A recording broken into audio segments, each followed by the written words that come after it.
Ale fonsaje de. Ale fonsaje. Ale fonsaje. Ale fonsaje. Muna dabo sanka baluo. Ale fonsaje. Mbe useni dabo julalema. Ale fonsaje. Julo kaman la maje.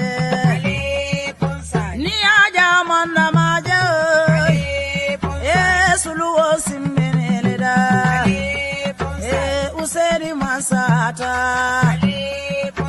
Alale amansa andi ale ponsai mbaro da bodima ale ponsai mbaro da bodima ale ponsai enu mukunda da bodima ale ponsai alale bate jola ale ponsai mansole bate jola ale ponsai aye gambia bondi bata kono ale ponsai maje molu bele sewota ale ala be nyinkelaye ale bonsai manso be nyinkelaye ale bonsai usen bodanyani dobo ale bonsai dobo gae usen ale bonsai anata kombo tumami ale bonsai londo nata kulli ale bonsai okaelo adabo ale bonsai ayadogu oge gambia Kai Mandela ale ponsai mayinduru kema ale ponsai ala fosalida bokema ale ponsai adale bate joda ale ponsai njilasi sedima ale ponsai kanja mane dimma ale ponsai sali suare dimma dem ale ponsai jari jalo dimma ale ponsai jari si se di male ale ponsai munaninda tata mailitu ale ponsai munanteni mkumbole mude ale ponsai juguna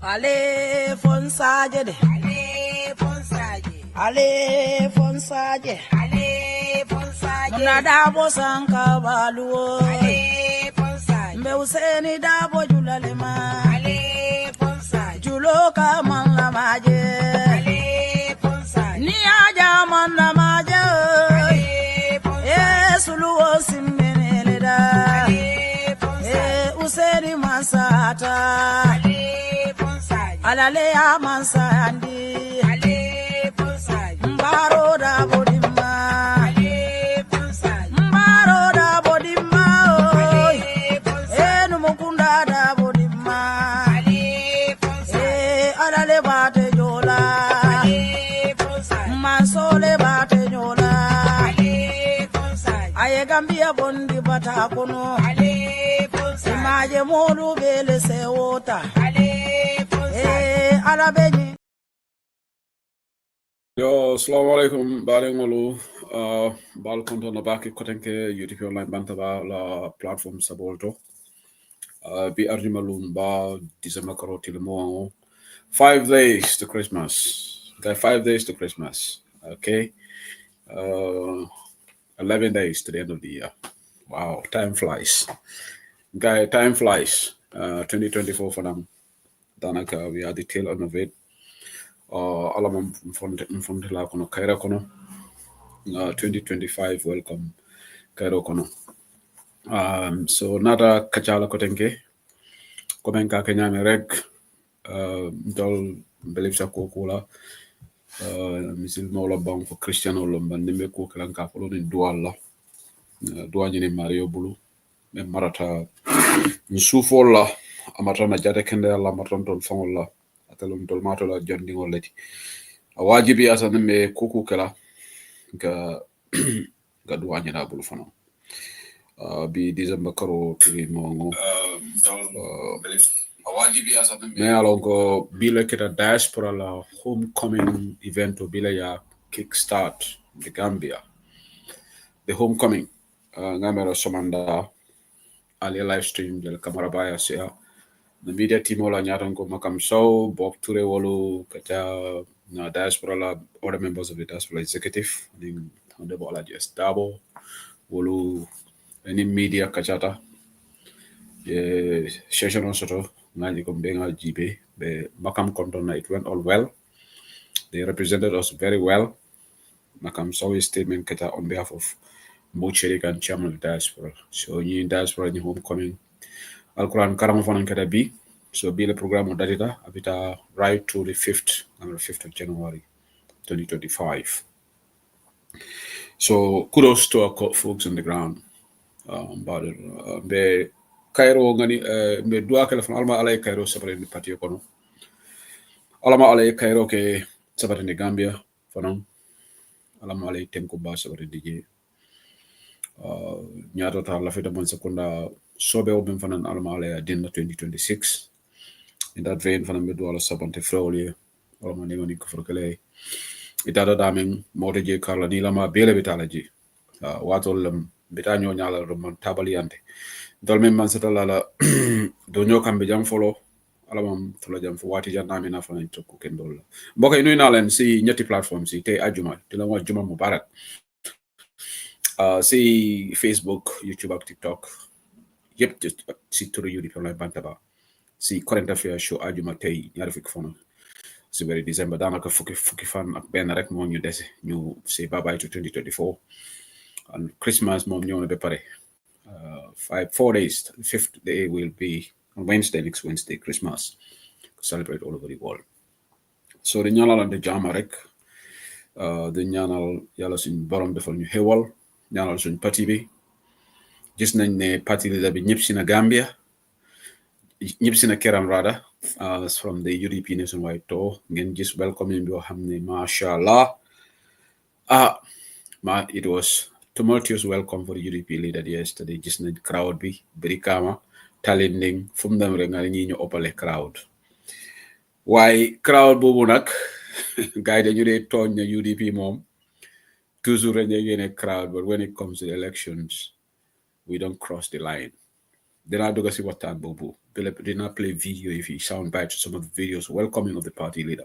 Why they in Dokalekos wa diaspora Zinda Dokaleko suñu media team bi head of the media team Makam Saute kickstart nañ diaspora homecoming event with a media briefing boo xam ne si suba si lañ ko def gis nañ camera ba cover ko ñoo xam ne setaan ko mënuñ ko setaan ziare naa la Mama Diop di nuyuwaale Bob Touré chairman of the campaign organizing ak kilifa yi diaspora ñu fa nekk gis naa fa Lalo Jaite chairman of GAS ak also landing in the Dabo spoke and Honorable Alaji Estabo. They all spoke at the event and they answered. They had Q&A session for the journalists. I'm not questions regarding the programming. It went well. So Manglen and Dokale Kubaba Haba. They represented us well there. So definitely recitation of the Holy Quran. So we will have series of events this festive period in the Gambia. UDP diaspora homecoming. Why program Magbi on the 27th, Friday, Bunjubuni, 2 days after Christmas, gala, fundraising na property bi. Then ko def Gambia Tourism and Hospitality Institute, for ñu defé gala bi. Demba tamit, I'm thanking Sana Jaju. He sent me a video. Party leader met with Disabled Association Combo East. Lanjuruntol la kafu, Janjuruntol member UDP la kafo. A historic event in party leader Kaja Soto na video share WhatsApp group holdo a Pirang Sana Jaju la Kenya na mbatin pula bakin bajela nga share UDP la media group holdo puru na molsa janjam.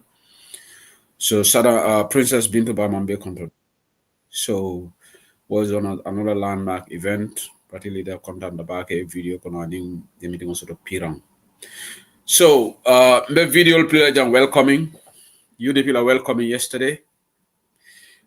There was a very emotional part of it was when this young lady, I think, approached the PL where he sat in his car, and that was an emotional moment. Let's listen to that. Just listen to that. Watch that video.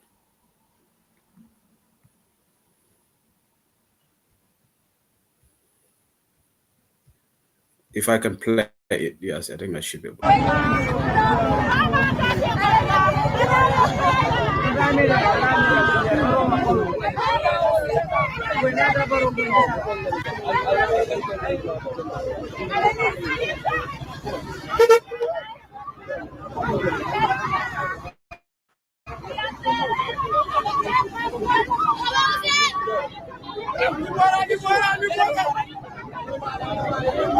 Melde TikTok alto the video ninjala or melde Facebook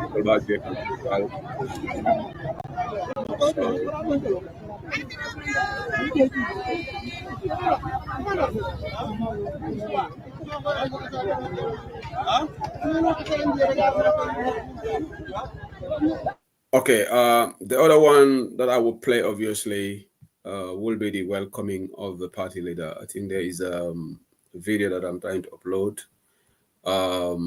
Party leader, I will try to bring that video as well. Probably for the grand welcoming of the party leader in Timbrenganata, Gambia, Kunung. So let's have a listen to that as well. Let's listen to that rather. Let's listen to that.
Actualmente TikTok, auto videos in the party leader grand welcoming videos in the Facebook.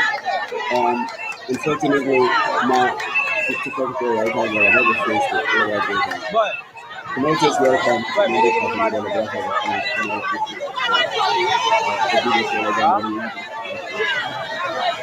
The moment the UDP was supposed to be done, ini aja kayak gitu kan. Bila gini madam live. Mana bila gini madam live, dia bilang apa?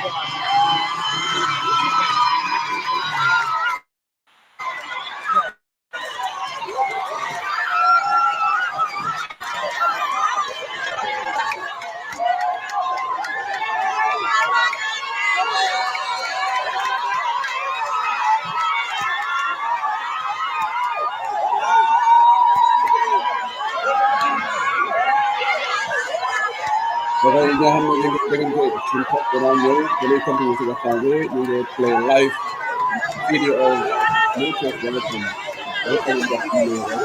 West Coast region. Video we go play YouTube and TikTok, on Facebook and the live stream. West Coast region. West Coast region.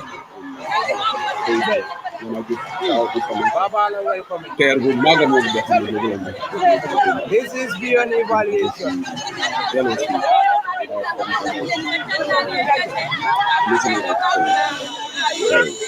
Okay. Okay, I will put a stop to this video now. You better just see Alien Angela on Facebook, but someone for the purpose of this program, just to give you a sound bite of it. I'll be like you online bantabala, new Nalen see program be welcome Nalen Tamit see Watan Bohamne come Watani Gambia. Duga Watan to this affair video be nga do new video for an quarter nga video you analyze. Anytime Alaju Seno Dabo afuntita nga kafubaja noma kafu me alonko mubuka question ko nyimu loyal supporters of United Democratic Party because UDP man kodi soto ñun amuñ xaalis anu mboga mo induce or entice induce monetarily pour que ko di mari la pour eta parti la welcome so ñing ka kanoleti buga UDP mo de yobu niti fo so why $1 million question bi moy ñu ne UDP say suñ jene rek ni fundira wati nga crowd soto bari ni carte o kontita UDP ga gagné ñu ne ñu ne ngartati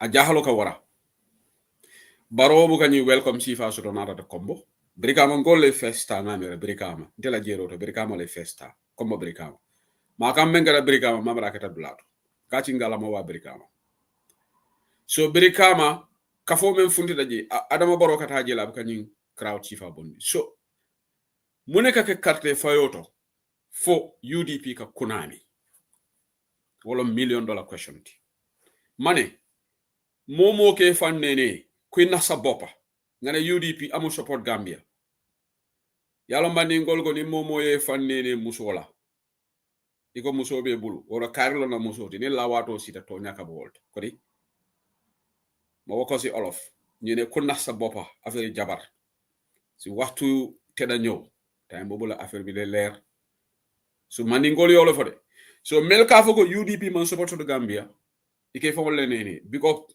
patite Gambia B nsa suti yandi no mena domani fo wala NPPT because yalo wolmu incumbent leti be pare adama la kodo jama baka bula wala noma don be la palace wol fon safeguard kan bari patio me yala ko foore patio lom ma wakoli pati bo xamne amuñ xaliss ay opposition la muna gene crowd bi Gambia amut ma wax len ko kuma gom baxna kuma gomu tamit the proof of the pudding is in the eating denga so munati na UDP bu ko carte o gagner nte wala kan de jaxali munana ni result ol kontita ñanta jele mira la bar kafu UDP mo support to Gambia lolu wax bobu non passé nañ ko tamit taw di amolale biri alaji Ousseynou Dawo bata Seattle ñim yañi welcoming sifale ke grand welcoming amon fu dala suwo kono fo somanda abe doman tamala from airport kadala suwo kono pipeline kono wo sifale fana replicate so monati na UDP ni karto kontita kaberin jamela time nga 1996 yentara Gambia o fanan ñi kafu balé funtita mol ko no alaji Ousseynou Dawo be club winale karto gagné contrata ya yabe go 50 something percent mala UDP before 30 something number malo o fanan the same thing molu jahalta the same thing nekata 2021 baro ye 400 and something thousand 53% of the votes UDP just 27% according to IEC wobe possible la no nyaadire so ñindi amo munana me ñindi amo sama kan nang ntol UDP kanun telu mel la fi the United Democratic Party la members of UDP sympathizers ale nga pare nga vote sol defend wala be kala solution oti ñindi amo ba ñi ñoo sababa ñi ñoo sababa ni ñi online ñoo sabo fo na fatala mengena kumayata mengata 2021 akana repeat 2026 because ni wobe kala ma sibolati carte o be mbulle because ñu men be kata fo isa fo wolu because na de domoro le ka keji because Gambia nak ni momo tabiroke ye hewoke ye hewbake molbe dankulelal because konkole be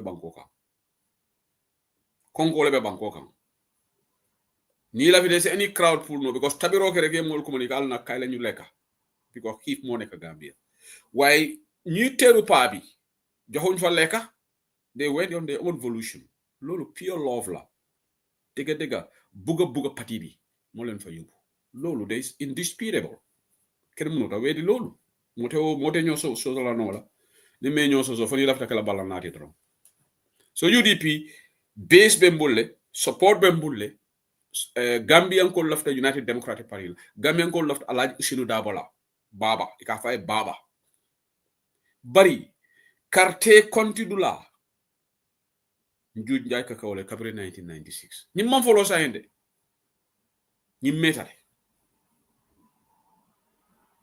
bara sifa njuuj njaaj menketa 2021 o sifa manke Gambia na agent solu nga mole je ba fokan go diaspora nyanta kala agent solu yes diaspora would do and we have to but you cannot rely exclusively on the diaspora melbe Gambia fanam alfana me parela we work hand in glove ngana vote sol defend wala be ñim problème o solve la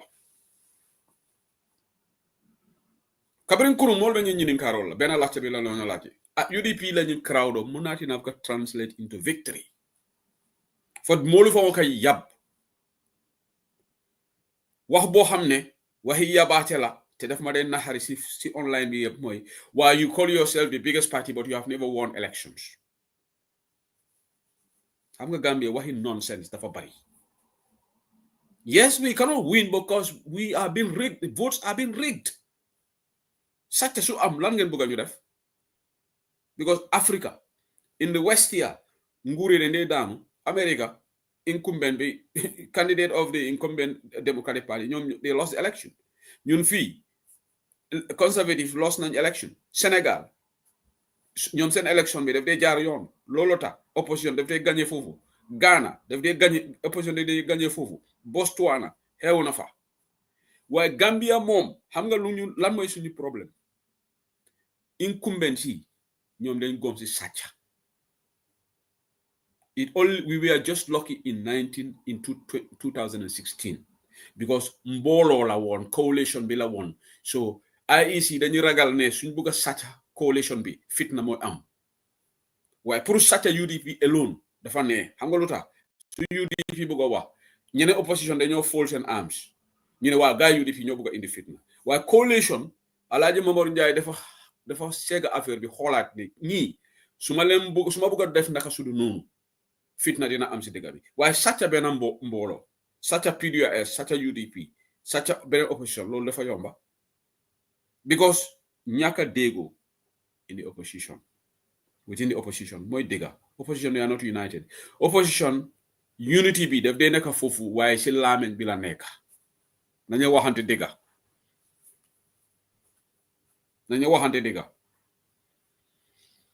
because ku nekk you are so desperate to see your candidate in a pole position waaye dama dee wax ne the proof of the pudding is in the eating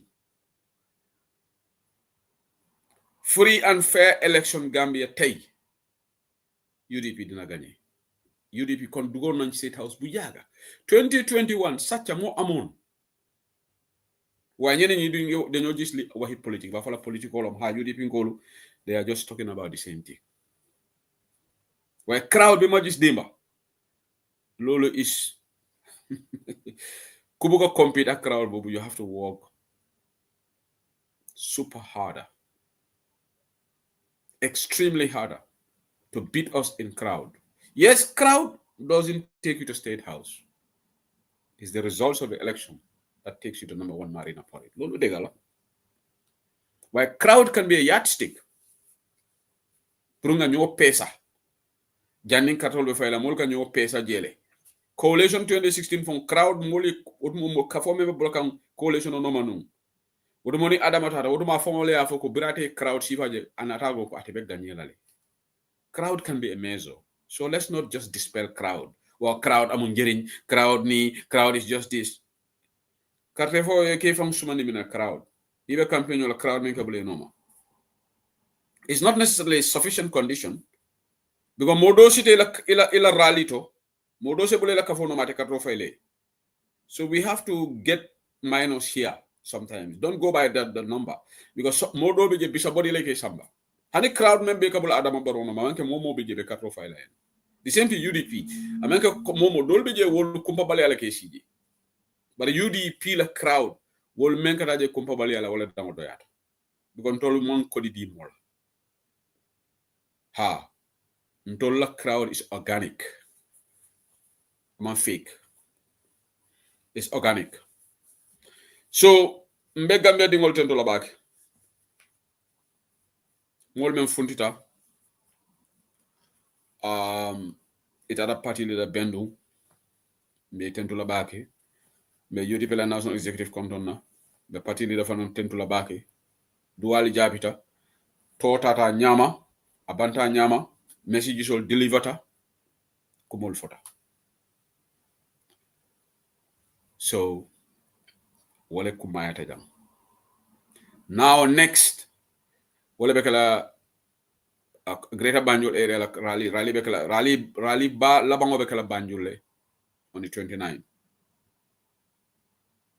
Do bekala KMC nani activity sol fana bekala na gala bekala UDP diaspora be settle sotola bari ngaje ko barawulo menyande kala bakaw message on nyata ko ya postpone le bari na media team wala message o jibe ngaje Musa Jammeh wole safaro ke Musa Jammeh na telon ci amanoti barawulo committee nying ye statement o bondi ko sangole kata bakaw walatina ya eco the highly anticipated barawulo has been rescheduled from December 24th to the 4th of January. And then December karotil money nano le bari ya nyoren le for January karotil nano 2025 ko the daughter of the former chairman of Bakau wole banta alamane maninka forkalaye because she was also the youth president of UDP branch.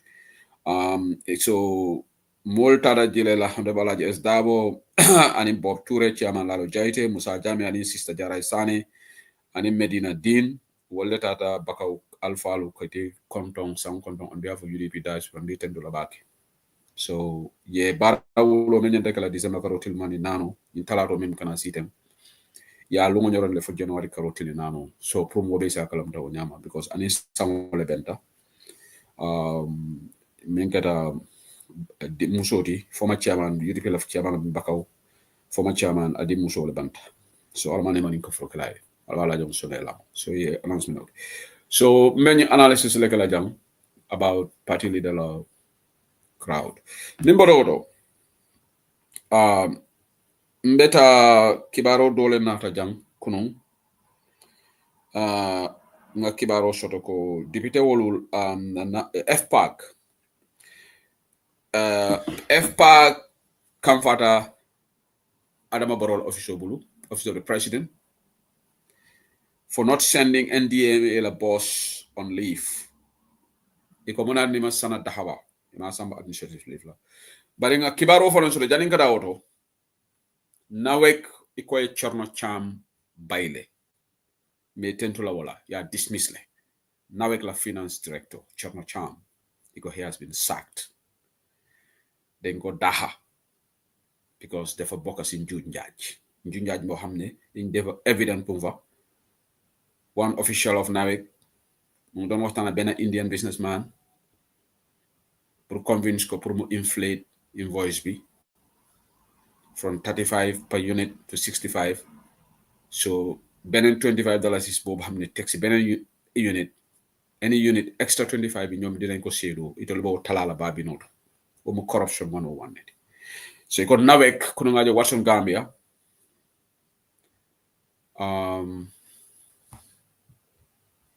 What happened to my device? Something happened to my device. Okay. Something strange happened. Okay. I have to reconnect back again, guys. I told me TikTok, I told me Jibekane, but now streaming, maybe Facebook, well, it stopped all of a sudden. I have to reconnect again. But maybe TikTok, I told you good. Or Facebook and YouTube will stop. So for more reconnect back. So Chono Cham, but Nawek should not stop there. Oh yeah, Bamba Banja, Dr. Bamba Banja, Kitty Nyami, fish race. We shouldn't have that animal farm system, one rule for one. and one rule for another. Manya na usifa sotola. Malam na kada na device all of a sudden. Oh gosh, this is. I don't know what is happening here, but all of a sudden, abe kaputale. Malam na kada.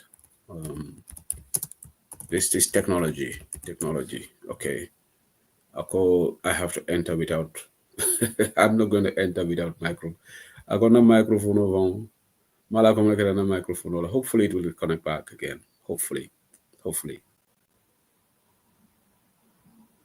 Okay.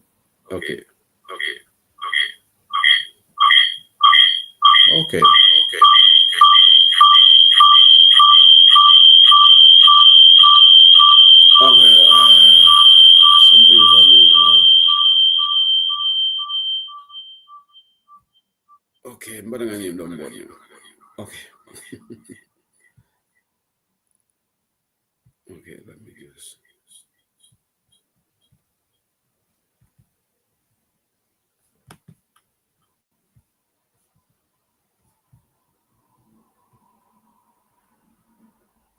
Okay, I have to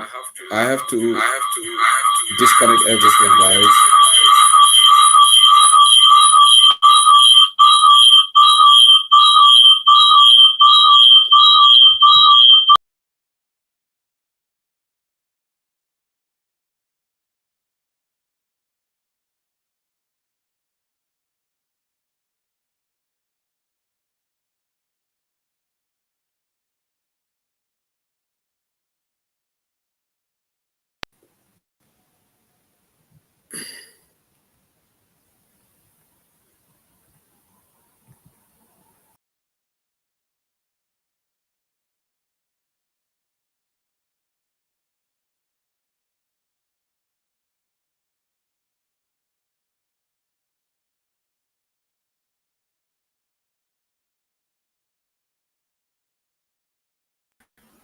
Okay, guys.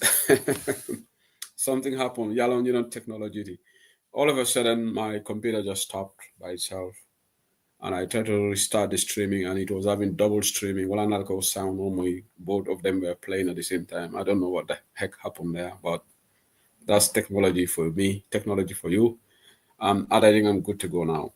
I'll apologize. So, Chono Cham, nawek la director ko ya baile. But in the for la Chono nawek nyanta kiti nilale. Niye momuta corruption ole manyana ke baindi rasi suokono. Iko police will be la investigation or we hope the due process will happen. And the other person, ngamara seka for seka konton. In fact, the person on imofolo Cham wolom finance directory, but there's another guy, me alonga Cham yoleki womano fanang yo fanang ngamara ya suspend le, but inyanto fanang bailale, bao it will move le boka raje. And this should continue. So mbije saying nawek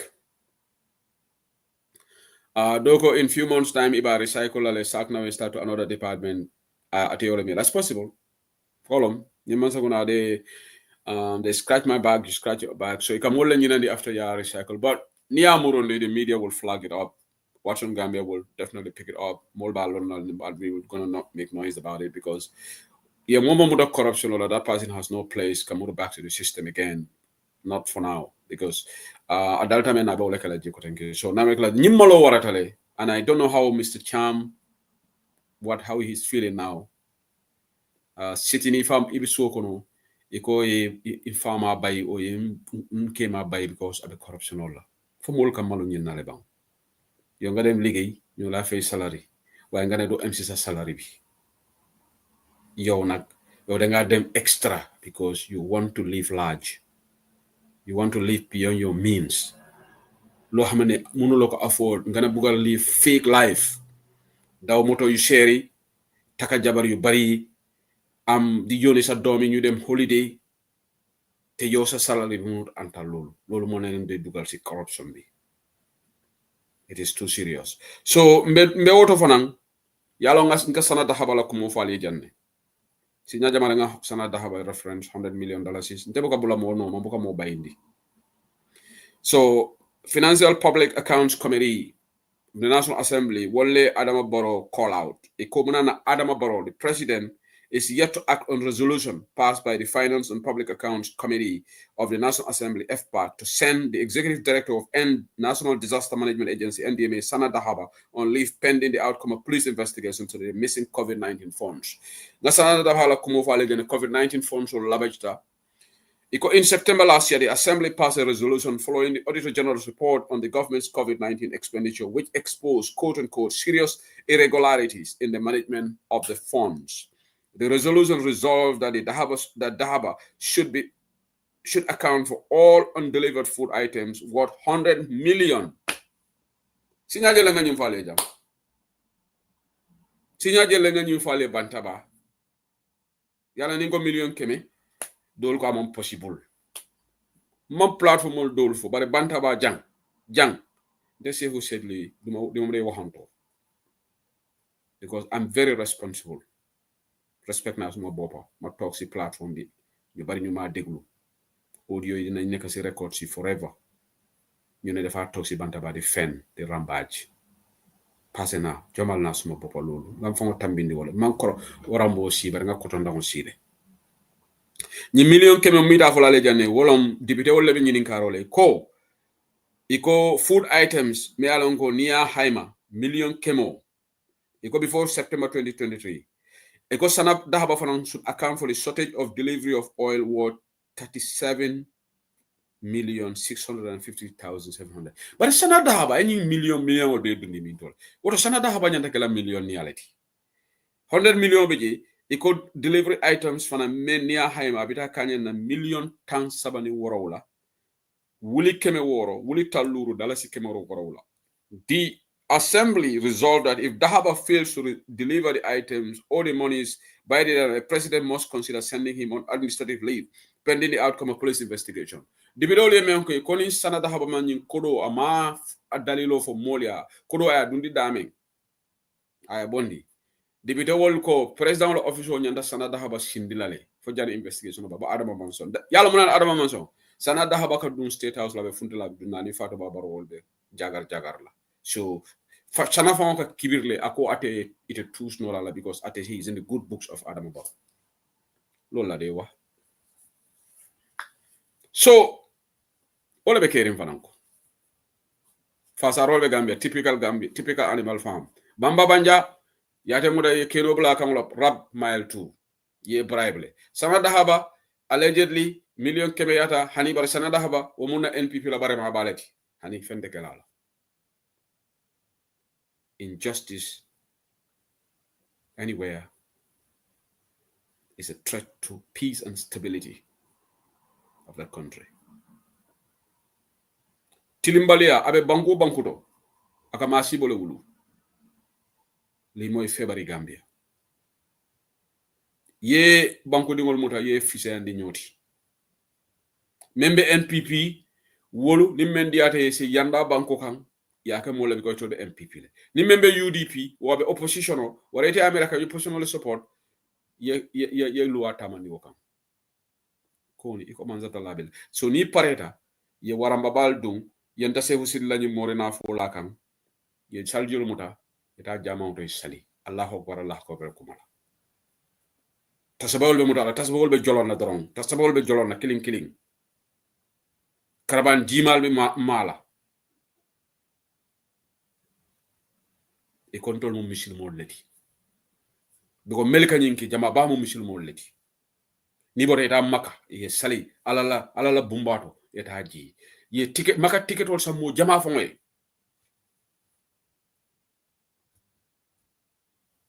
ni pareta ye tilimbali ya Gambian wala ye bulola alquran karim kam ni be kalenda la nyim palaso de ka kali alquran wala e ko be tilina without fear or favor. You know, Alquran of value. If I tell you formality letter, oh, let me just take an oath. Apanta. Ni pareta official kono tilimbalia marabalia mendiata yake. Wala nanga konta ninka kibaro fale bantabajan samal kavu se hu sele nyim fo bantabale. Ye credibility je. Yo yako de just a bop. Credibility doko gender. Respect doko gender respect ibuka sang na fulu buka dila credibility ifo mo daji ko le ka credible ndi kabere ñim platform mo lota ni chegu sedle kana jaka kuma kuntango fo just because la viewership la nga kuma kuntango fo bay na on ko danu mo sobe wol atol mo sobe wol men kan jibe jama bal yal da bonde na ko la fala tolu because la fala ñim mo kuntango leti ñi kato wuli ya fol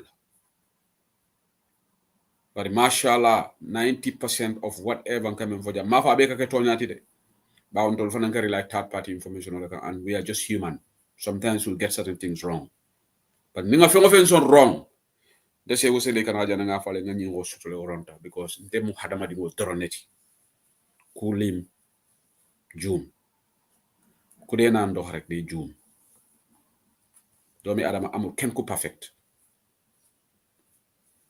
why lu gëna am mana moy say so jume rek nga ñew nga jigal so National Assembly lebe kirula na député wolu yalla wol fana mu toothless bulldog kati because wol katu wolu Adama Barrow fo mo wol député wol respect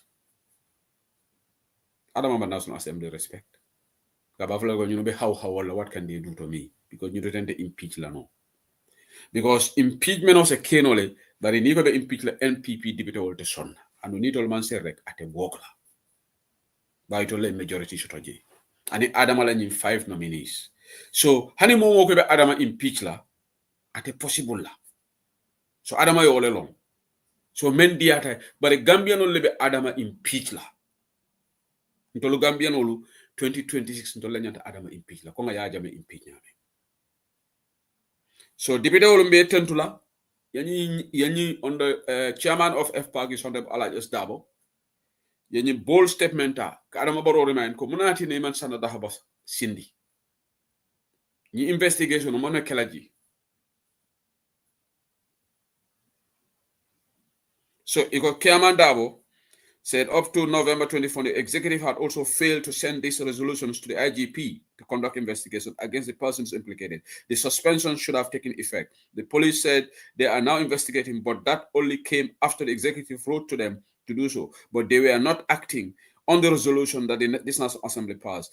We do our oversight, prepare our report and pass resolutions, but the actual implementations lies on the executive. When the National Audit Office conducted a special audit on the IEC, the government did not waste time to tell the police to investigate, and we are yet to review that report on the IEC. If the police are serious about things coming from the executive, why not the National Assembly? He queried. Alhaji S. Dabo kwabe police olu nyini nkala. Munana ni National Assembly bula kisirola. Ebo kota seriously. But in the State House, you bula mena kota seriously.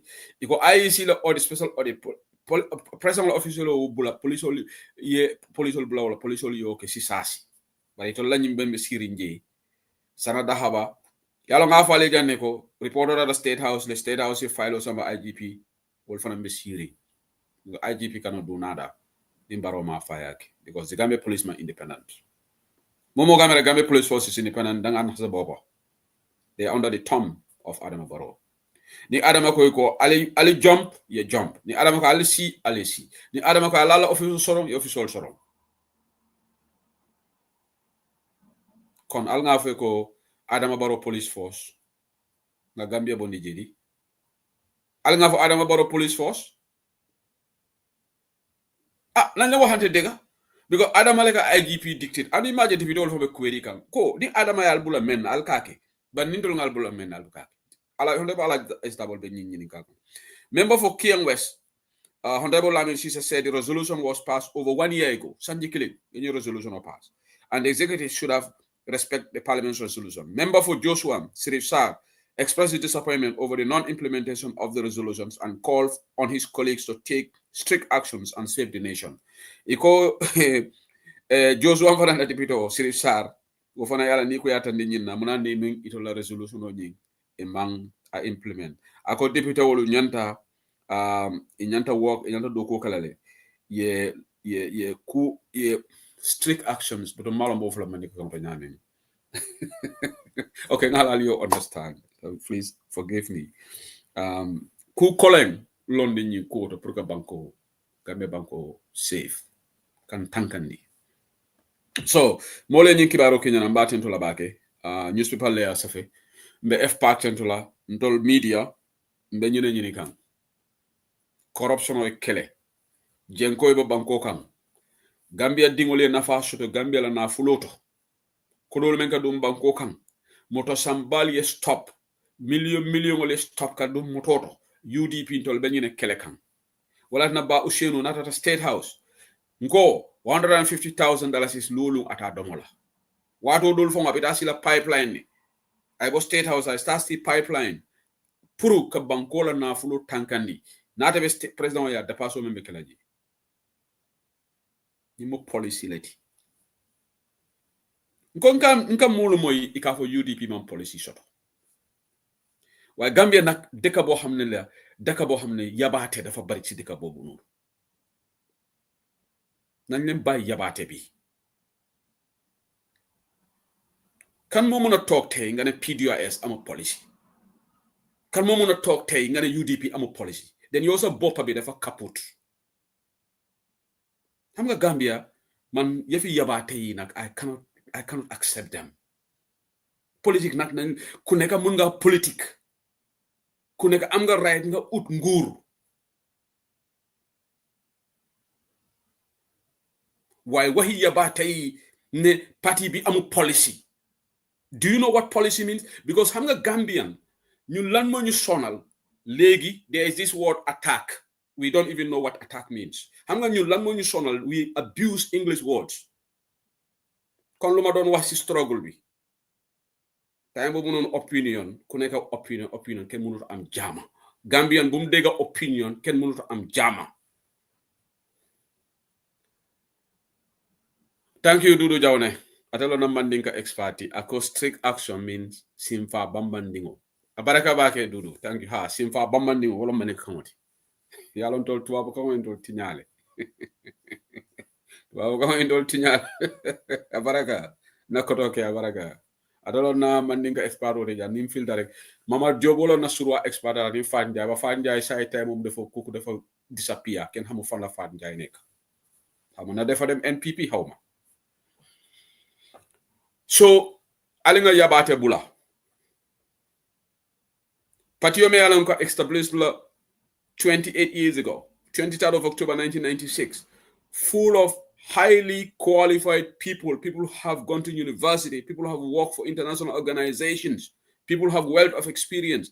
How can you sit in your little corner and say UDP, they don't have policy? Say you don't subscribe to our policies. That I would understand. Because it's not a must that you will resonate with UDP's policy. But PDI has a policy. And PDI leadership, they have explained the policy, their policies to Gambia from 1987.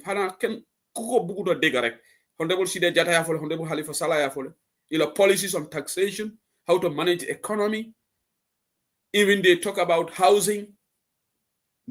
Housing They have explained all that. UDP, we talk about our agriculture policy, that we want to commercialize agriculture. We want to devote the Maputo Declaration. And you sit down and say, they don't have policy. DP 2021, go to our manifesto, Bundon Kalpin, we launch Sadauda Jawara Conference Center, Oli Diba Wada, Uncle Larry Sise. In the policy launch, maybe those who were saying it were not part of the Gambian politics then. But anybody who followed the 2021 election would have seen that we launched and made and explained that was the day we signed our social contract between Gambia and the United Democratic Party if we entered State House. And we said we will establish 10 skill centers across the country. We said that way back in 2021.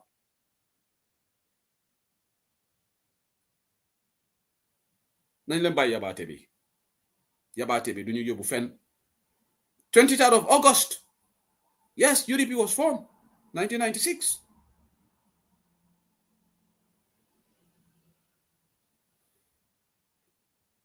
so we don't have a manifesto, we don't have policy. How laughable is that?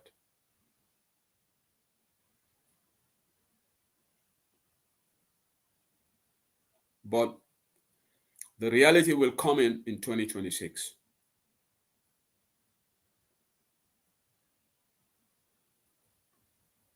Danga foog ne somebody like Sefu Sedili dina join UDP su fekkee ne UDP amu policy. Man kan mo gëna fonka policy than me. I'm not saying that there is no person who fonka policy.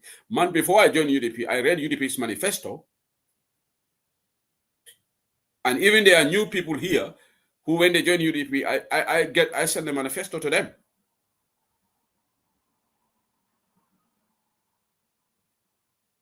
But you see some people making wayward comments. Man nak legi bokuma si debate with nobody on some of these very immature discussions because I'm on Jering. I've decided that I'll stop it. But we reserve a right to defend ourselves and promote our party.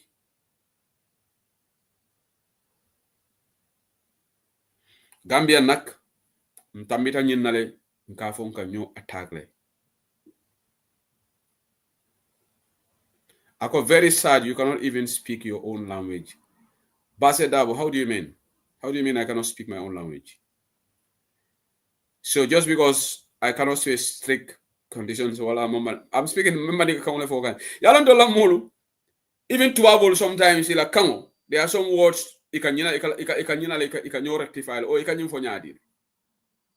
Ida the full kamoto. It's a full I struggle ka kudo interpret. Basta, but please, I'm not even gonna waste my time on that. Nite maneka kaume, that's fine, thank you. Let me not even go there. So Gambian all cover attack. Attack. All come misconstrol. Gambian all man challenge and attack, he might differentiate.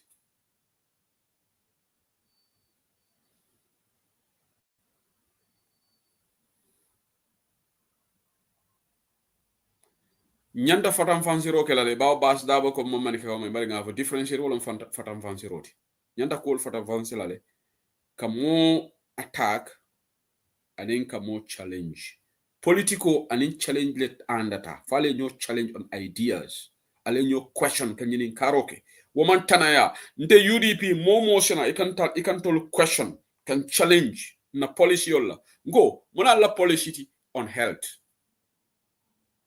Muna la policy on education. Muna UDP la policy on energy. Alla economic policy be centrally munela. Wo manke attack tide. Wo ilafita lonnale. Pour moya sat ano UDP mo manyana kamfala. Bare munemu attack ti. Intala jeroto. Kabula mo noma. Ka mari kalafika doyandi pour mole jutuwala kala personality attack ka bulanoma ka fo kari kebaya tale kari manyanna kala presidenti because of a kebaya tale. That is age discrimination, because it alone the constitution is very clear. There is no age limit on the presidency, so you are in fact saying things that is in violation of our constitution.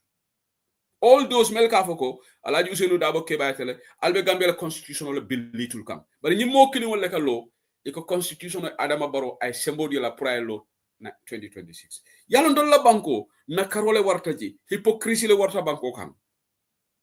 What favors them, that's all they talk about. The constitution you are quoting that you said Adama Barrow has right to contest, yes, on the 1997 constitution, yes. But Adama Yentolu Nakarile, Gambia la constitution me molio le support 2027 constitution. Adama Barrow on whims and caprices of Barrow, I am all constitutional mota I have fine balito kono. Wolong Gambia no la constitution 1997 man ken sawoti. Sunyu sago 1997 constitution before neka. So lolo ta ñune wax ni Adama noto tatan amuna ni right. They have moral point. From morality point of view. And even somebody can say legally, because the draft constitution was thrown into the dustbin because of Adam Barrow's damn selfish interest, because of the retroactive clause.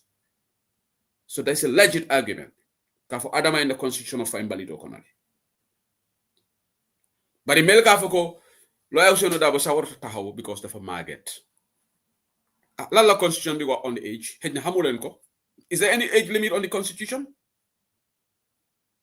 ku am 29 years mënut a nekk président Gambia de because constitution bi mu ne sa minimum is 30 but it used to have 65 Yaya Jammeh moo fa defoon because dafa bëggoon a koñe Maasi Alaaji Ousainou Darboe ñooñu suñu àggee 65 duñ mën a taxaw te óor na ma yàlla su fekkee ne Yaya Jammeh mu fa ba anytime mu egg si boori 65 dina doon yóbbu loi bi pour ñu change ko ñu remove ko waaye loolu fekkut ko fa so this age discrimination you are even violating the Gambian constitution xamuloo ko yaa saying something loo xam ne àndut ak loi loolu mooy attaque because yaa ngi ñoo wax ne kii de Gambien la warta taxaw bi fo nag kan moo bëggut nga màgget fii kan moo bëggut nga dem ba 70-80 years fii koo wax nit ne dama bëgg waaw man de dama bëgg a dee at the age of 50 kenn du ko you'll not see anybody raising his or her hand up ku nekk nga bëgg a dem ba fu la yàlla emale si waaye busuloo kenn even nit fu demee 80-85 kan moo wax ne dama bëgg a kii moom le man léegi mu fu nekk ni dama war a dee déedéet so alingan hakilotu nga ñim politique nga dandi ntebe UDP ngol yamar lam ne la alinga focus na crowd is organic and we are in good shape 2026 we will be in good shape inshallah and the multi-party democratic system should allow us to welcome anybody who wants to also seek for presidency. The more the merrier. The more the merrier. Jisulo masi may fati itolia startle but ñu jaay sen gor yabi na uncle sa a joint NPP re anu may fati avec la kido juto samatol di NPP that's the saddest thing kido juto samato avec la wolti NPP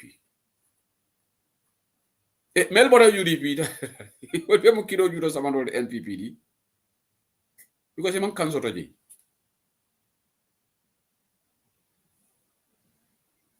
ede barola government muta ya feje ya kre ite amene se kanso to kafo kono sai ni be diamola fe keke jale fa ngolesi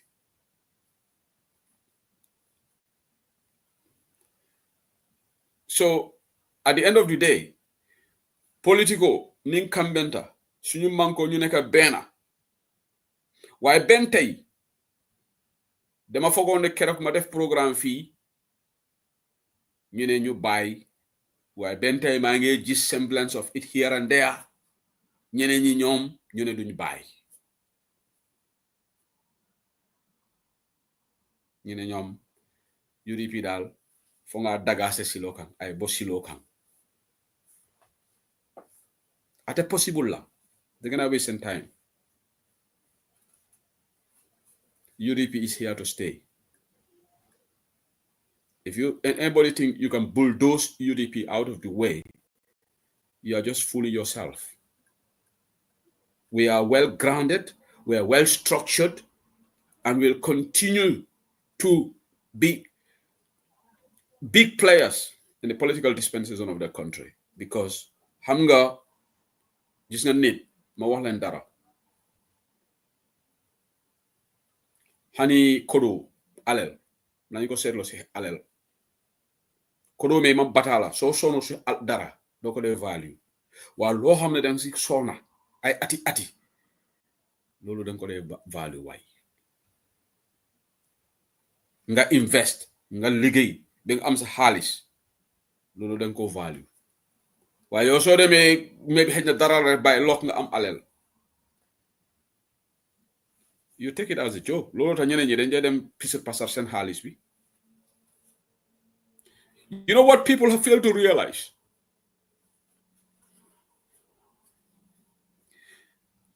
bimbe programme o dole la moy kan te se hoste lin tulo jam fatale some people are accusing us because Some people believe in this body fasa. That's why they don't want to leave UDP. How laughable is that? Hamgal domi adama. Yo, soy wah. Okay, let me TikTok ali live video mabang.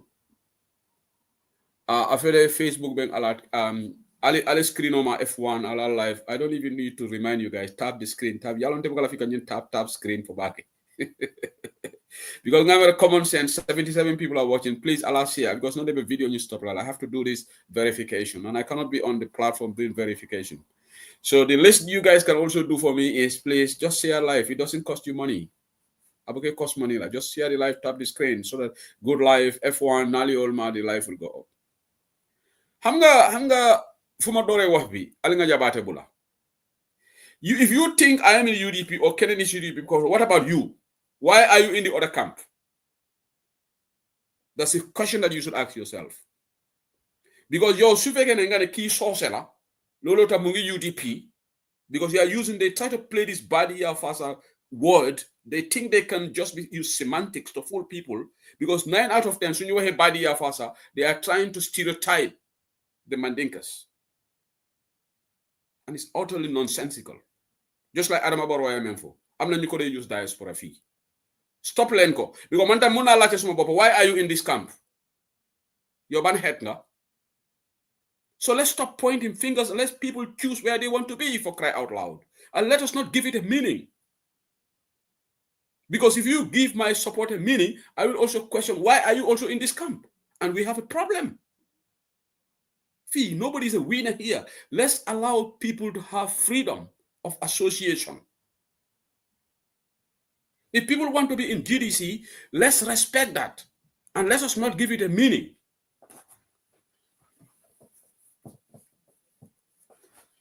Because if we all question each other, then you question them.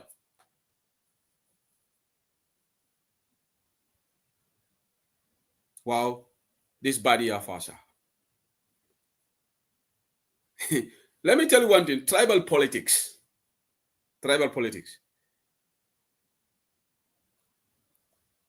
They call it for politics of identification.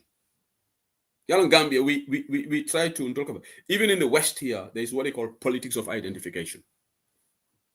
We talk about for tribal politics. Jang, Labour Party, ila supporters of jama mo fingol lom Asian o legacy abake to baboliti.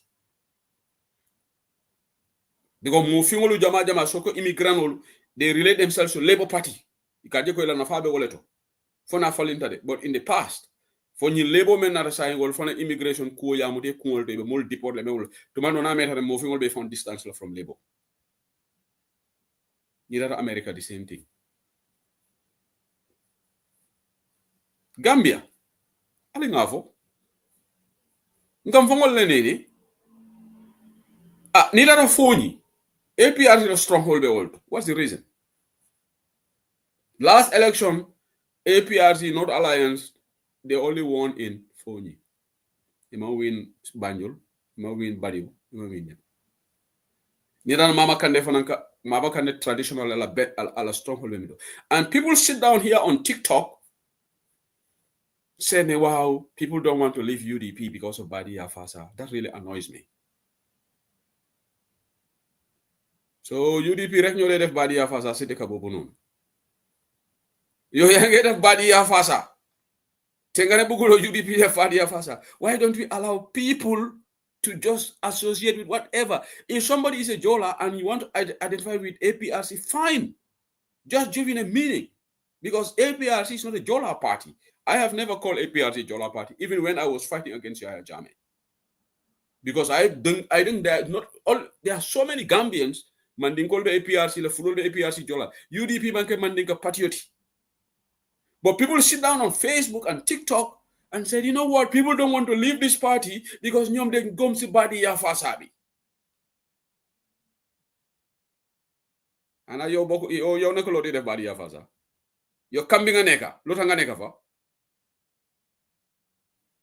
If you accuse me of badi ya fasa, I will turn around and say, yo tamet badi ya fasa ngaire. Fi wax bo gena rek nit mun na la tontu. That's why let's focus the debate on what you want to do for your country, what you want to say, and don't question why people are loyal to this particular party. This party has been in existence from 1996. When the when the country needed help, this party knew taxaw woon de. I'm going to see the fatal fofu. It's just like ANC or South Africa. Look at B, ANC, deep in 1995, since apartheid was uprooted, 1994, because Mandela became president in 1995, I think around that time. Why? I know around 1995, the former president, late Mandela, was the president. ANC, moment power table, right now, from the alliance of they couldn't get the majority because they saw that ANC, people gave their blood for that country. UDP people gave their blood for that country. And some people will say, no, okay, UDP gave their blood, but that doesn't mean that we should vote for them. Yes, that's your view. But there are other Gambians who also believe that, yes, they gave their blood to us, so we should vote for them. And who are you to say they are wrong? Just like who are they to say you are right? Democracy, definitely, if we know how to handle it. But unfortunately, we don't know how to handle it. People want to question people's motive. People want to question people's motives. Malolo def ma den annoy. And now I say who said it. If I hear anybody on making this kind of insinuations, dina ñoo ma laaj la fii ne yow luta nga ne ñun dañ am badiya fasa te yow nga wax ma luta nga ne ka si kampi lan moo la fa yóbbu fii kenn dofu fii Gambia ñun yëpp a ko moom. Let us just give our support to where we want.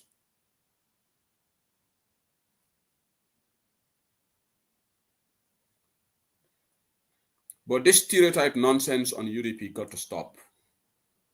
We are sick and tired of it. Because it's not true. I'm Jerry. Let's please have understanding. Ñun dañoo def suñu politique fii depuis 2021. We don't talk about opposition, we only talk about Barrow. That's why I'm here talking about the corruption of Arisana Dahaba. That is the most important thing. Because wole gëna important than tey sew sédeli. Man tey am ben soxla. Why to make sure that Barrow is removed in 2026. Pour Gambia mëna amé bopam. Because ntol wole ntol ité. Lolu moy ñu suñu soxla.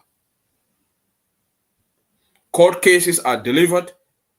Masakunda buka court cases will implement. Bora, Jojo ko 500,000 in told. Hanisa in Bobarana. Pamodu Bojang, 15 million. God knows when he's going to get it. Because Imalaji Bora Tadiala. And I don't understand the judiciary. Jojo Luka sent over. Masakunda ka si buka implement. Amad ba fongo lota jane. Ako Jojo lu manyan ka Masakunda fine. Kodi jamala biko kodi bondo siadale because what neal man la fi al final al fala police ol yetenku alte police ol use like a mole abuse alko mole to redress it like in the courts and jojo will be la do ko kelale fon jojo me you are compromised.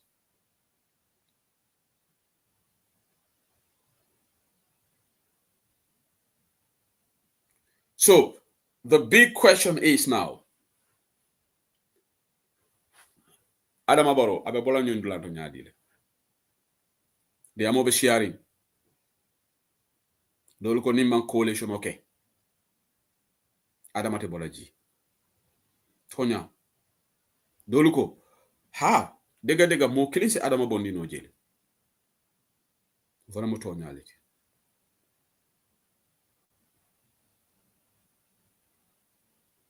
bari ndeka Gambia la coalition oje ñame Ndamantra diamuka UDP yeje.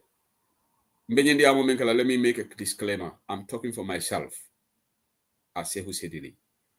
I'm not talking officially on behalf of the party because I'm not a member of UDP National Executive. I'm a member of UDP Diaspora Executive, but I'm not a member of UDP National Executive. Mafo is not doable. But in ka atmosphere cross nyamin sign. Dina jafe lol pour ñu am coalition 2026. Waxuma it's not possible de. Bu leen ma misquote. Because if you want to have partnership with me, it has to be genuine. Anything that is not based on honesty will never work. Anything that's not based on truthfulness will not work. Today, if I want to have business alliance with Humble Bambas, Ndoma, and I'm going out to say Humble Bambas Fund doesn't have business skills. He doesn't have what it takes to run a business. How can I have a business merger with Humble Bambas? I'm just asking a rhetorical question. Nila vinanga coalition okay ko bari ha UDP manyane dabu lala masakunda ato. Alila moede. Because he failed tele. UDP fanam babi jile. So technically, ite UDP dabon dele. Ko ini menyanda talaka fukulim. I'm doing an intuitive analysis of what is happening here. Being told GDC is a coalition okay nole. Because GDC la leadership bukana ya foko UDP altolu albeno masakuna ala tinyaro ko mama GDC la folode. Mama honorable mama Kandela folode. Mama honorable Mare Sok la folode. Mama PDS la folode. But coalition on ibakela alinkana nyo koroshi karebe no nyane karebe nyan because jam base nyo koroshi le. Sometimes I wonder whether we are serious about redeeming this country. If anybody thinks you can get Adama Barrow out on your own, even UDP, yes, but Gambia political polarization right now, it will be better we have a coalition. The state of Gambia is too polarized. Some people might think I'm digging into certain things because in the Gambia political, I want to give honest analysis of a situation. I don't want to fool myself. 2021. Some people called and said, "Ngo APRC keole menka montoro fuladum duduja." My brother, duduja ile audio bondi jang ako leak audio ako wa ñu ni xam nañ ne Barrow mënut waaye suñ ko support rek UDP mooy gagné. Ano modol fana mba fokan nte dega malafika fay Barrow ye bare ni ma fay Barrow ye UDP rebe gagné la. So this is the polarization of our politics. That's why we need to have a merger.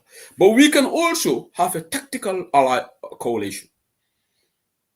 And to me, I think in the scheme of things, that is the best method. Nyumuna anda. It's not a force. Tactical coalition can have. You can have 3 or 4 parties come together, another 3 or 4 parties come together. Let coalition lady. And it still can work. What we should work, both coalition groupings can do is connect and Barrow.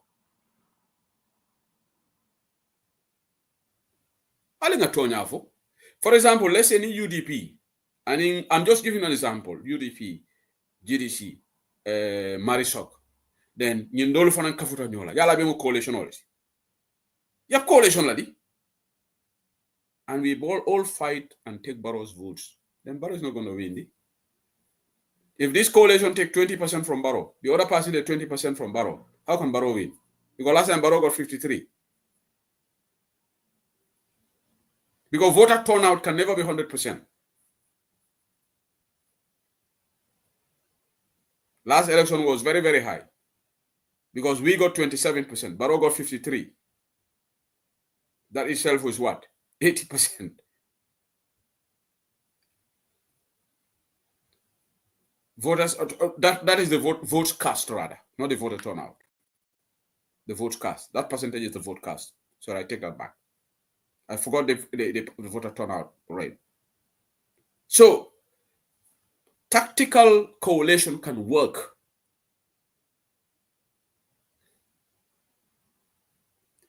Because some people are thinking of, well, we don't trust UDP to have a coalition with them because they were part of the system, they or whatever. How can you have a coalition with such a grouping? They are like correct.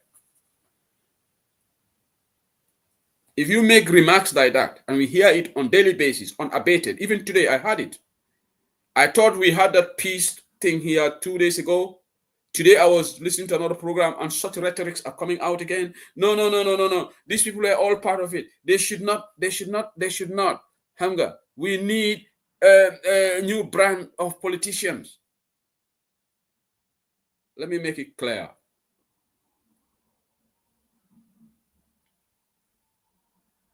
Dr. Usman Songo and his colleagues did it, so it can happen.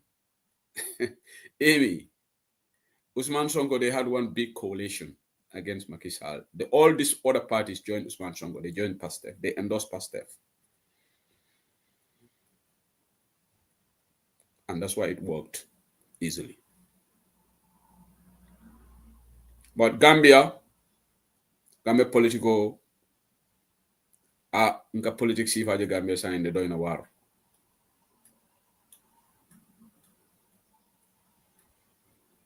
Mole do koke.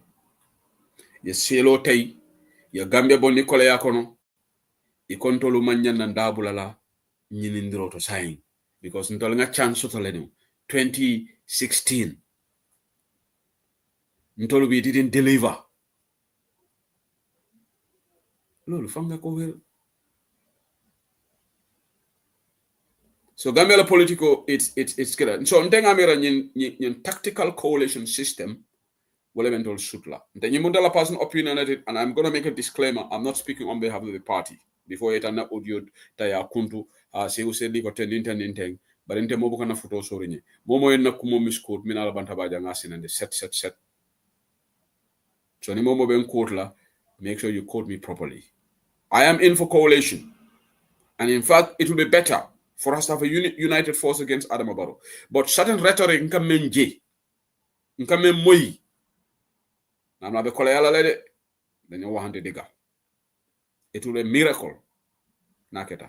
But I hope that miracle will happen because you need then you are a boka. But munulo and akman in imbetala nga am ñaari xel ci man. Even simbir sey du work.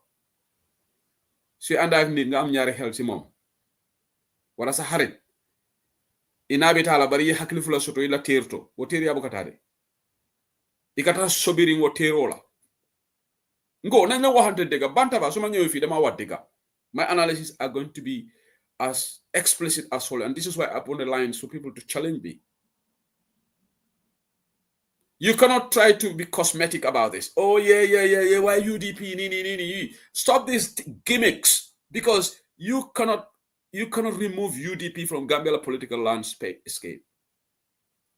If you want, you need a psychiatrist to test you. If you think you can, because UDP is deeply rooted in that country. NPP is deeply rooted too because of the incumbency. Let's not make mistake.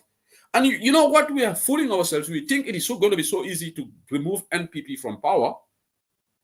You must be gullible. This man has got resources, and he has all this Sefolo and Alcalolo under his temple. He has all these ministers and all this going. Even Manuel Sane, even Fengolo Sane ba level. And Gambia more political consciousness mangwarabake. Gambia kartewoka tinya daming 1 week to elections. Many diamba belagang 3 or 4 days to election. That's the most crucial period in Gambia politics. Not these 5 years, 2 years, what we are doing. Wotu moleka dummol kan suto inin kodi paketolu nin kodolu. Fuarea. Ye fuaro je na $50,000 is lon na kondo. Yama bavle no. Dolbe yeke la kartewol sanne. Ni alon ko ite you are an opposition. And yalon ko ite kato failele. Iba fole okay la kartewo dinna. Na kodo dina. To deny the opposition of that vote. Sontol opposition olu. Nimdolo man nyoje. ano me UDP call Dani la kukilina nalse na kumo moji. You know, in English they say one thing: you can take the horse to the pond, but you can't force the horse to drink from it. So isa samba kolondala ye jolonda ko ni suoma la fimina temina alinga trike alinga stop kamulu Dani kafo alna kafuna nina leaders will lafita any party approach la let them do it, but don't supporters will janka molta online ko alna kafungo because italla moila luñ len deglu.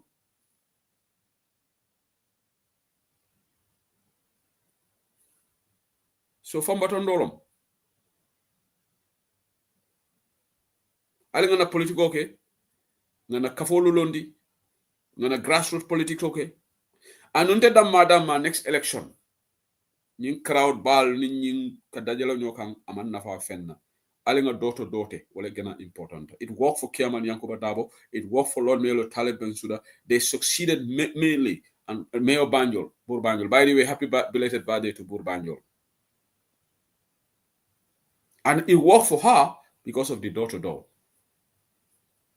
It worked for Chairman Landing Bishan as well.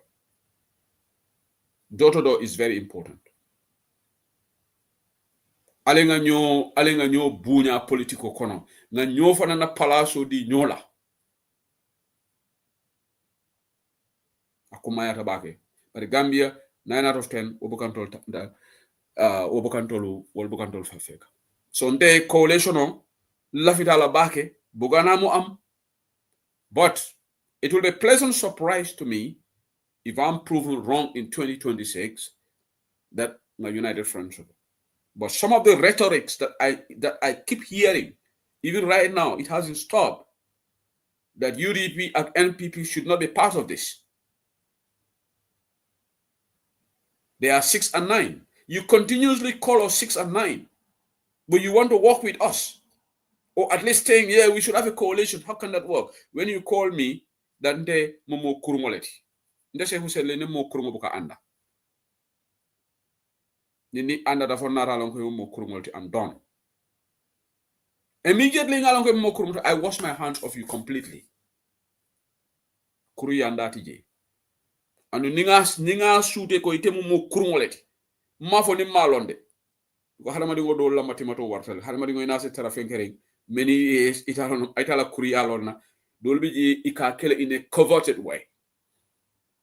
But lolu ngalonko mo kurum. So ini balafle ni moy do ko ke ni moy kolo iko wo karima no ki munut. Ah ñu mun ñu anda ñun ñoo xamne munuñ tamit ñun ñu def suñu fi because ñun munuñ bayle ñun ñu anda ak ñeneen ñi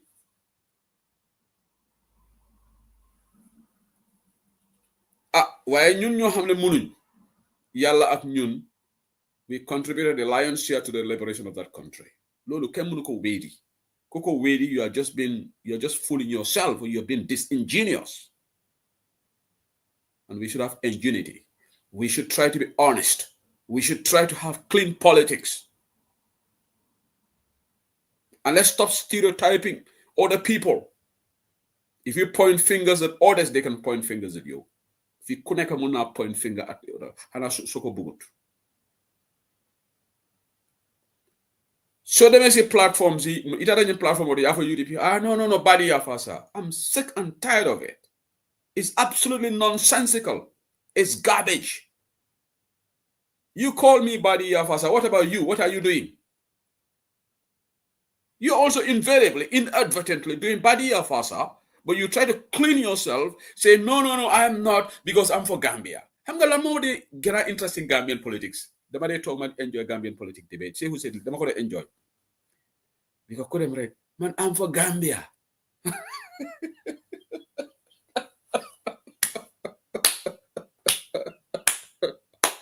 I'm going to look at this is funny to me. Money. Bandobi Gambian nga gis mo he is not for Gambia. One len mako. Dole bay wax yi ngena wax ci TikTok bi le. Because don't just any Gambian who would say he or she is not for Gambia. So what sense does it make to say I'm for Gambia? Malaj len. Maybe somebody can call in and move on to. It's just like Yaya Jammeh tay. Sokola de munem dafa wona Yaya Jammeh, to him he is the most patriotic citizen. Even right now leak audio mi wunde mu ngi écouteur jine ya jame things moom moo gën a bëgg a dëkk boobu against the backdrop of the fact that now the Gambia government through ECOWAS is trying to set up a special tribunal to try Yaya Jammeh and his cabal. Right? But Yaya Jammeh, to him, he is better. One len ma bena Gambian ku ekati wahne man I'm not for Gambia. So suma dega these comments wow man I'm for Gambia no I'm man holuma party man holuma li yepi nonsense la wax bo xamne ken is waxi dani saret la kuma buga challenge wax bi bring it on because don't just any Gambian kula wax ne mo he or she is not for Gambia so deme Mama Kandeh dafa wane he's for Gambia Alhaji Ousainou Darboe dafa wane he's for Gambia Honorable Halifa Sallah he's saying they are for Gambia right Adama Barrow su taxé mu ne man Gambia rek laa gis toujours ma dégg ko ñu dégg ko si Adama Barrow mu ne moom si presidency because dafa bëgg a bàyyi good legacy even right now bu Alhaji Ousainou Darboe ne Adama Barrow dafa toog si place bi because of the comfort the privileges xaalis la bëgg Alhaji loolu dafa naxari Adama akate man naa ko di ñini la ate nata la ka dokuke ko akal ñi silo lu men doku pour Gambia lom so Adama Barrow fa mo ka fole ko Gambia be Gambia dokuke nga Gambia le so mo ka si diaspora yalonte diaspora nga jelele sometimes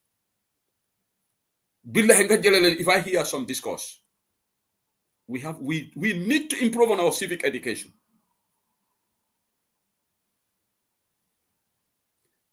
do you ever hear Sehu Sedili saying oh no man I'm not looking at party I'm looking at for Gambia yes we are doing this for country but to me I'm not going to sit down here and say the other people on the other side of the aisle are not doing for country. Honorable Halifa Sallah, man ak mom bokkuñ benn party, but he is also doing this for Gambia. Mama Kandeh ak man Sehu Sedili bokkuñ party, but Mama Kandeh is also doing this for Gambia. The only people that I have doubt whether they are doing for Gambia is NPP because ñoo nekk si nguur gi from 2024 to now, they gis nañ corruption, gis nañ injustice and ñu ko support. But to me, anybody in the opposition and you want to remove Barrow, Sehu Sedili dama la gis ne yaa ngi bëgg a Gambia. Man, waxuma keneen de. But you cannot be in the opposition with me. Nga ne yow yaa bëgg a Gambia, man bëgguma Gambia. Foo ko wér. Loolu waxi yabaate la. Yow, da nga am sa reason lu tax ngay oppose. Man Sehu Sedili dama am suma reason. ñun yëpp mënuñoo bokk si benn gaal. Dañ leen bàyyi di disrespect one another. Because yabaate dafa stop. Okay, ñoo xam ne they are not in political parties. There are a lot of people here who are not in political parties. Some of them choose to be independent. Even those people, they are doing it for country. Just because they are not in UDP, dafa mel ni tey man ma toog fi ma ne ku bokkut UDP kooku gisul réew mi. Loolu naka la moo mun a make sense. Xanaa ñu ne UDP ñu rek a bëgg xanaa ku nekk Gambia dafa war a bokk UDP. Loolu su xaw happen sax du ñu jik. Not every Gambian can join United Democratic Party. Well, it doesn't mean that soo nekkut UDP bëgguloo réew. Gis nga waxi yabaate yi ak wax yoo xam ne di tuutiloo ñeneen ñi loolu la ñu war a stop su loolu stoppé rek da nga gis ne décorum dafa am bas lo nga stopput ngay sanitize sa boppa di def sa boppa nit ku baax la gis nga yàlla soo baaxee yàlla xam na ne baax nga pour nga wone ne da nga baax taxul nga baax te ñun Gambia we are God of pretenders. am na ñoo xam ne lu ñoo def si ron ak lu ñoo wax si kaw du dee nekk benn suñ dee si kaw dinañ wax bu rafet suñ demee si suuf ñu wax boo xam ne wallahi suñ doon record ñun duuma diamol ni ka record no wala ne ko suuto so ta ni tilibulo duuma diamol ni ka record no ma si bokeda dano modol te funde la plateforme de Sehu Sedili xam nga lu tam am fit dañoo bantaba di wax si ñetti platforms yi right now I'm having almost 380 people watching me te bokkut ñoo xam ne ñu ngi si palanteer yi si TikTok bi di ñeneen ñi ñoo maa déglu si palanteer yi dugguñ Facebook bi tamit ñeneen ñi ñoo maa seetaan si palanteer bi xam nga lu tax because man kenn du la wax ne Sehu Sedili si demee si suuf bi li la dee wax because if I do that I would have been caught by now kon ñu record ma denu ye record Gambia no tarata record ina nyanya ninka men fo jang aninka men fo dume mankele denu ye na audio bondi juna ndebe tara siri nyane rek na audio be janjan kan forumol ko aka some Gambians ak lu ñu mëna gaawé ci record sayni mo kata diam ka WhatsApp ayal telephone do press ayama diamola ha go ite nyin ko je nyaadile ha kari kata tenne kari fe kata tenne ha kari fon kata so abi ma kan diamola ni de mari fana ite ko bu katama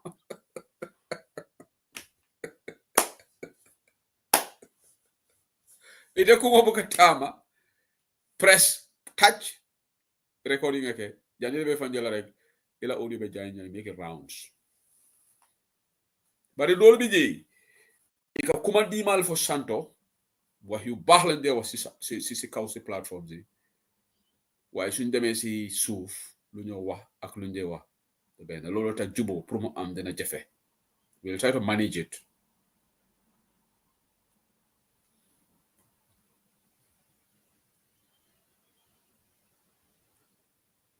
man suma noppa dafa gudda because ñun we are not newbies in this media ñun we are yàgg nañ ci media bi mané nit ki su yàgga ci dara fo nga am little experience ñun depuis time freedom ñu ci online radio yi ñu dem ci UDP generation talk show génn fa dem ci UDP bantaba te man liggéey nak ay Africa tamit bala ma jox UDP ay Africa TV I used to be their anchor so ñu yàgg nañ ci media world bi am nañ ci experience all that glitters is not gold loolu angale wax all that glitters is not gold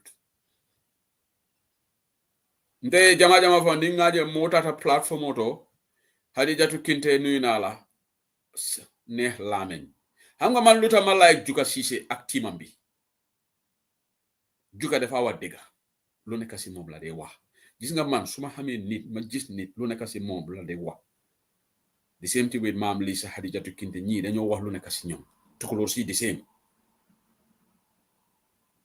Juga su fekkee ne dafa ñëw wax wi wu neex ci Barrow must go platform bi then should them see suuf muy wax different you kon she will be found out ga expose nañ ko bu yaga but Juga bu ma ko xamé bu mu joge ci struggle bi she's just who she is su d'accord ak yow daf la wax carrément ne d'accord ma yow li moy nit waaye ngay wax nit ki wax bu ne so demé ci suuf ngay def something you'll be found out. Let me tell you guys, you'll be found out. Gambia is all, we are all connected. Let me tell you guys who are new in this politics. You will learn in the hard way. I'm not ñoo xamne dañoo waxtaan ak yow. Pare rek tek téléphone bi waxtaan ak ki yow lo leen wax nañ ko kale. Ma wax leen ko nak. Looy waxtaan ak ñoom. Call nañ kale man ñu diw sanga ñu ne loolu la sa information de dem. Yow by the time you know it, lo discourse ak kale wóor na Gambia yépp xam nañ ko. You know, we know it. We've been through it. Depuis time struggle bi. Man nit try na mako with me. One of my colleagues, duma wax turam. Duma moko def de. One supporter so called, mu ne mom support UDP mu call ma. Mu laal ma topic keneen ko xamne ma ko ñoy liggéey. Buga am wax ci man xam nga suñ Gambien ci xam naka lañ grawé na bol grawta ñame nga ko bari ko e kam ma ñi na diamo la ni lafta même fula yakale Brimbe freedom fanam yalon to resign from Freedom Radio. Somebody tried to get me recorded. Tala alamane mani ko forgalay ndebota ji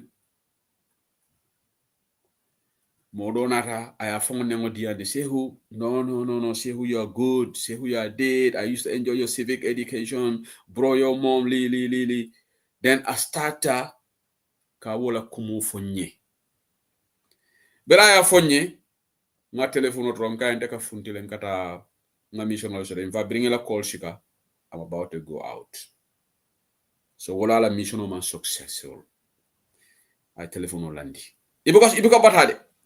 I able to for 2 weeks later fana the same person you call ki amari man fa be Canada le ba well akabe Canada le I will phone you fa be Canada le ba malo anata the same person you try ko tenke nabe kachala ayola kumo manye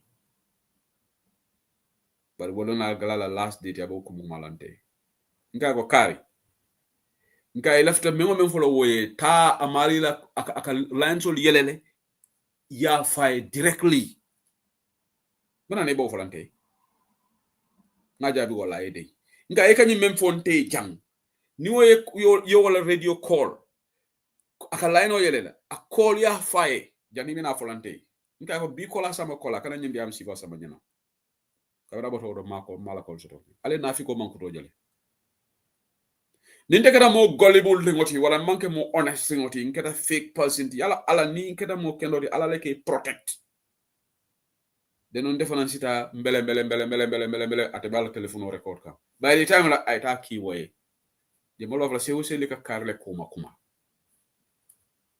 e ka kawole ki nyim politiko be mo wolti dolbe je kanyu tan nyum duma diamola ibe mol damal fayla nyokam UDP ko ten kari ko ten fenkete be fongal kala ten dolbe je they are agents of the government pretending to be supporters but they are agents of Adama Barrow ñu ci social media bi ma wax len ko man se fu seri I have got great connection with the system suma bena source call na ma fani mune ma sehu Adama Barrow has implanted some people in social media ñu ci TikTok bi pour jaxase opposition bi oytule ma déglu ma bu baax te man suma source boobu noonu lu ma wax moma wax ne moma information ne Barrow mo ne victory bu mo am 2026 abe mol datu la yele lin koku bu ma state di liggéey ak mom 9 out of 10 lu ma wax rek def de nek dega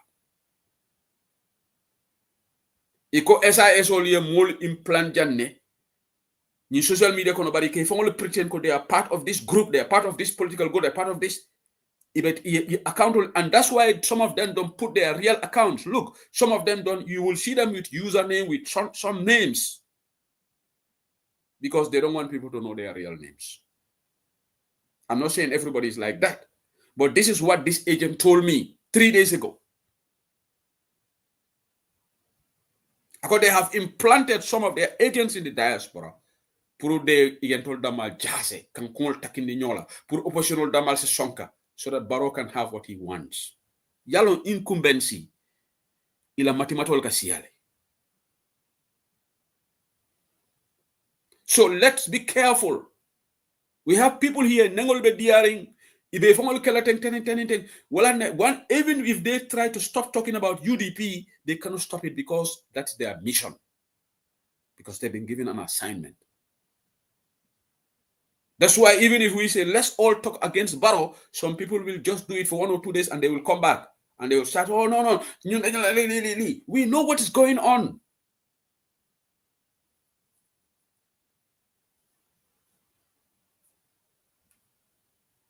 Adama Barrow ni momoka Adama Barrow underrate. Adama garawtale de manasi manasi garawtale mol kamere ko manasi ha Adama Barrow man karang Adama Barrow hunu fengi Adama ko teng Adama la fero le siata biko Adama ni APRC la mol lebe do kola strategies all tandala kamol Yaya Jammeh used to do this counterintelligence on the struggle. Don't struggle konol no. Yaya Jammeh used to do it. Ikamolu joje ka radio call the agents of Yaya Jammeh. Yana ye kumafo moli sonko. Utu malka jibe na program ol sonko ka online radio. Mol damal ka nyo saba fo mol ka nyo neng. Ikamolu joje kata Facebook ibe nyo block la. Because agents of the NIA were at work. They infiltrated the struggle. The same thing is repeating itself right now. Mbalu yamarla ni momo ni mobe dix diam la jan TikTok amel so yamari la identity long. Ni ma momen identity long nga ham fan nga emale wax bi ak mom. Man say who said it, if you are talking to me with an identity long, I'm not going to encourage the conversation. Let me make it clear. I have to know who you are. I have to know your name. I have to know your destination to have a certain degree of conversation with me. If you come to me with an anonymous account, yes, I can talk to you, but relationship is going to just be on the face value. Because, man, I'm not gullible. Okay, under dictatorship, we understand why people were hiding their names. But right now, there's no dictatorship in the country. True. If you are into politics, you want the government to be transparent. Why can't you be damn transparent and show your identity? Do you say people are saying we should scrutinize our leaders, but we don't want to be scrutinized. Under dictatorship, I can understand. Because even Mandela has got, he used to have pseudonyms when he was fighting against apartheid. He was using a pen name. He was using it for good. Right now, you want to talk about politics, you want your voice to be heard, give your real name on TikTok. Wala na banta ba kufu call na malachi satur. Yes. I don't know whether you observe it. When you come, I say itodi mamonity, because we want to know who you are. You cannot call him to bantaba. Just like Nita Pamodula radio that cafe itodi muneti and Anyanta Okelale. It is a Pamodula radio, no, Mantan Tofola, but after Diamolale. How can that work? Bantaba kufi call in tone at Ambafle itodima. Ni are not yet misleading to I have done the due diligence to ask who you are. But Nina the user wants something with these funny names, you call here Mafle Wahma Satur. So Bugut Malala Satur, don't join my platform to call in. It's not a must. I'm not craving for viewership. I'm craving to have the message go through. Even Somanya fee, I have 20 people watching me, and my message is going through Momagana Amiti. But lady, based on this intelligence I got from this guy, anybody with TikTok, I will ask you who you are. And if you try to criticize UDP, then I'll large Balama Angel and Allah Wahma Satur. So my who Satur, Mandomala engage. Wahma Satur, Gahma Fanga Deka. Because so lie, if you lie on your name, maybe Kenan Dina Hamisabat, Munamla Ki Tugudu. Because if you are in London, Nganeman Alasana Sedili. Modoye Council, I can know Nimu Buba Kamaraleti. Yalobina Bafla no, Buba Kamaral Kadiamode. So now if you are coming to Bantaba, I will ask who your name is. Please. Please, let's be bold, Alingan Tulufo. Because you want to be in Gambia political discourse, you are so much passionate about it. Why can't you tell us your real name? And we are sitting down here condemning Adam Barrow for not being transparent, the local government for not being transparent, but we ourselves don't want to be accountable. What are we afraid of? Man say who said it? I'm using UDP online Bantaba, just load the money and I say who said it. If I call in, I introduce myself. Because what I'm saying doesn't owe Gambia. They must believe in what I'm saying. If I go to Barrow Must Go platform, I have got my personal account, say who said it. I've got UDP online Bantaba. So man Maduga, follow Maduga. But I understand during the days of season, man, I'm on an anonymous account because I'm not a guy no matter why most people I'm on. Yes, I had it in the struggle. I had it, and I had it for a reason. But even when my identity was blown, my cover was blown up, I continued my civic education. Time Bobula, I'm a civic education, Freedom Radio. Time Bobula, Genako, Wasa. I didn't go under the woods. But today, we don't have dictatorship in Gambia. Temunga talk fee. Criticize as long as you don't break the law. Ngadem Gambia, ngadem Tosasola. Because what are they going to charge you on? Langadef. Banlu anga yaha. Eventually, nothing is going to come out of it. George is Hamlin Lulu. As long as you don't violate the laws of the country. But Jame Mom Lulu Fekofafa. Because Dame was a dictator. Even though Sumobahe Lulu Masi Domi Reu, they will not like to hear that. Why Lulu Muidika? Jame dictator la one. Kuko nangu, Jame dictator 100%.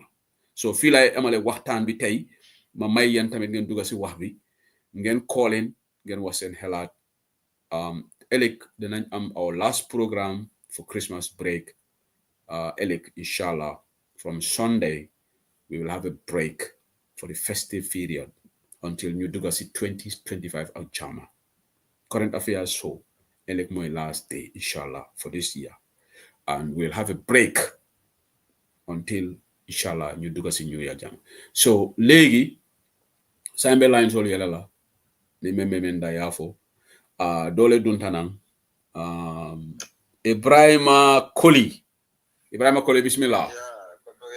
Ite toke la TikTok le Ibrahima Koli muta fonyi bese safu suma chep ndanda woltot I'm feeling. And you know, when I was I grew up in Lamin, Ibrahim. I grew up in Lamin. All my friends, not friends who lemu jola le. Nyanda jola kamu elan bilai. Yeah, for sure. Ebenyali. So muna be da kon. Okay, Yusa na tele. Yusa ite be to fola nyele. Yusa. Okay, ndala feka mi for that. Ha. Because last time we done a program motole. Mbam for still now UDP farms on honey man gifo. Ha. Till now they have to engage people. Yala halwa ni banko nyini kan. Fela ye mol nyini na do mani nana. Mol do jele minale kata other platform e ba for badia fasa.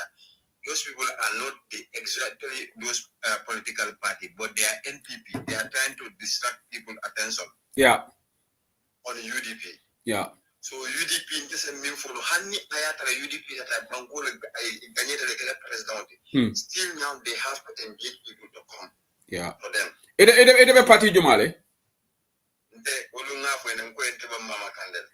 Yeah, it a GDC. Yeah. It a GDC. Yeah, right. And then one from you went to Mama Candle and Quaco, but then more Kalota, Puruna Kazimba UDP for the next election. Oh, great. Yeah, hopefully no. Yeah, hopefully. Yeah, more total and UDP. So I'm urging other people to come.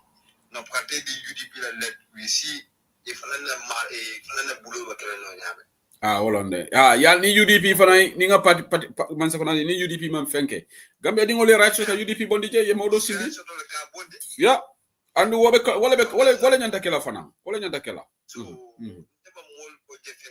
so UDP cool down no because thing for UDP farm so. Bantan booming long time before adana fana ban engage into this. Abeta normal de amanga sinya kilindi. Abe bata abang koche wado jena na message asa fane UDP ku jaw jamale ke kana min fami. Mariaja try to engage me I can nyam do mon fo ay dundi kol ko. Wow. But still now, you banting a banco catanya, moro banco. No, banco casaratale, banco tignatale. So, welcome to Kamfa. Every day I get angry about the country. Yala Kamfa, Mara Boroti, Mr. Koli, Wolong, Mol Melong Gambia, Kol Keje, Yafo e Catholic opposition, Yadi UDP la, Nabaro Bondi. Nina friends of Bola Diamoka. Last time I left Kodoke Dole, and Dokomadole Futu Jedo in Dese. Adamani hour. Something Jaju. Oh, Seni Jaju, Seni. Oh, okay, thank you. Our move on in Goledi. I mean Dokomalo.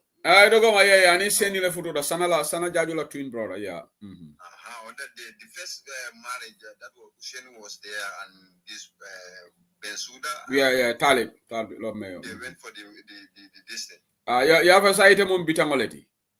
Yeah. So, being Salif Tanodiamga, our brother in Salif. So, we discuss a lot of things about how to do this thing in phone. Okay, great. Great. Our mental documale, okay. So, Kul Bitaka Nyame is a campaign back. So the only thing not giving a calculation boy, you see button and button. So let me give it to these people at least. Kafome warakade nyanda dila. Hadija tu kinte yo nakanga ame nyare account. So what a big deal though. Okay. Because last election NPP used to win the election. Yale minute. Iko yemile for mole ko sido le ko ni UDP ganyeta. When you see all be by la banko kandi. Yeah. So no. Ngo UDP o semele fon so daga mo deport fam. UDP didn't have that power. I'm also These people are using this one just to break the Bari fenke fonga ya fole e badembo fonga ya after kaya o kele pro pour que vote soto fongo yo fele okay okay abaraka Ibrahima nga kola so do ta no ante give up la vote killing tele vote asekeno asal ganyen dino fonde ha okay abaraka bake bisakola abaraka okay thank you very much okay okay laaj ko hello Ibrahim yeah nimbala asuma Hadijatu Kinte musuma xamne da nga dega jola sax alhamdulillah yo ni jangan ka santena pole kanu la ko ka santena audise usedilia okay ko mama tande ni kurum none papa yoli panutel UDP lemo ni mama ngechenye au role yoli wama katifonyi because fonyi no lemo awan ndika engage di kana katifonyi because no jam papa yoli rek mati muyu katifonyi wulu burum anu kuruja banjul awa fonyi kunda because fonyi is back Gambia le malege malege le so muyu kanu manjum omu de bil omu dika manipulate ku jamata katifonyi ban sabe du mati ji ware ndi lebo o di coalition yola ko bukana kati baro demo nane baro reka angole no majetu mu yaya jamme lemo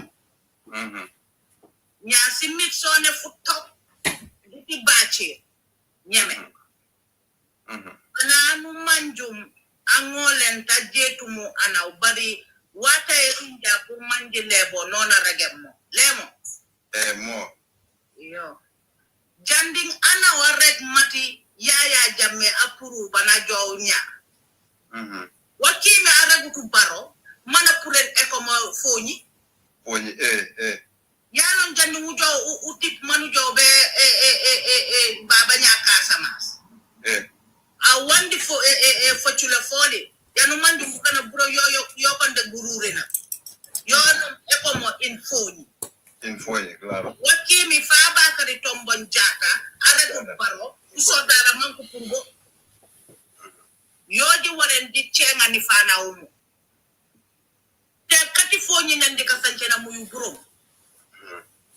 umuna bibi muyu burom di juju nan yaya aregum bejo na mama mati yaya jow jala kala nyare ana ka korsi dunia uyu nu wara nu korsi anaw nana manju mati wada rindim pour na mama mati yaya pana jow abati tampari ayna leñu lo aja utanyes tanu manjum o pana arebo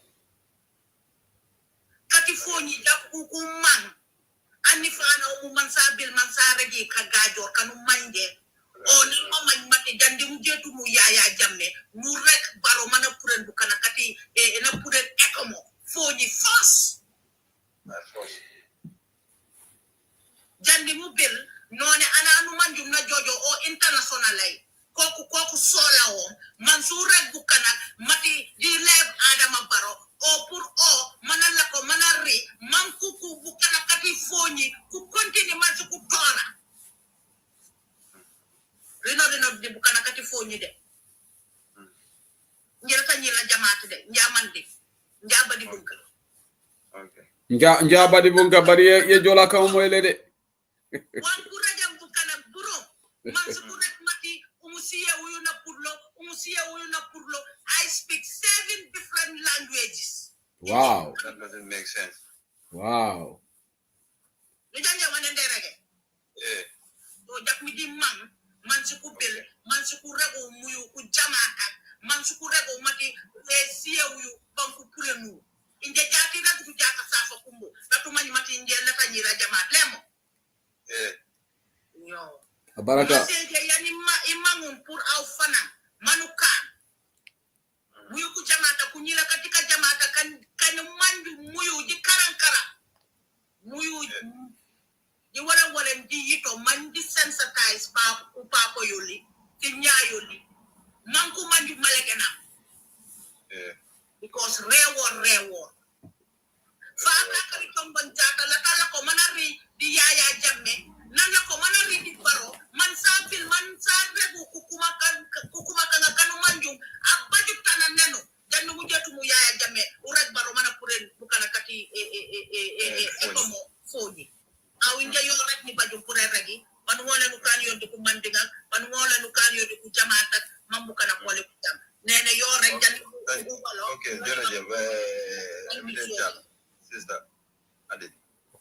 So I will try to respond that one in Bandinga for the listeners. Yeah. Thank you. Okay. Seku Sedili. This is the system important. This is the reason. Me yatina kombana kate foundila UDP la.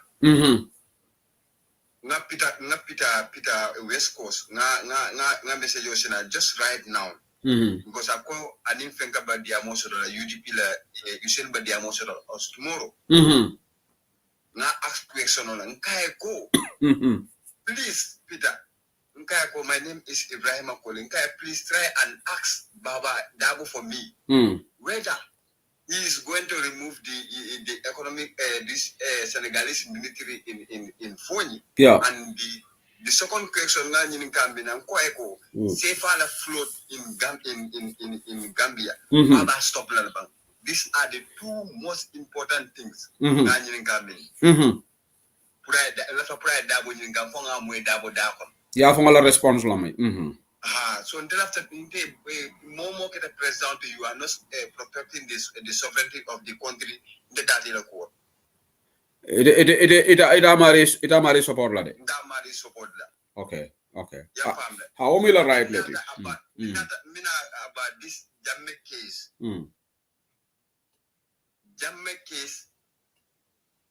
Jamme case thing because Jamme case jibe nyameng abidaka nyameng.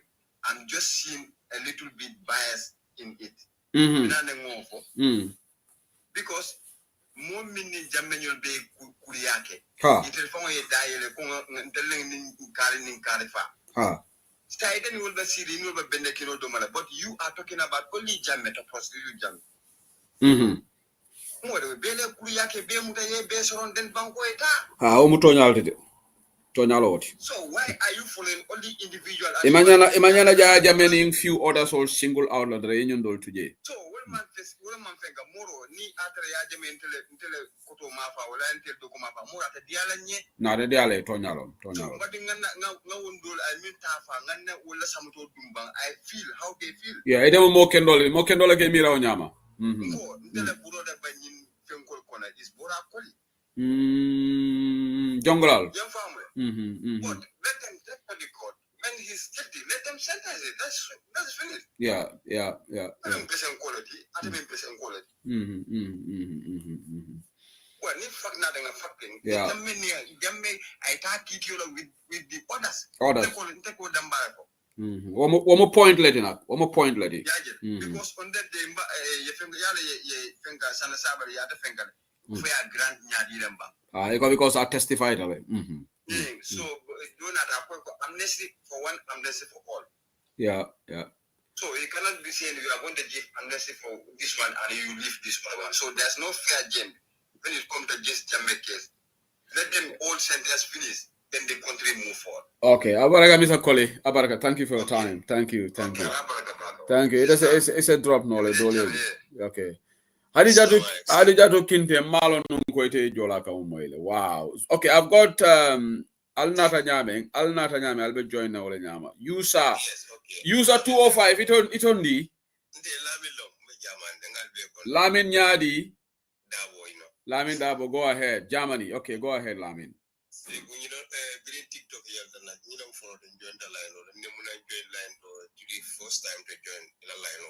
Okay. Mone motivate to be.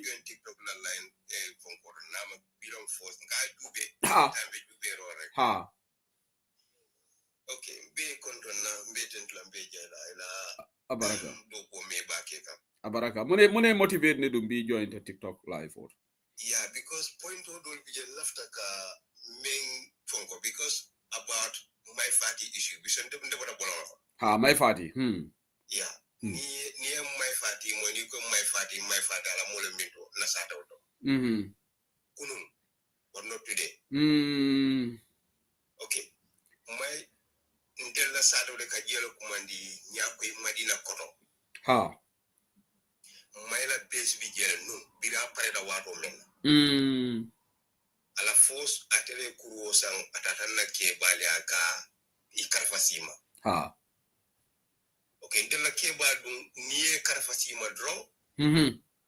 ike kutirale ha okay nunto kebal bonya ante nila sata wa relationship o membete wa birin no ha okay wole be kere birin ko nyin sita tana da ku sa boy tana ke karfema ha okay wol kay ko na karfo muta bare bi tangor ngobla tala nga jeta damen sita nga jebe firi kamo be ton ke nyati ni UDP le fo bi tangor bi wulle biro soto nyako madina ko do kono ni wolom first wulli be wulli wes pour ka biro wulle biro soto nyako kono wulli kono wulli wes kono aflota ndella sato may fati to nyamutable motabul de no best I don't but my ka na la patiola na la executive minto maybe for combo because nde nandi male babulje ala campaign manager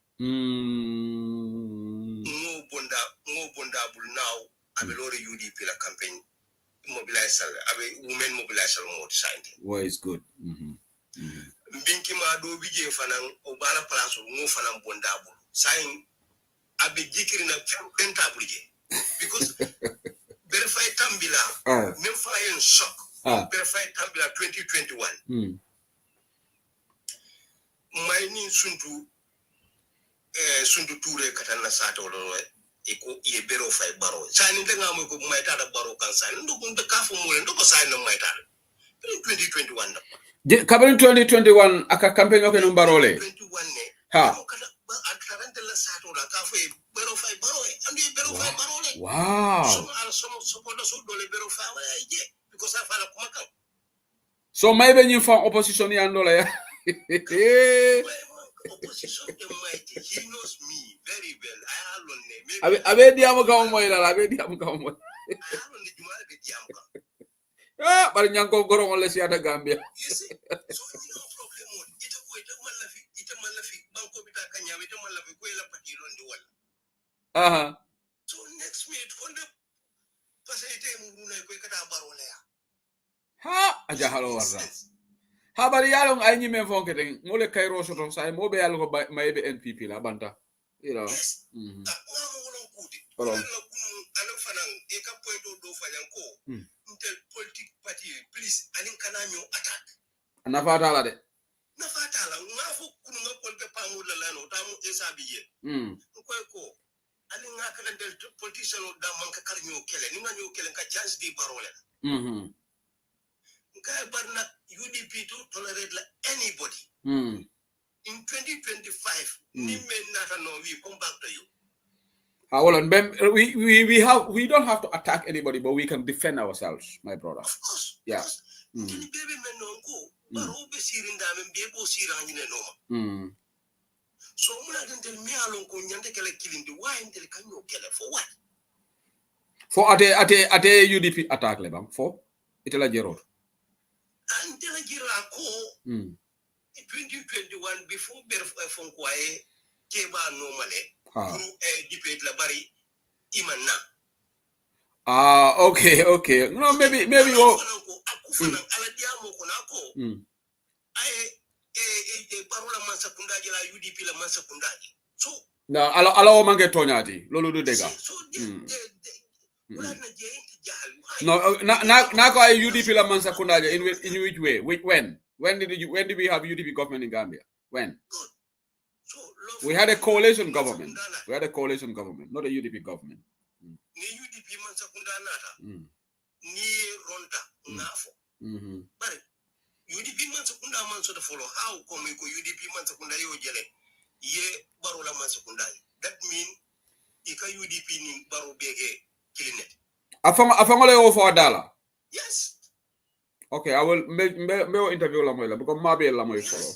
Ma la moy follow. So wala bi commune de ngam fa do wayla ko kanal batandi fente may bulu ala base halala sato so ngala base bendela sato no but not today maybe I found benyum moyla but not today.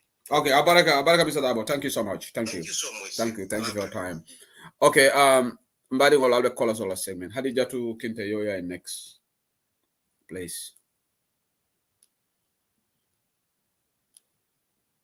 Hadija to kinte hana danga neka mute.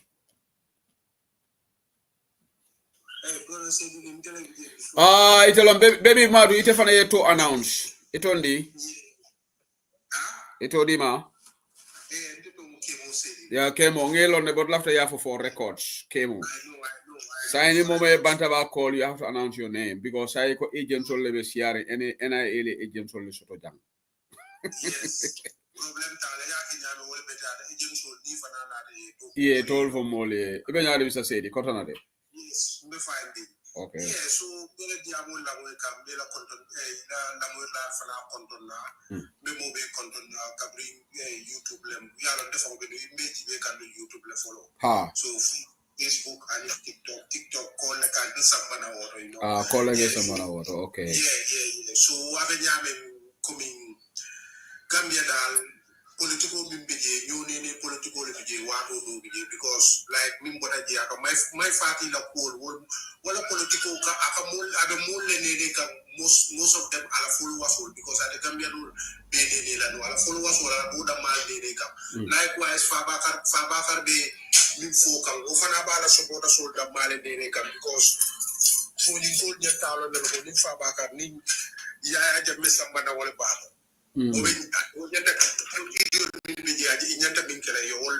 so wala nan ko Gambia dal ñono ni political bije bari kunu mo be ya jele min keta so wada ma fa ko nyanta ita ni la mo la ko Gambia kambe wala bete ata andu man sakunda nyanta falina because ni Gambia man sakunda man fali Gambia ni dum kan dinko ko andu dinko du atende karla because mbe la family le bije alinde sikuri njanyawo mbe la family le bije andu be Gambia no yaje so Gambia la nyaado ta wole mbe na fa so abe nyaame sign mo be nyanta binkela wole #free and fair election what am I called because it like Ismaila season you coming for 12 o'clock abe banal election obe banal to lebe win la mo ma dispute but mo lafta min the free and fair election nada free and fair election o sonota mo be walo na jumale win ta fo wonde yo so sa be nyan ta wala dala bari ya mo be siaring mo be yaro ne ko Gambia di wol fata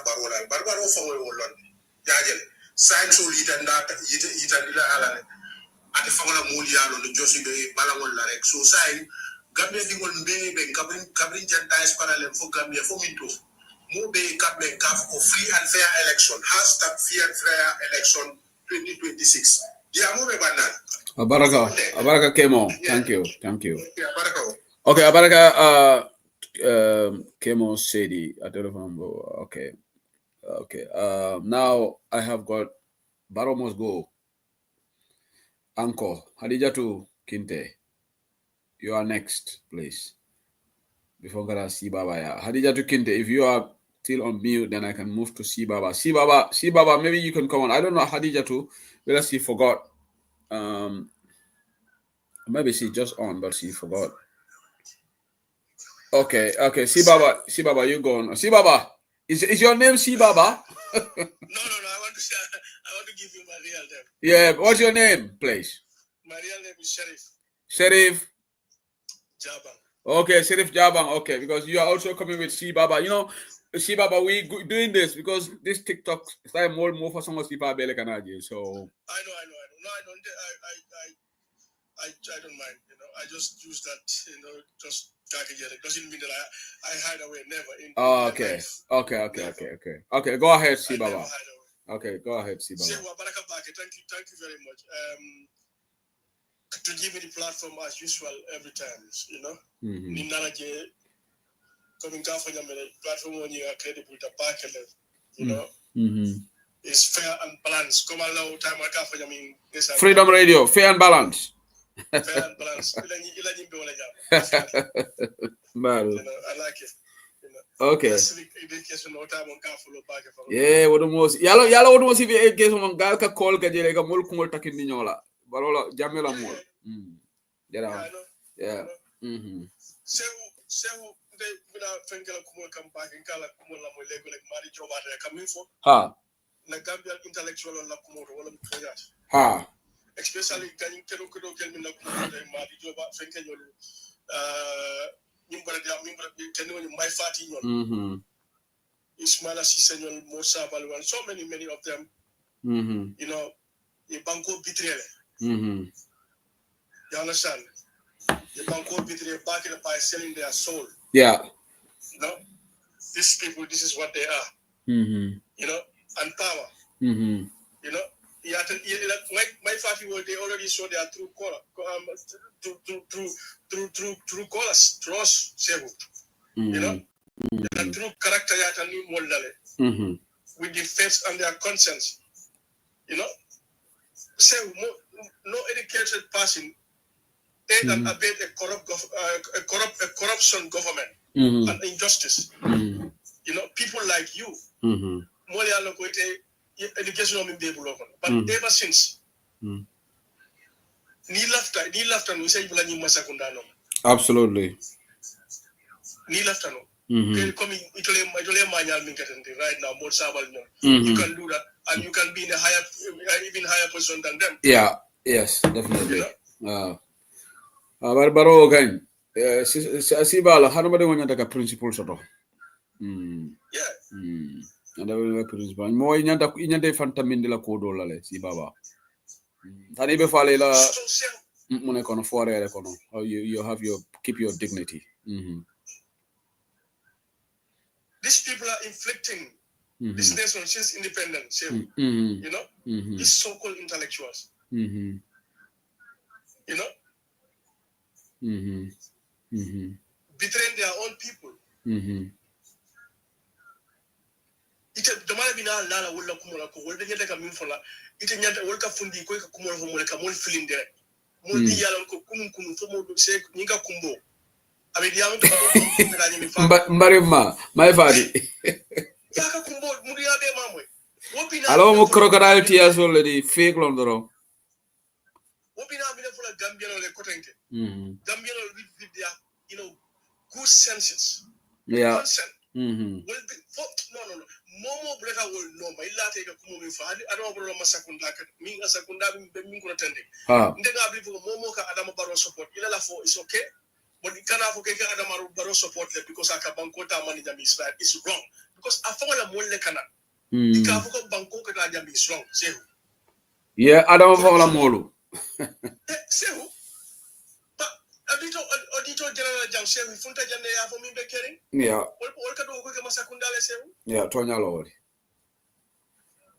Fenko deputy ya for jande corruption min ka ke sewu. You know?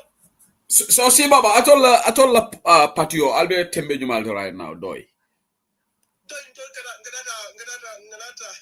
Nganata nationwide tola next month. Oh, Alpha Mira nationwide tola. Okay, that's good. That's good. Because you NPP talk le UDP yaga, so I told you next. Next month, January. Oh, that's good. We're getting ready for that. At least that will also add, you know, Doi also will be adding their voices to what is going on, you know. So of course. Yeah. Because last couple of months ago, Dara Banco the Central Committee Dara Banco England. Okay. Okay. 3 months ago. You know. So right now they're going for the tour now, you know.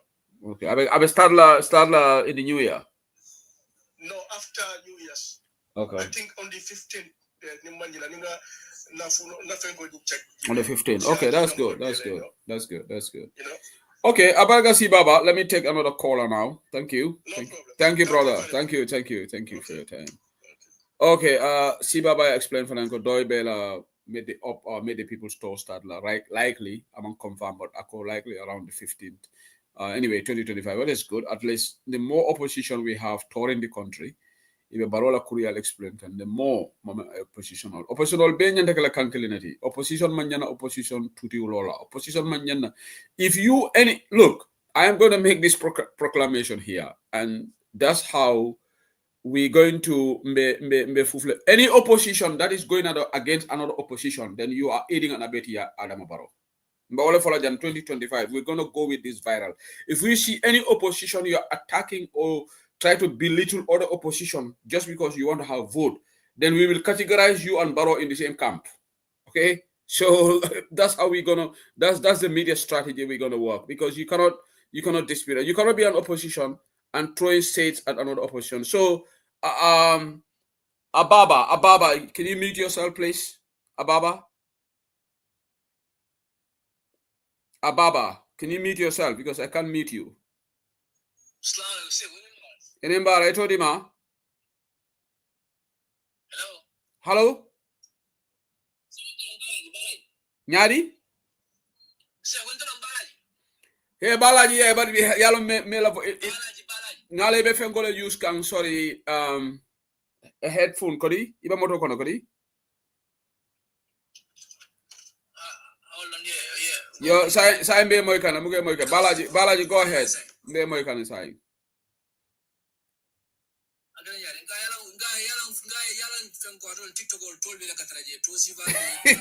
But you can change your name and put it as Balaji.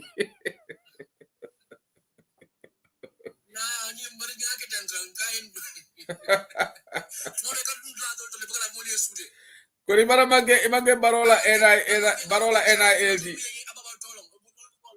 Kuri mange barola NILT go.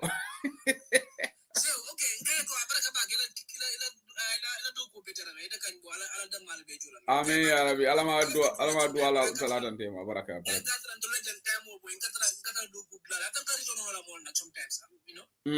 Okay, America. Okay.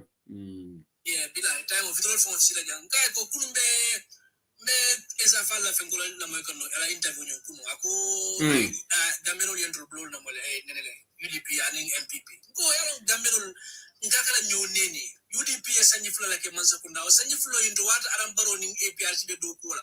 Ibe diamo kan duma UDP man kukeno o mansa kunda. Para minister sabada masla je minister o minister bol ning wala track record jibe mina ke mansa kunda ka be do kola je. Out of 1920 ministers, Minister Saba, or Bela Doko, Minister of Foreign Affairs, Minister of Financial Affairs, and Minister of Agriculture. Almost a bond the BJ, Iba Katakanko Quota Falling. Only UDP, the coalition government on 2 years. 2017, 2019, the Potagay. The Potamansa Kuna, side of account law, la Kavako, Dafan Befin Cointol. You know, and Metacafo and Kavako in coalition among Kipur and Kanasila. UDP alanga long for nimin na mo kwanda mobe alna lelanka man nimin la fakara ka foko haybe mol bend la wolle mol tala mol kala ko ndul mo jolde ko baro wala nda sonna wala kodi. So let me get because dole fana nyim fojan te mala interview be lama. So I mean for now nageni technically it la understand I mean for ka wolon ko UDP ndolu Gambian oli ndolu we have been tested because no UDP man sekona so the MPP man sekona so atebe men for ka wolon nyidi ko so Gambian ol manya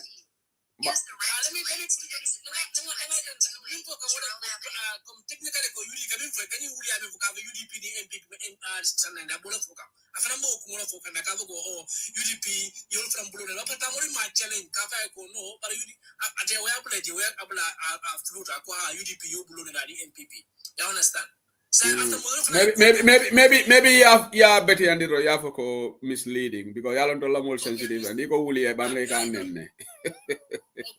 I thought that misleading statement, yeah. So sir, I love Esa. Ni Esa can be president. I will be happy. You understand? I will be happy, but it come like gonna try kamulta image ta Chinese. MPP and UDP most clear no more flow most current. UDP no, that's completely disrespectful to UDP. Correct. So you can call us no important. Now we say can APP ni can always good. They are welcome. They have like in party. Very well. I know can do bail and you can low from but AP y'all don't understand. APP from Jumalela leader is it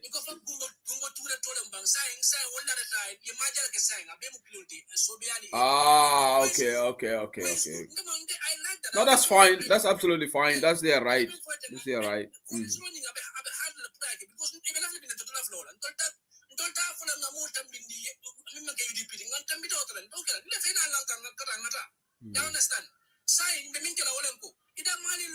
Yeah. Well, yalla maybe itabanna adiama man ko this tactical coalition can work. It only say lono ila own coalition form tol faranga coalition form. Very good. Yeah. They can be kingmakers. Yeah. Because last year 2016 Mama Kane was a kingmaker. Ni Mama Kane man loan on his own. Barrow Jame would have won. Yeah.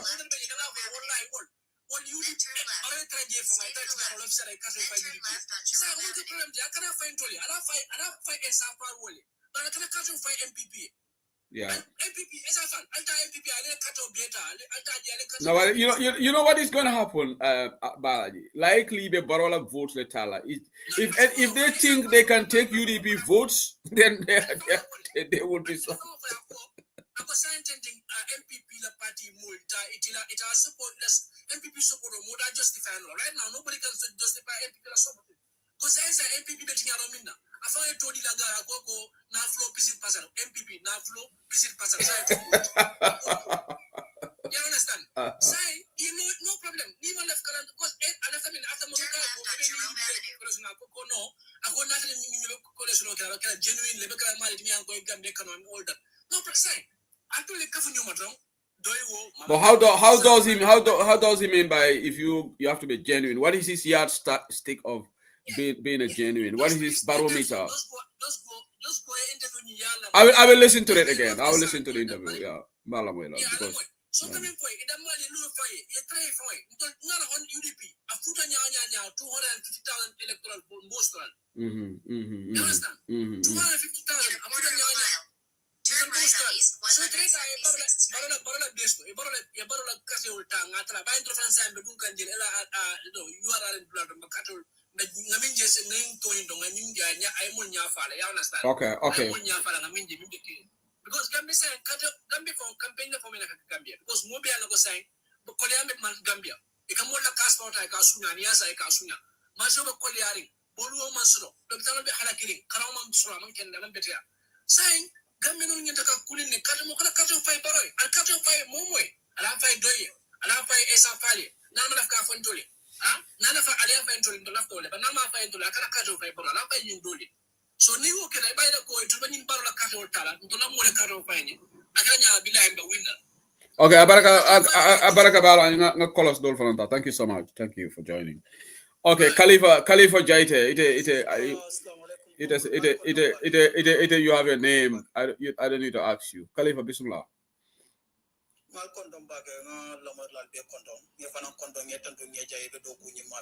Abaraka. Uncle Minkan de Jacali, because in the Kajako, GDC, and in Katabula Sobea, and in Katabula Doy, then I'm going to be a necklace of Pukajako, a better government not Gambia. So I'm not necessarily below, model buffalo house and double cable, and the Kaji, it will be a party of a party to being a necklace of Pukajako, a better convention. So I'm not a little bit of double send up Kebara and the Kajila. In a party, you may not go to Yamoka or a Kaloko send double Kebara when the Kajila. Well, I will tell you the answer, but I'll tell you why they're doing that. So I understand it. But Islam, Niajibe say, Mulka Yumi Funkades, I come from Bejamis, I come to Coleamento, Balul Midabu Colar in Gambia Bongo, more Pilia Bala, Moto Falamoy, Ombra Balafa Waterback, and Ausen Dawajabe, Bausen Jabu Bokanang, Polonco Canal Combo, Mamusul J, Dolby Jamila Lanjur, told them the Kumbo like a washo, it and the Usen Dabula, the Coleamento Gambia, Sunkutin, Barimusol, the Kumbola, Farmanual, Bamanual, the Kumbola, 4 man to Balo Falaba. Yeah.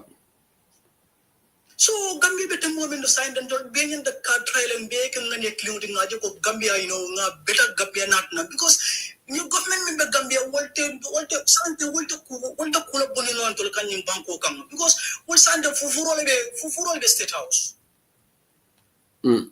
And be no government Fufuro BJSI, more baby Kura Bambande Kanje, but Yaji Befana more Milikana, Kalo Kaitan House and Davo Kebada because Useni Yajako Usen, the old Tamal BJ, Babi will never government Milian with Tinaro Nisuna or Lelaji. So you was in Dabonada, what to knowledge. Okay, Yalo Nangela in Bla Jabi for Yala Nyanta be understand Lafona, Ning Keme Bete Bulu, Keme Bente Bulu, Keme Bete Bulu. Nde tambente bulu do ka menna nin defaran la fi nana temo kafula. Okay, Carl Kamara Lai, can you mute please?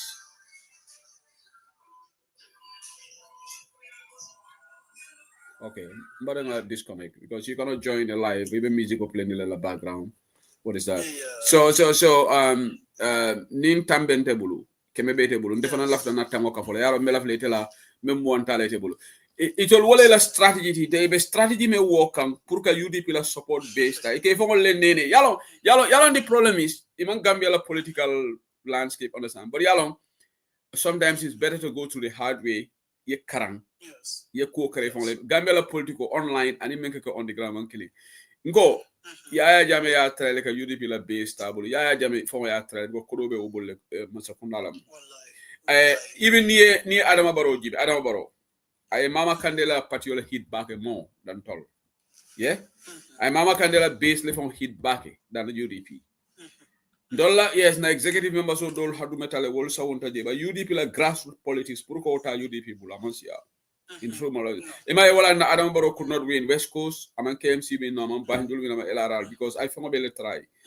So bari yalong ibule la politico correct. You know, at the end of the day, the last program kajane come bebe kala chilling ngani ko stop, no agree, more content and the last program more nata. But in natalingaji, bimbe la platform dole la moikan the same ibe nin diamu gare wale laje. Yalo to me understand.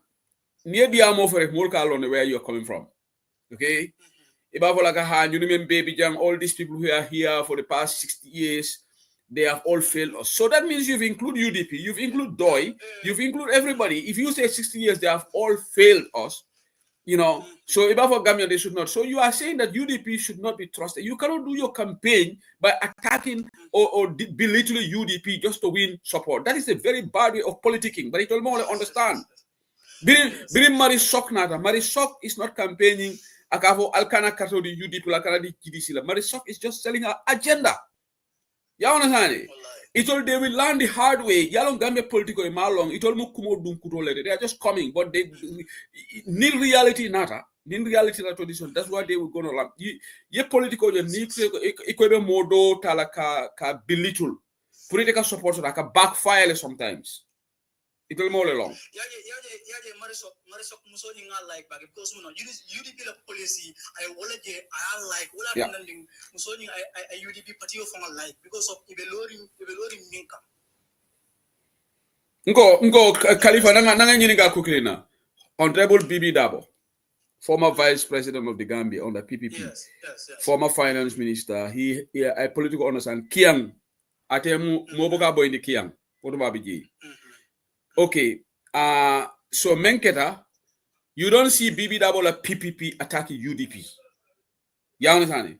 Atena la dunta politico kono ya function PPP bala agenda infact anata UDP. But momo dunta politico kono ite ko the main opposition le anyine ke dimi UDP is the main opposition. You want to have a fight with the main opposition, you are setting yourself for failure. That is failure 101 because this is the main opposition having the largest support from 1996. Yes, Mamman Sakunda win because they keep saying you call yourself a largest support. You have yes, Mamman Sakunda, but we still remain the main opposition. Moto Otala Nombulu. Nibe Alaji Useno Dabo Komaneka for the leader of the main opposition in Gambia. Useno Dabo. We are the main. So if you want to get support by saying, oh, don't trust the main opposition, you are setting yourself for failure. It will not understand, but they will learn the hard way. Come 2026 when reality sinks in, you know. Yalong support bugalo nying online diamula. The real politics is in the ground on the trenches thing. You understand? Until that in 2021, some of them are saying we will all go 2026, but they forgot we went in 2021. So to them is a big thing to go in 2020, but we've already been there. We've been on the ground. Campaign okay. You understand?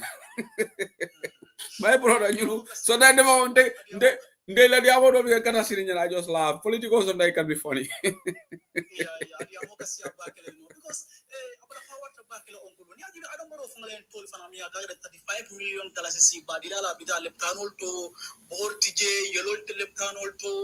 You know, ibu ka understand bangko di mo bi mo patara dito li minister ni president fa nila dimbal sasada har mo kli bu ka jara gambia leptano di be ka fly le kata ali mo fly ni kata okay mbari ge kundu kal camera line.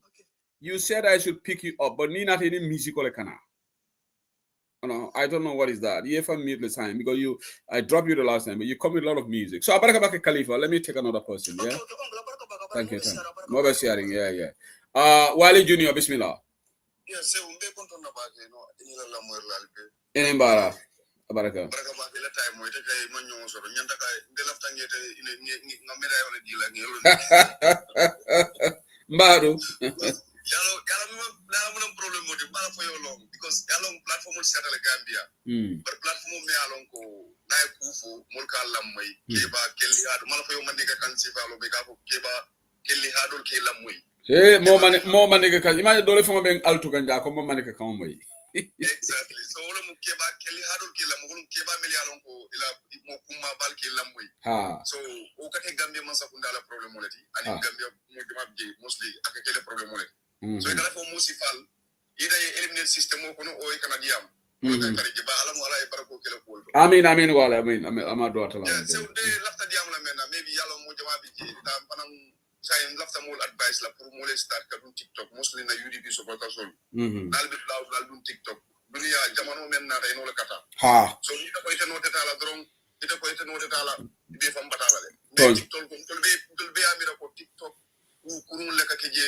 bari kila agenda fana wafu je mo kendol yaje abe jele so lafta UDP ko advice jela dron alena je nga siaje se woni wato kono like political kono ni be je you got maturity you got improve so ndefamo alhamdulillah nga na interaction wala warata lem findi dalen dunda parce que ngamen korosi wala ko comme like UDP ko animo men bijang na politique be ñin ñanta kam men la fa jani kam men falinje la ta ko highlight demande wala ko mo yalla kany mol jamal jeteng ja PDY supporters man jaw ya so UDP la de ja tari ku yalla maybe like on wali fasala asikeno atay ay ala iko sura telephone la UDP ko la o amal la UDP ko la but that does not appear in his supporters so mo jamal ñanta kany fana lu ka foko they have a very genuine PDY supporters and other political party opposition supporters beli yalla ko dañu TikTok ko all hand platform of fongo ibuka yu kanala donc agenda foje ya understand so mo ñanta ko suté ko no bagale ila mo negative mo mi ala keji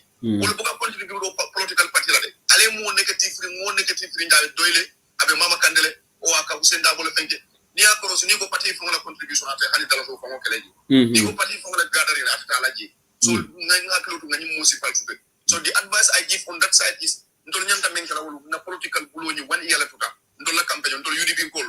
Let's have this in mind. We have already to campaign only 1 year. So you understand 2025 dam madam. So ndol ngana fo kusaba bi nyanda hakelu la wodo. I know they will come with it. One thing ango ko itanale. Oh, ibe audio bonde la miala ko based on tribal line from Mandinka other tribe. Abe nala le kili albo jelal before the election alba jelal. So these are the issues nyanda hakelu plan.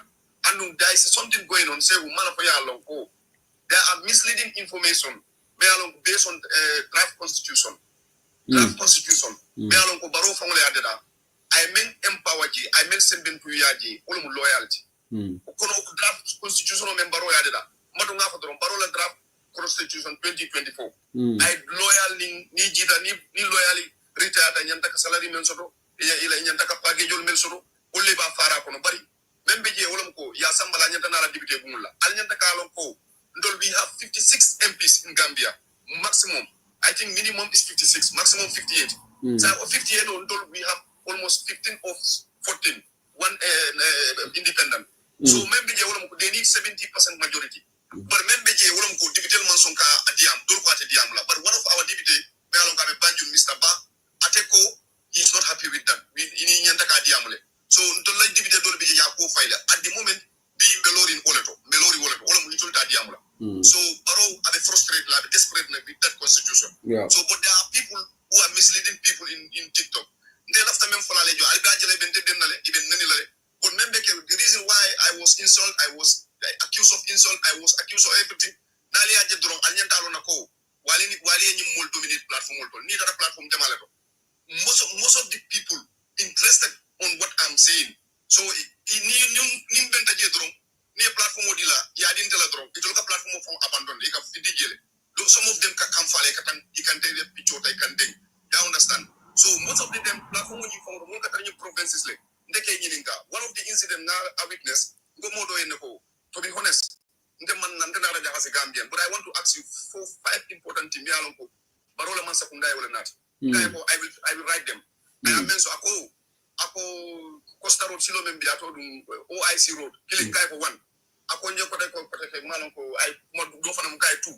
adanta jila ay sonko wule ni kay ko bare so any moment sonka janko mo le jini gal di wali di development baro brought into the country so ama mention no so lafta même fala wala the political maturity na la fa nanda kultala you understand momo yalla ko ka nyo sabalen ka nyo neni le bam personal ali nga bol beto say there is a changes même na kan say mol be je bi fam ngesu te wala bu APRC lati it all fam bu kana platform bu they create their own platform they are supporting the agenda of UDP yeah nga dole moy atebe not alliance le nga moy ako atebe UDP le support la ako definitely mole join UDP lo patriote me alan ko support so da ko UDP lo opposition party so atebe not alliance but atebe ba you nga moy in one TikTok live today about focus is different from there is one called Keba Kinte that one is to the APRC college and ku kilimbe je sewu lafta pour mol yolong ko fatoto in URR alpha will baby just verify même be je wolam ko sewu there is something going I gambela ko buga be fono digana look down boro doctor ka fale okay ntolo ke di ma asabe jana ke di ma asabe okay boro fala telephone number dila yema sim mata ini moy ben silo kay boro dila this is happening for 2 years nobody is talking about it I know ni lafta ka long natar ko momo be jal ben so lafta ka long du ga ta fato le tanodo because doctors in those hospital iman jigi salary fon la protect what they are depending on wolum ko comme like they yalo fato to bulal te yalo ko abe Senegal border central so mo mel ka bo ni Senegal provinces kana jar lol je so ni mo bo to fam ibe ko do fam so tolal mo do fam yo le bisa son buru wa folati so Gambia la ko be nyame ni ya foate banna ben bi jassem bo warata so de lafta même fala wolum ko ndol we have the opportunity ko be mbul ndenga mo so tol me yalan ko ibe Switzerland le be banku dol kan itadaw UDP la nyin toye tar URR le they are not supporting UDP they are supporting PDOIs what they told me is wali na menje jang akamunda UDP like ile the rice kan jang ko yeah UDP be lot of support le soto ka URR right now because Lamin Sila wol Bamfa wolu and kan wolu kata fenke what is his name member NPP Soriba Ibrahim Soriba iba kata kam ba ke jele we are making a lot of gains Ibrahim Soriba sewu momo la fa UDP ndol bugajo salary la bugajo monthly salary la ananata atata banganata ini nata ko te aje ko ala bondi nyim pati do banata jamme diete tebe bare modol bi jolu ko nata le ka fenne la fantol kan Ibrahim Soriba abe politiko menna in Gambia MPP bolla mi alon ko kadum house to house ka kumo fu moli tulo ko ya moy Gambia dol keso ka ko latal de so Ibrahim Soriba is doing wonders in URR so ndol be nyanta mun gara right now nga ka fu mol la mi alon ko bi grassroots politiko ke kam social media political important but même bi je dron grassroots social media is good program message you amplify but the real politics on the ground the grassroots politics definitely so what anu nyanta depend la wala kan say una final view opinion on this platform today wala mu say unde ku kilimbe je lafta na party ya long na leadership ya long say ndol ko anu ite be Europe le be England any institution na da dun tapale ya kono dron ite say in Europe England ibe dame ibos institution on yin is going to be abandoned totally by general ndol la IC dun ta investigation la kono ndol dun ko me jigila wolle be ka ko e ka bari abaraka si baba for the gifts thank you bari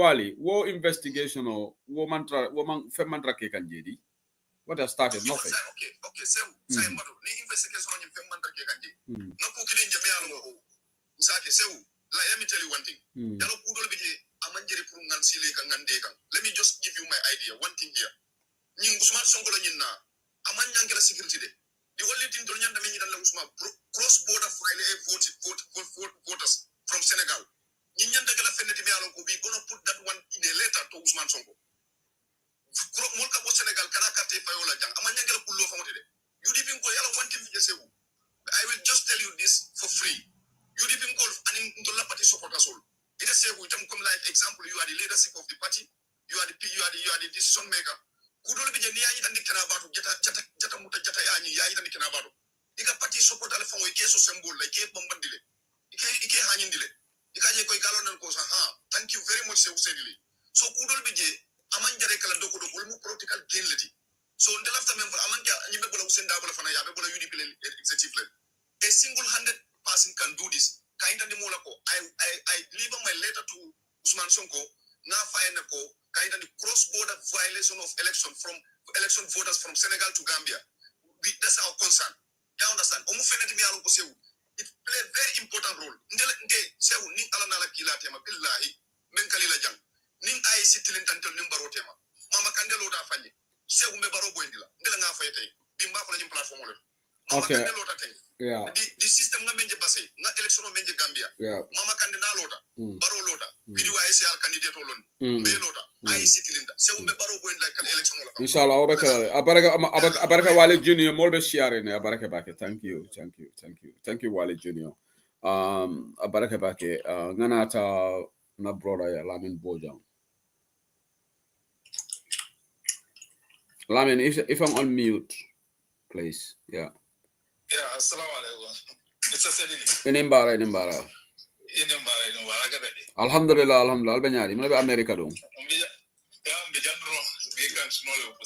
Yeah, snow bina katoli ale. Ndol fanan kunun. It was very cold over here yesterday, man. You know.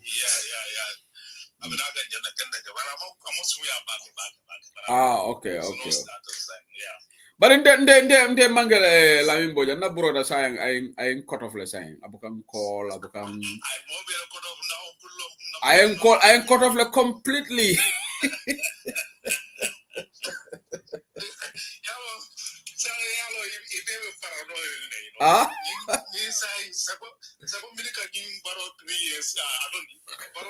Five years. So it was more doctor system more baby paranoid so never Gambia ma try the fam Ma try from Purka meet, you know. So again punga badu don baro busandi follow ko la nasna adama yake otherwise we nyadi be fine be jadi alhamdulillah tana be finding yeah alhamdulillah and the people come kunu ngame for wala mjinti you know you mode implant as akara jamonya esa fala you modolu mini kai fan call as esa fal they are not really esa fal you know money want the coalition of no Ntebuga idolize to Lamin, Ntebuga speculate, but 3 days ago somebody alerted me ko Barola Moli implant in the diaspora. Okay, for all they are part of this, but their job is to make the UDP and Moli no Shaba. Ako they are there, you know.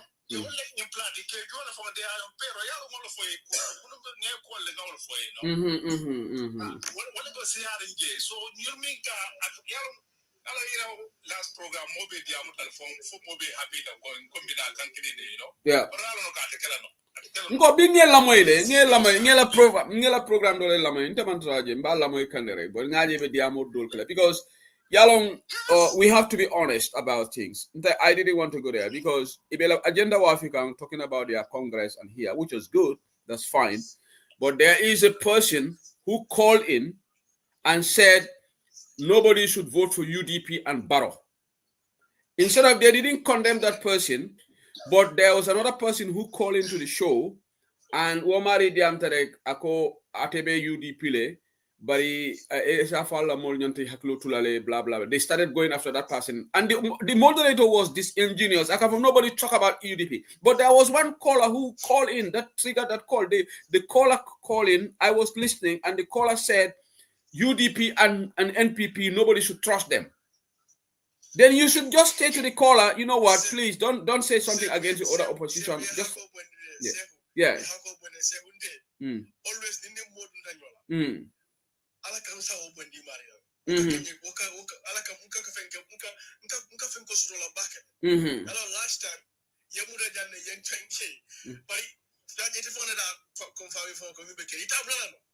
no, I don't think about Bulala there because until be content wolung it will from a call because we want to focus on this. But today I was listening to one of their plans and somebody called and that person categorically said UDP and NPP should not be trusted. They allowed that person to talk.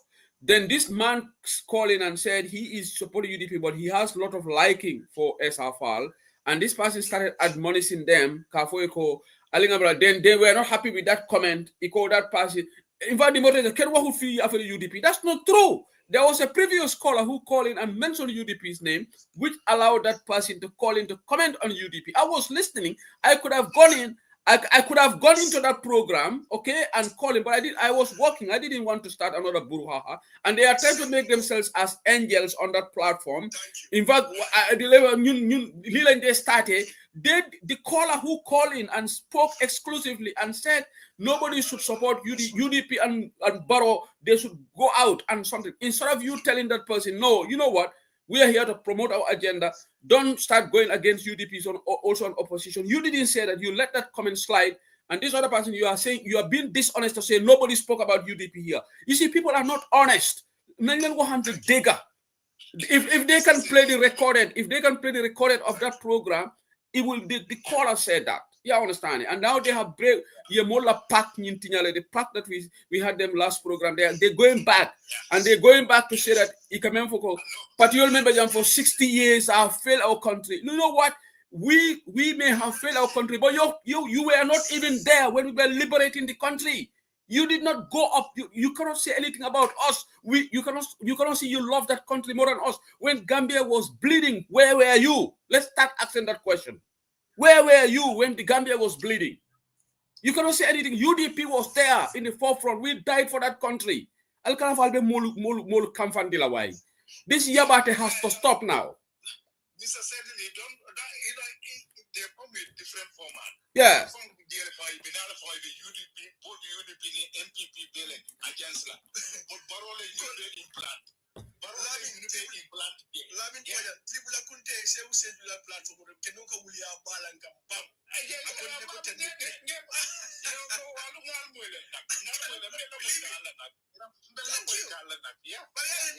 I was always in the more I like a fast arrow kick back. I can happen. Yeah. Last time it happened telephone and Dr. Cisse ya command time moment. Of an amanda after 3 days after the Dr. Cisse telephone being 3 days after. Yeah. He'll interview me. Another diaspora then. Because that Dr. Cisse in color question on me now. If one laughing in color platform on you. Why? Who is Dr. Cisse? Anyway, this is very Lamin, ila point continue. So ngela contribution on hijack. Go ahead.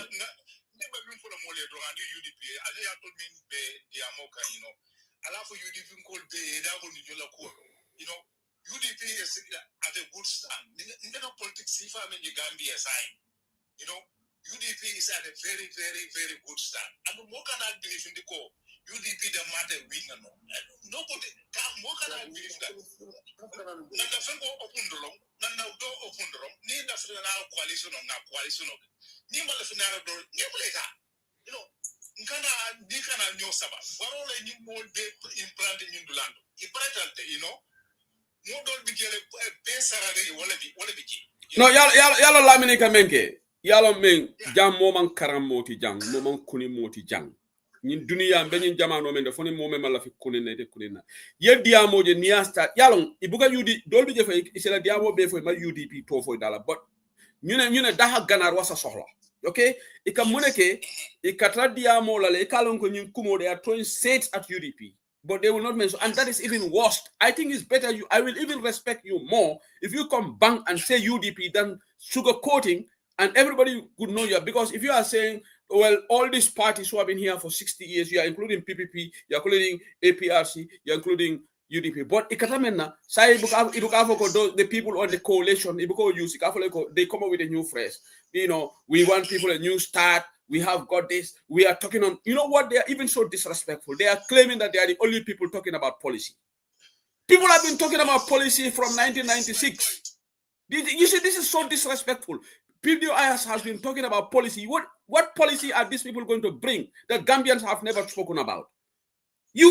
What is your definition of policy? When Alhaji Ousainou Darboe is exposing corruption of this government, that's policy. They don't even understand about policy. They just go with this flow. Policy. They don't even know what is policy. It's so annoying and freaky. We need to stop this, because we have said let's all work together as an opposition. But you want to disrespect others to say we are the ones having policy. When do you even start talking about policy? When I was doing civic education on Freedom Baba, Sibaba, were we not talking about policy then? When some of us were doing civic education on Freedom Radio in the late pandemic, where were they? We were talking about policy about the government and the policy of the country. Ndeka program the economic policy of the Gambia. I spoke about the debt situation of the Gambia, the issuance of treasury bills. Fonteboko program talk about that. Do they even understand?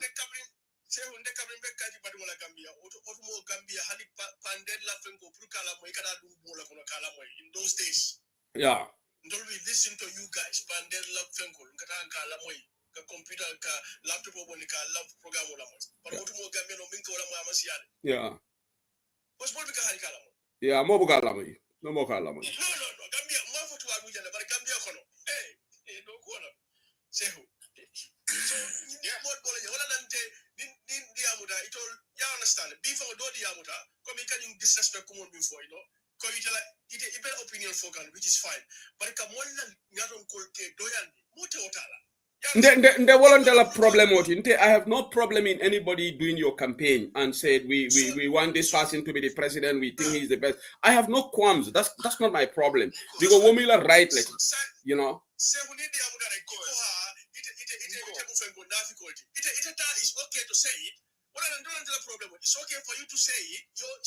And you know what? One lady, what the uncle said. You know what the uncle said after they said. Because that person's comment, that person, the caller who said, Ntebe UDP, but I have respect for this. And the lady went to say, yes, she even said he likes SR, but the fact that they want to remain in their position because of Badi Yafasa. What sort of nonsense is that? Who are you to judge people, Badi? Are you also not doing Badi Yafasa by supporting this guy? Thank you. Okay, Lamin, let's carry on. yeah. Yeah.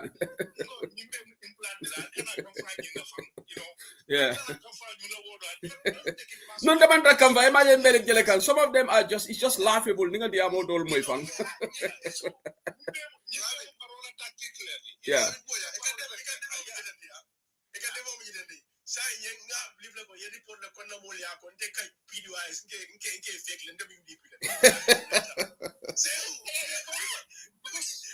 See Baba, it's not UDP, not UDP, see Baba.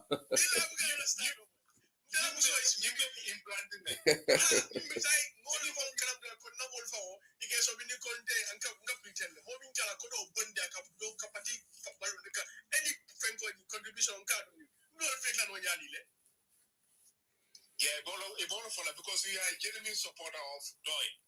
You know, I'm independent. Say who said for Janente, how do you tell the yeah. But he told there was a time for mom, even told that he even uncanny. But it not to clean the forest, no, yala told ndenga nyin sense juna ndenga nyin la politiko je nyaming. Il a vida puruka support suto puruka molu nyorendi UDP la. Puru molu code in the UDP la so that way. And that is it all. No. Okay, Lamin, let me tell you something. Let me tell you something. Some of them are, I know, according to my source, there are some of them have been implanted within them. But not all of them are that. Don't be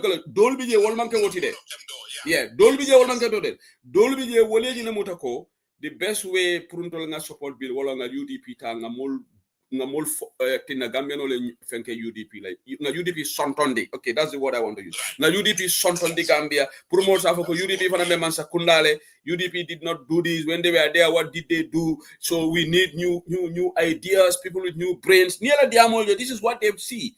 And the biggest mistake they are doing, you are new in the landscape because ima register phone. Ika bampu mole koma. Because the fact that it didn't register, it other than the mole come and register. You understand? Where Tandiko itema low simple of all. You understand? Because until the Brindle Patio, UDP Bello until 96, go be clearing to totally register straight on. You understand? But it register no phone. It register no phone for it other than the dollar. So it ain't that doman in the main opposition. Because Mama Kande, ay fictional tata fongola patio register GDC. Yes. Mama Kande manta dende dola PPP bring Bibi Daba woli farata flata tata la yala on patio nyinta ay register kata di order PPP ya understand. So it am okay no fine umila right lati ni mala fi register lafta ka maja form I have no problem but it la patio tala ka wafi ka main opposition ta ka mulu sonto pour gambe ko sonto ndi gambe ita nola you're just living in Kukuland if you think you can do that, not in Gambian politics. You understand? So this is something that ndenga korosle bi malafika ke topic because I just said bring yenyi diamo samana and so blah, blah. I don't even model dole la moy esala interview lole ñu I didn't even want to talk about this because ndekam badule ni ñi festive period of banta ni ale modu dan kaira kono in 2025 ni ñi man stop ntolbe UDP defend la to planet Mars, okay? Yeah, mbo kelele nte tarla sirinjang molio na ya fo be UDP kala punching back. It's not going to happen. It's not going to happen. You know. From 2021 election from at the 11th hour, esa fani atara purkata baroji, anim baro nyoji. At the 11th hour, you know. So atara adai baro nyoji. What kind of politician is that one too? You know.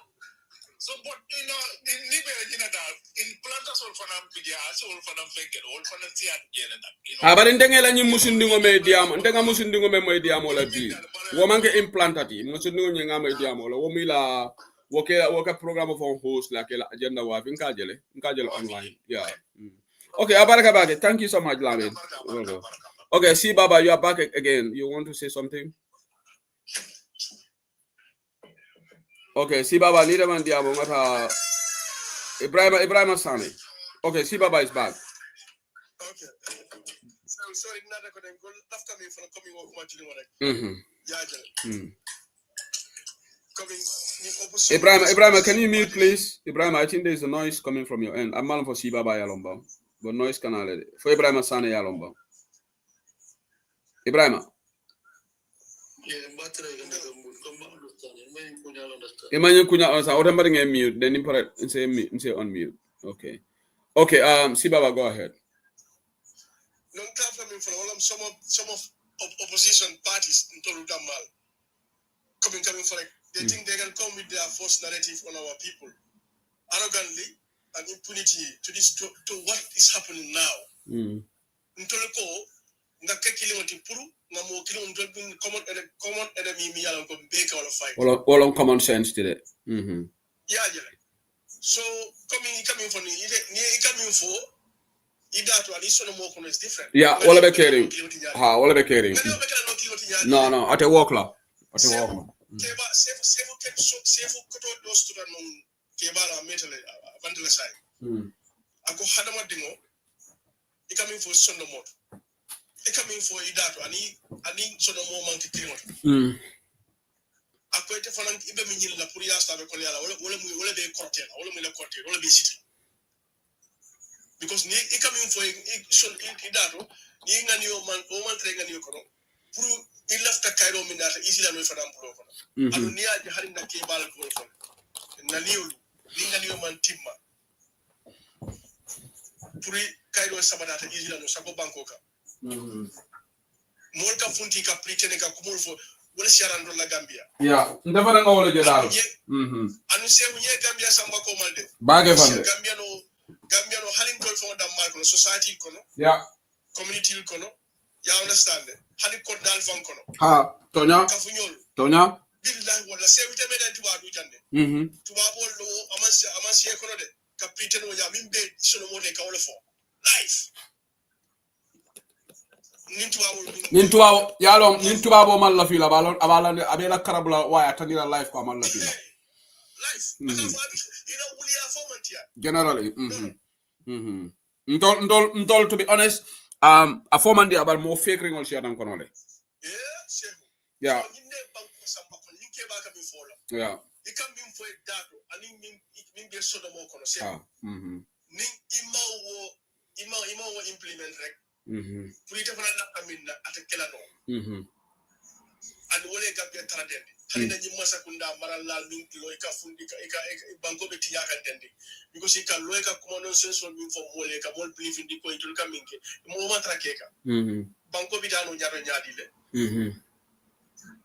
so mo nyata ka lon ko more people we are aware of that Gambia on tol man stupid kanal man jam fa nyanya atul kan dal yo lon to fo mi an ko le kanal man jam fa nga lon ne because na kala mutaro ke bakele funti ta junale ya understand so ikoni man karang isetama ni tama de ka londo fana so you understand don't kita wodi yalong the argument that they are bringing okay si baba argument men samane ko UDP ndol nyanda accept la ko because we are part of the local government so we should be criticized just like they are but the problem is, I have no problem in anybody scrutinizing UDP, but why do you limit it only to West Coast, KMC, and Banjul? Why don't you do to Mansa Konko and Basse? Because you know those people are NPP areas.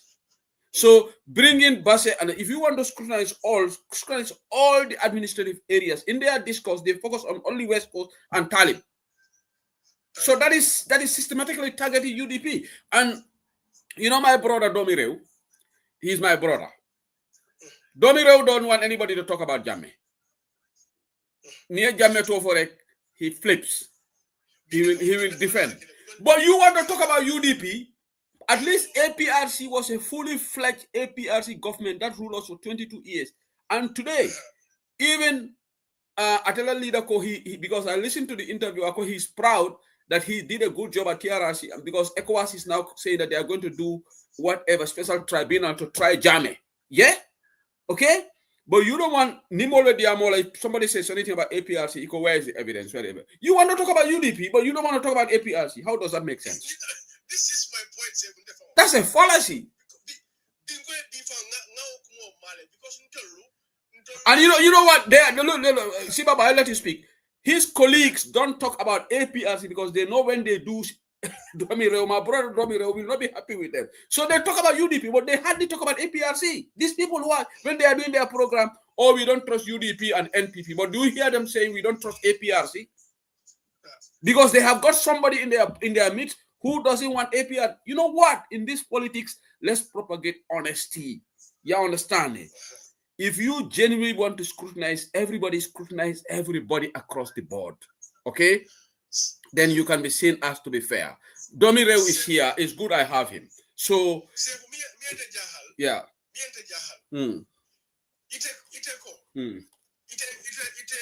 It's okay, which is fine. I'm 100% agree with anybody with your agenda, opinion. But let me also speak to my let me also say mine. Yeah. And I believe in mine as well. Yeah. So you have to accept that as I accept yours. Yeah. So no problem. You understand? So I'm not gonna be happy. No. Ina kontata o manke fenti wol ke batan sa because Halifa Sallah from Dala info ako buy ko tol ke batan they let them go to sleep they said they all now they have to be tired you know see Baba, you know what this is reminding me of? Gambian politics is very interesting. You know what happened in Yala Megara 2021 see Baba? Yes. Do you remember Citizen Alliance and my party? They were going to form a coalition. It never worked. It didn't work because he told Natalie, he's going to look at the coalition on the formula because they don't want to join UDP. But it never worked. So Halifa Kamimi for is on record. Let them go to retire now. But it only like it a multi-me and go every time I'm in. Can dictator upon the Jimbango come. One more lay. Halifa Yolefo. But Halifa Yomon from Tafananka Olefo, Birim Banko Colearing, Italy, where were you? So that's Halifa's action. And Halifa question is correct. Yeah. Let them go to retire now.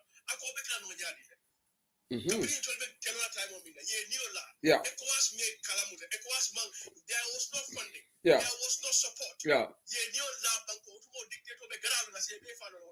Yeah. So you need more for the banker. Say the co within shine through the system on in Kenya honey. Coming out to like a lodging care. So it's okay. Come on, nice in the Yaman. What of Indico? Not to like a lodging bacon to tomorrow Colliaris, so start to relax. Well, see Baba Margebola, there are other people, there are 5 people waiting. Abaraka, come teleko. See Baba, thank you. Hamga li lum nuro. You know, dañoo toga super kanja. Génne leen dépasse.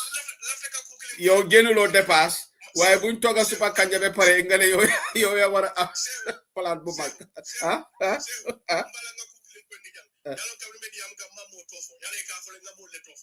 Imam moto. Okay, abaraka si Baba, thank you.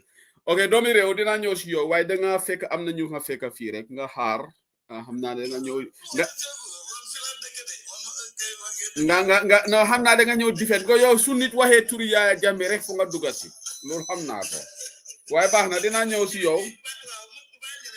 Wow, Ibrahima Sane is here, Nani is here, Ami Fatou is here. But Ibrahima Sane, please.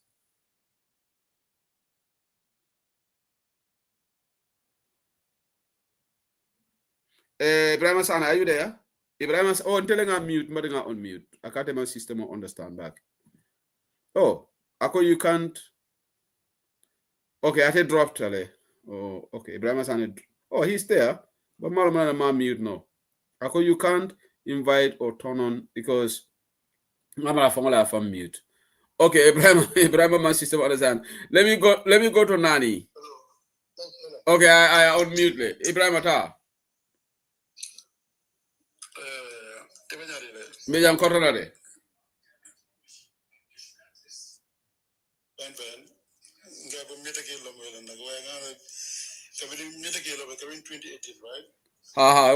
Yeah.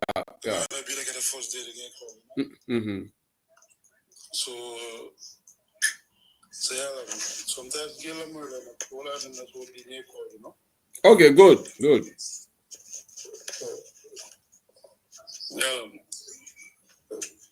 Sundema mira ko mulka foko 2026 UDP tagmata no bidano le ya understand bidano le no because you more yalo rek you more molded mafoko comme like dolbe je tele la UDP kande wa ko le bakale no ya understand so yalo ha ndefango believe sotole ko dolbe je wolite la doina UDP ngomfango believe lo so nka diamol je kata nyameng sign ndefango jere baraba ke problem ti itol damal se kafuno nyomale ntol fanan nimmel bitala no ni wole tanyo we can have a tactical coalition I have no problem with that.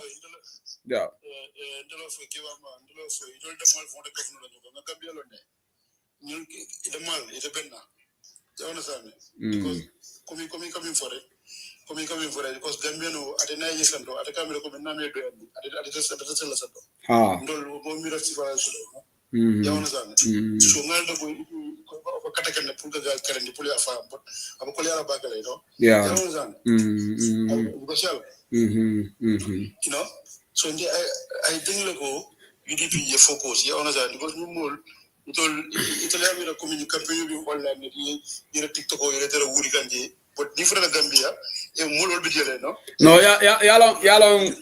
no brother Gambian politics and what happens online is like day and night. I was in this online 2021 and I went on the ground in 2021 in Gambia wotumole ka lonko nibe online ya nkadi hamol and member to la vote on the ground but reality will come in when you go yourself in 2026 and see, because when you sit here you have a lot of things, so people learn through the hard way. Yeah.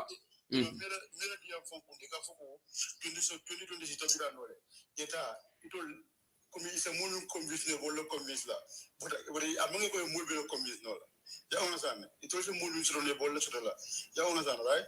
UDP will base video already. So don't worry about it. So no, I'm gonna base totally. Yeah. Baraka Mr. Sane, mo be siaring baga. Thank you. Okay. Wala Mr. Sane, a final opinion. Okay. Nani, you are Nani di. Assalamu alaikum Sebo. Ito di ma. The same number Nani obvious. Na saying dolla banta baja ni momo nata je be to folalde saying. So yeah, don't say anything, guys. Okay, go ahead, Seni. Okay, now more be about them, guys. Look at the these people so they are group. You see, one thing people don't understand about these people. My example, if you see music industry. Amadou, can you mute, please? Amadou? I have to mute it. Yeah, please. Can you mute? Thank you.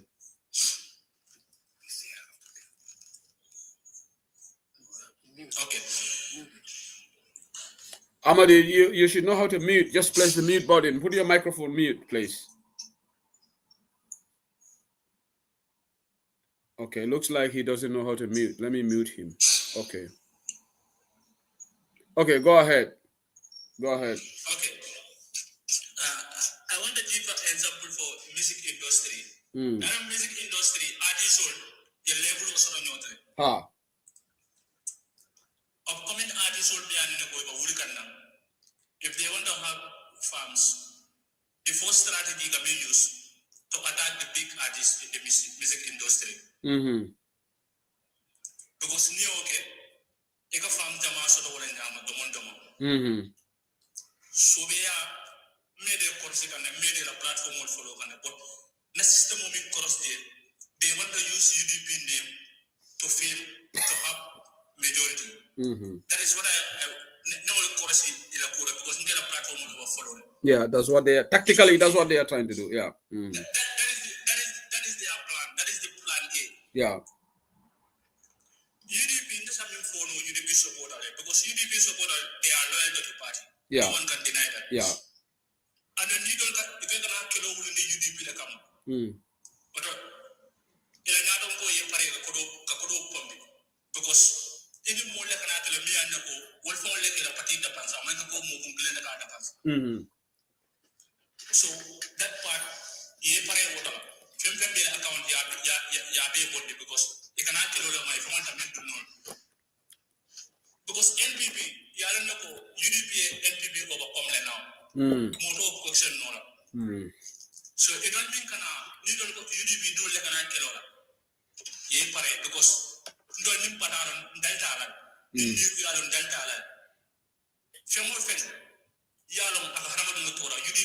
But fongo nani yalo Benjamin fongo kelo fongo need leba opposition on damal ka kelente ko je the Gambia damale.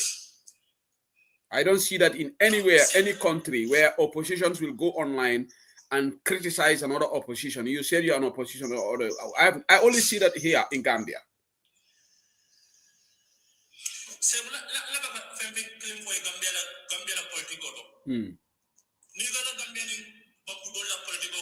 You don't understand the politics in that country. Yeah, any party you cannot Gambia right now. The first agenda cannot UDP fight. But Mama Kande buka okay nani. Mama Kande buka UDP attack. No. No, but Mari, let me give you an example, Nani. Mari Sok joined Mari Sok Nata into the political landscape. Mari Sokla supporters, they don't go after UDP. GDC don't go after UDP. BB Dabola Party, PPP, one opposition, they don't go after UDP. Even Citizen Alliance, Ismail Assi said to be fair, China started a UDP attack. When Citizen Alliance was formed newly, he only criticized Barrow. I've never seen any video of his supporters going after UDP. So why should they do it? What is so special about them? What do they understand politics more than all this opposition? No, they don't.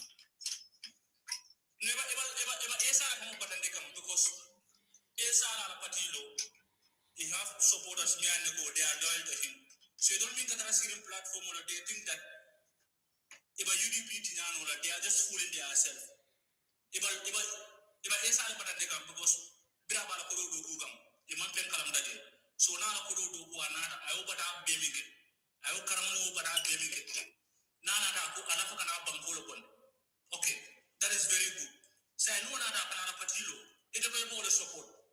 Patim Bako UDP. You get an agenda window and call attack. And you never know Pati Dolo. It is UDP Kalemo Teno. Say they can allow more than me and go. Even 15,000 votes from a sort of no follow. Even the reality by now, fans club is bigger than this fans club. So they don't know UDP like that. They don't want to follow it. You are just fooling yourself. More than money, UDP, it don't kill anyone. UDP don't kill anyone. More than that, agenda will be UDP. Or they be a part of the band, and he parted the whole year for it because UDP will let you participate. Okay, Abaraka Nani. I have got a lot of people waiting. Abaraka Bate, thank you for your contribution. Okay, now I will go to Ami Fatu. Hello, Sahil. Enembara. Platform. You remember caring remember caring science just on the half an hour ago. Oh, Mansa Musa and in Mandingo. So another Janyane. You make a pen yella. What do you mean to buy? Ma Mudu Kachatari. Still, Nana Dunkan Doi Fanan Doi but Mojala Low Yola Tayola strike. Ile Penco policy Yolo Taran, or I can the Doi Matano Yato. But I go, no, this is not important, just repeat it. But I can be a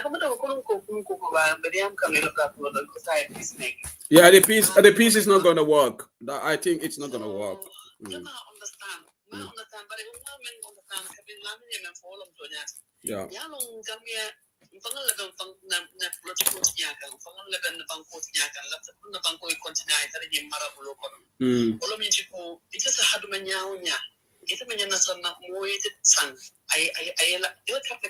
very important.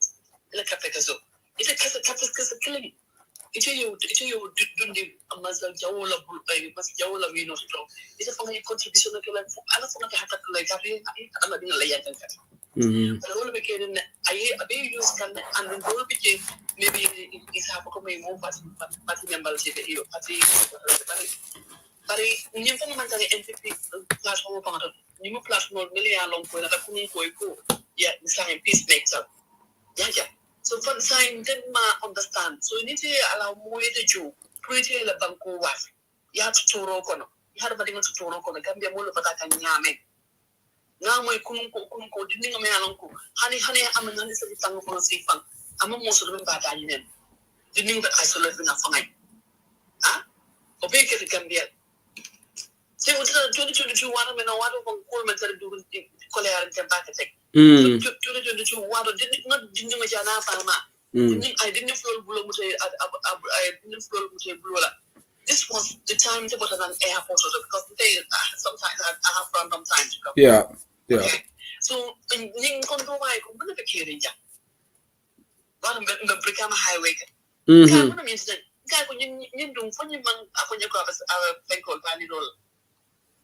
Between Brikama and Busumbala and Brikama there. You know, Busumbala around that end. I think Busumbala and Fara to that end. Guy, could you move on that dimful over Puna coast? Huh? I couldn't just believe in the form of laugh on Kaku who had a mating on Baba. You had a mating on. What had a mating on? About Frank Cola, about Daniel Lapro, as I think as a son, then if I'm not going to I would be mad Daniel in your night. Huh? So it's very sad. I don't know if I'm more than take Cody Lala. The Banco Bonde. The Fanning in Canyon and your water what. Until I come to but I come to Kafal, I don't want to bring more punishment onto us. You may be Mola, Oman Kanya. And the German city, Yana Barika feel like Lungo Yalo, Nalo, most of a baby Mandela, California, and they are all genuine reason. Going to Batari Yan. Yeah. Because do go to last day, agriculture minister by another time and every time you mentioned a more cemetery and Lapuka agriculture do. Not agriculture and 24/7 around the year. But around Paro, the health sector of Nyare, Lab of Nyare is still there, a big competent, can't about water and for your water because a Suleiman Dada. Huh? No, the firing Sato, around Paro and local government here do good. na pa isa ka fo ko to ko to moro ke no laje fam na ka nyamen alba men kala wala al sala meo bat nana ta ali ni ka kala na mo dama adam paro ko man lo fa la dalal but kambe no ala pondi je ko ren bal janila c'est moment de ala paro for 2026 c'est na contact pay kambe to dia for like and if you move into to lo ya ko al hakko boy nit ñe ite amari lo carte kato ite la right lam bari mo be la nyanto lo boy ite lo carte kato ko because nicho ta ya dundi man sa ko mo blo ko no to fo si saje ite judu bo men so to ala do ne yalla ni ya fa sa fa ha politiko mo dunia ko walti politiko mo la kira ko walti muna kete kam ala ko ka man sa kisindila aba man sa kisindila ala mara balola ala mara jawnyal ala baraka bak. Okay, Abaraka Fatu, thank you for your contribution. Abaraka, thank you. Saying Domiro, yo Domiro nga tudan dasa turbi. La mo isa turbi Domiro. Awai Domiro du turdi.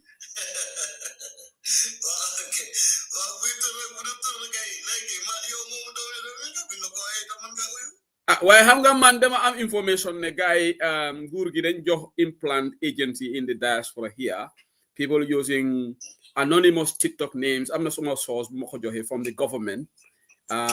So guy nguri baro. So lolo ta banta ba ku ñew fi dal da nga wasa tur.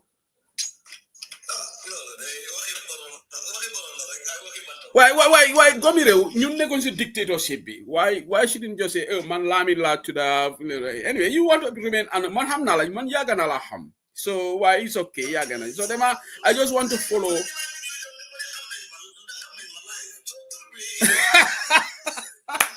But you should be transparency. Ngana nguur gi dañ wara transparency. Yow ya wara ñeka commencer transparency. Wow, ngana local government yi dañ wara transparent ak nguur gi. Wow, yow sa bop transparent lo.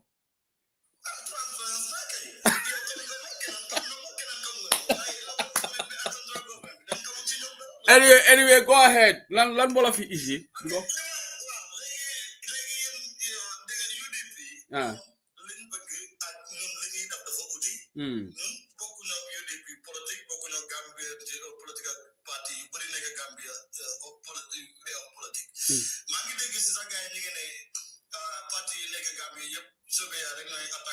Which is incorrect. So we are most not attack UDP. So we are in need of money. Then you want to know the Land. That attack central government when you go. Yeah. UDP. So I don't know what fake amount of name. Okay, man, you are being my dory. I don't want to get the go to dory. I'm not going to make man. Lino Lima Amaziro Milan Amaziro with a limo fit of land fit of one getting the dory. But no, when you celebrate commission, you know the local government, but you get here, we don't attack the central government, but they give one negative local government. Come Kumbutana would begin 6 and 9 lane, no Catholic. Come to the same bill, no plane will categorize as one. Ben, Nyare Pomoy, you don't get one attack KMC at Burkina Area Council, at Bado City Council, attack Body is part of the NPP. We attack the NPP is covered every part of the NPP. But on the NPP control. When you attack when you local government, then you want the UDP control. The UDP now do you want your local government need the commission in the body of the Yakume to let in the fire. You know, political party no control local government, no when you go.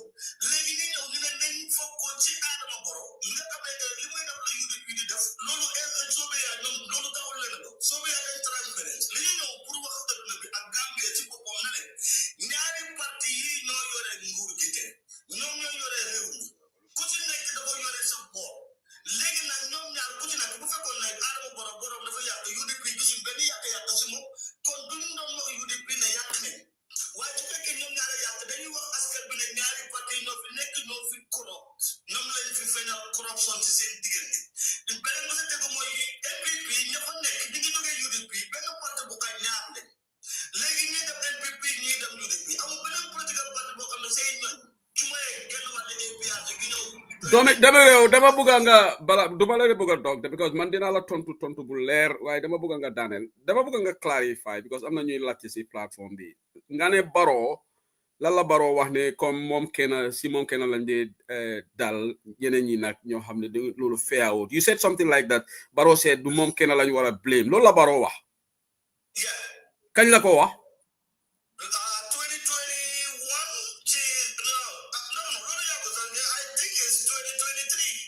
so yow si so dafa mel ni yow wow so because of loolu Barrow wax loolu nga use okay kon we all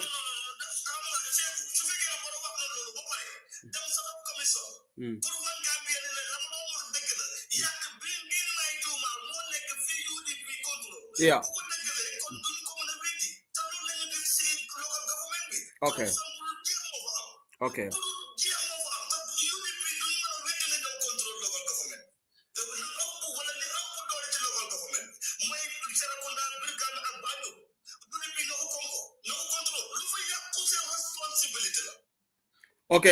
dama la xaar nga pare ma tontu la tontu bu set na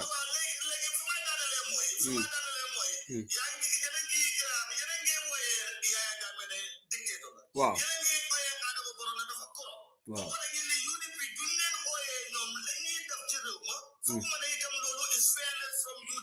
okay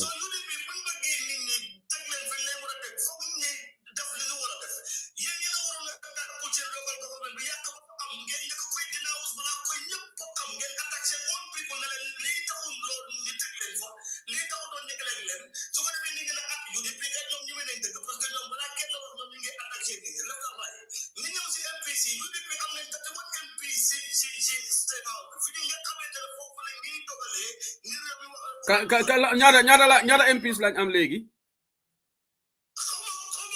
war nga ko xam because da nga xam 31 bi lu tax nga xam 31 bi amuloo léegi ñaata lañ am waa léegi ñaata la UDP am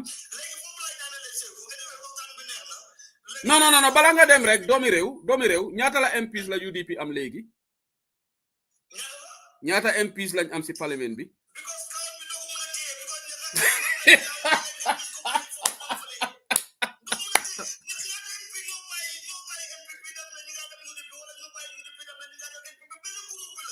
anyway, we have got 15 now. We have got 15.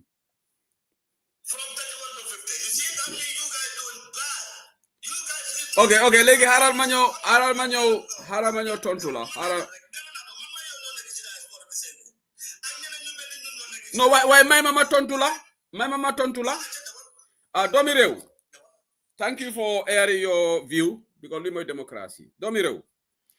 It's a puzzle for me ne yen rek nekolen opposition si deka bobu noonu Gambia Democratic Congress xam nañ ne UDP ñoo nekk si local government si right waaye guys they don't go after us because dañ xam ne ñoom opposition lañ then no, there is nowhere in the world opposition goes after its fellow opposition okay my party GMC dafa nekkoon si nguur gi moom mooy interior minister because yéen da ngeen di wax ne ku bokk si coalition bi rek da ngeen ko scrutinize musuma na laa dégga fu ngeen scrutinize my party when he was in government si seen waxtaan yi ok Ba Tambadou dafa nekkoon justice minister asset si Yaya Jammeh moom moo ko jaay moom moo ko preside seen waxtaan yi doo leen den mention turi Ba Tambadou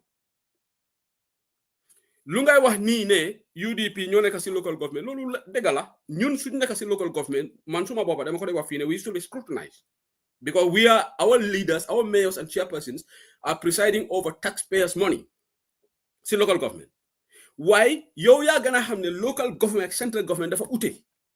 Just to say that because NPP more for neka, so don't what happens at NPP-led local government authority, that is disingenuous.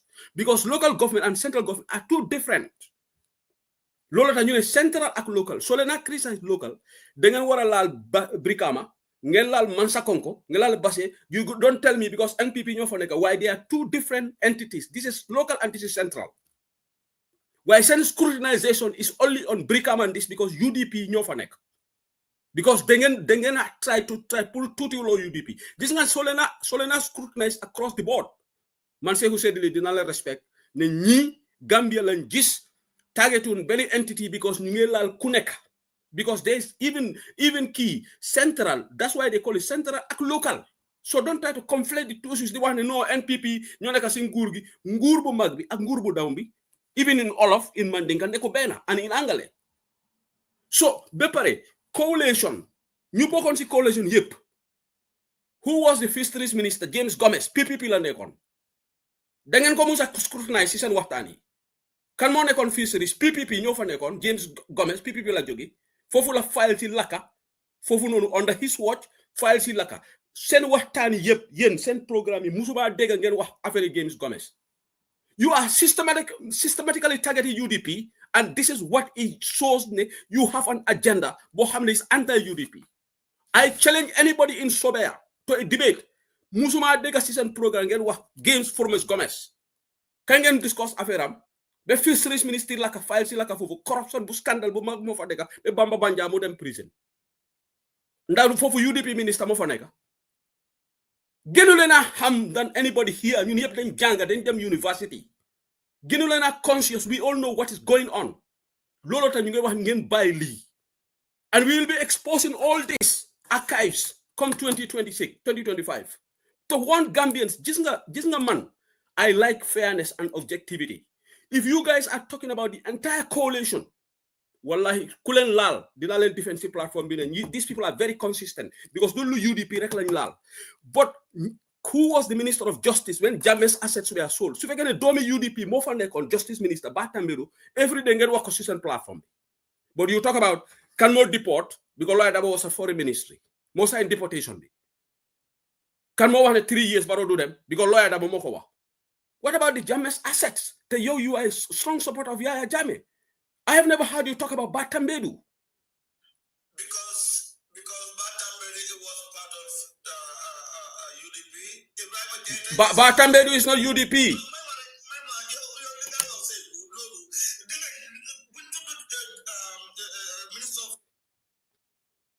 Anyway, Domire will drop now. Fee ken dofut fee. Okay? Luma wax lu leer la wax. Understand nga?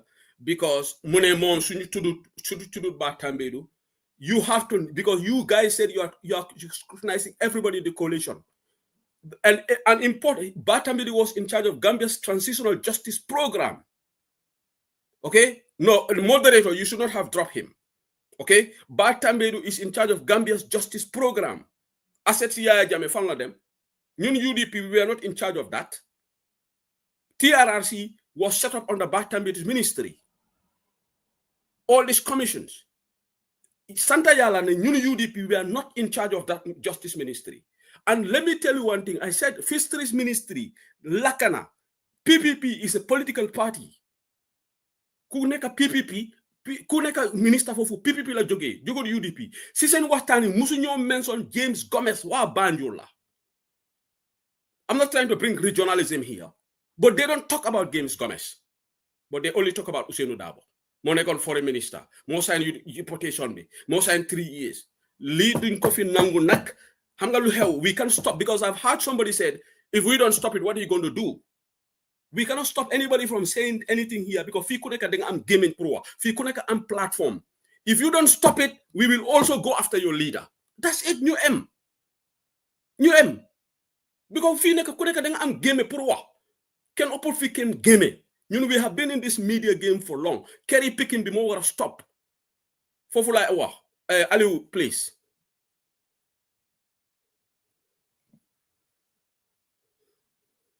Aliou, please, unmute Aliou. I am not saying that anybody is afraid. We are not saying that anybody is afraid. But we are not also afraid. Did I use the word afraid? This is simple. Even in Islam, self-defense amna. Self-defense amna. You guys like to use the word afraid. Who used the word afraid here? But we all have mouths to talk. We all have our platforms. Just, I'm saying platform. Opposition. I am not saying there. Even Citizen Alliance, I have never had them. We have no issue with Citizen. We have no issue with PDUS. These are all oppositions. Well-established oppositions. They don't go online right now attacking Alhaji Ousainou Darboe? What makes you think that you have the luxury to do it? You are just new in the game. Yes, everybody has got a starting point. But people have been in this in 28 years, yes. And you said, what have they done? You haven't got government. But we can safely say that we contributed towards the liberation of that country. Even Sufa Emenune. Because love for country is not determined when it is comfortable. Love for country is measured when it's difficult. That's why Mandela stood for South Africa when it was apartheid. Okay, I am trying to take another caller, but this guy is muted. I don't know who. Moderator, did you mute everybody? Because Aliu, I'm trying to unmute Aliu.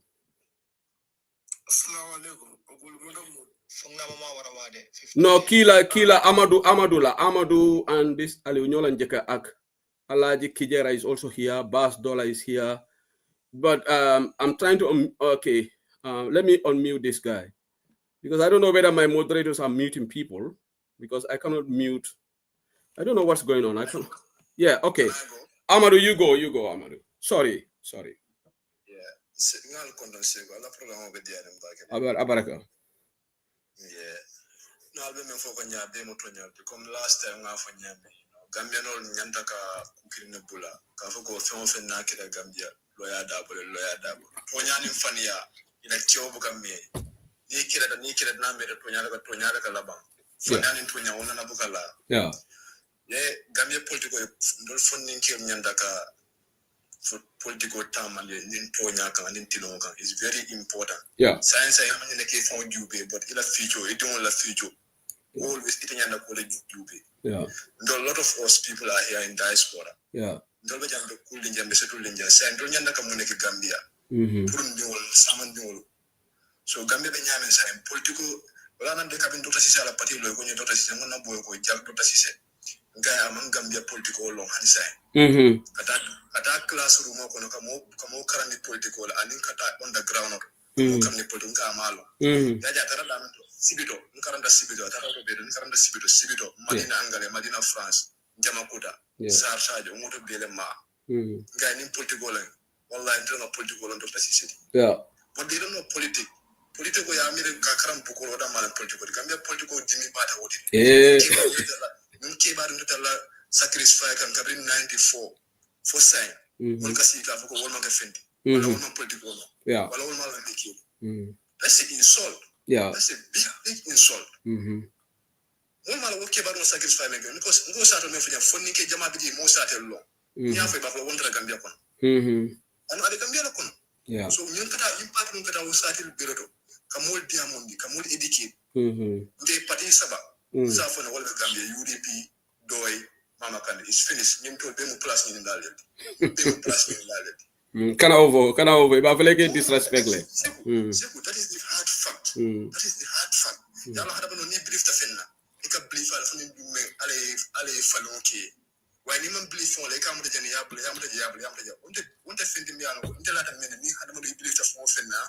You can't move the phone for eternity, not in the Mariata, not your no, y'all not come killing for UDP, Mela Kumakun, Tulu, Bria Jamebiji, Miss Troglock on Tolin Jameda Male affairs. Yeah, Dolin Jamele Bekelolo, Tulu UDP. Ya Jame Botaji, Nimbaroya start coalition and fall out until Nanyata Limbarola. Until UDP, we don't have time to go after any other opposition. Exactly. But in Danga just saying this is something new. Ngamen for GDC, Munana GDC, GDC la look at online, UDP scrutinize. Munana even my party men joined the borough, Brabe GMC, my party la look at online, UDP attack. How come they are the only ones doing it? Like, this doesn't make sense if all the other opposition are doing it. So they think they are more politically conscious than all the opposition in Gambia. Even PDOIS. Can they measure themselves to PDOIS in terms of policy? No.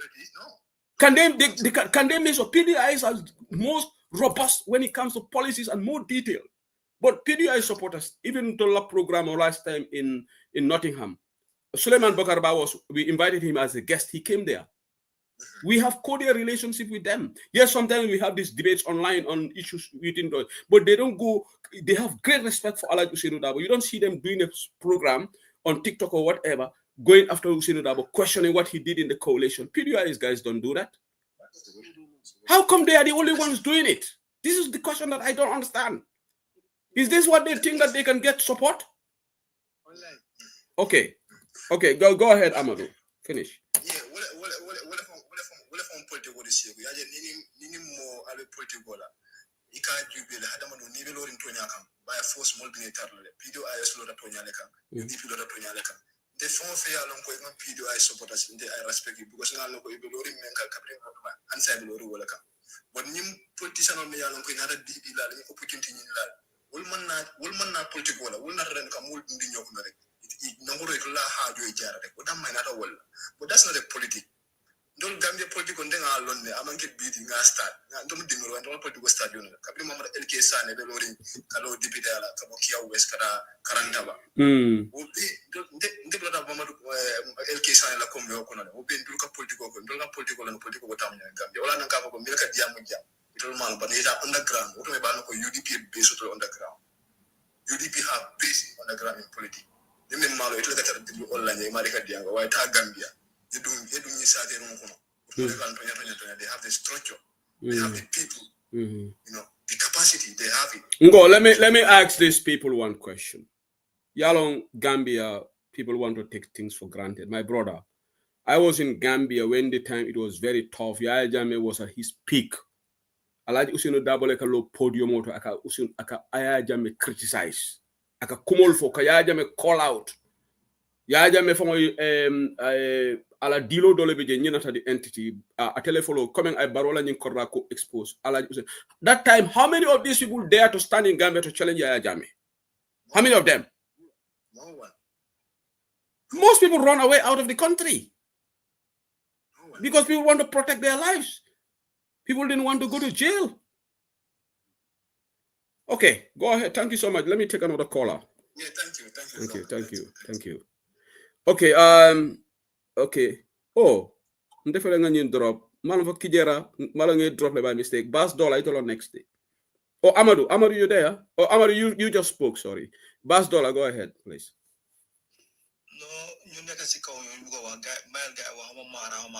Okay, Mara, you want to, Marong and Mara. No, Marong is first, then Mara. So you want to give your turn to them, yeah? Okay. Marong, you want to go first? No, Mara, okay, Mara, go ahead, please. Okay, online. Mejandron, Kortanade.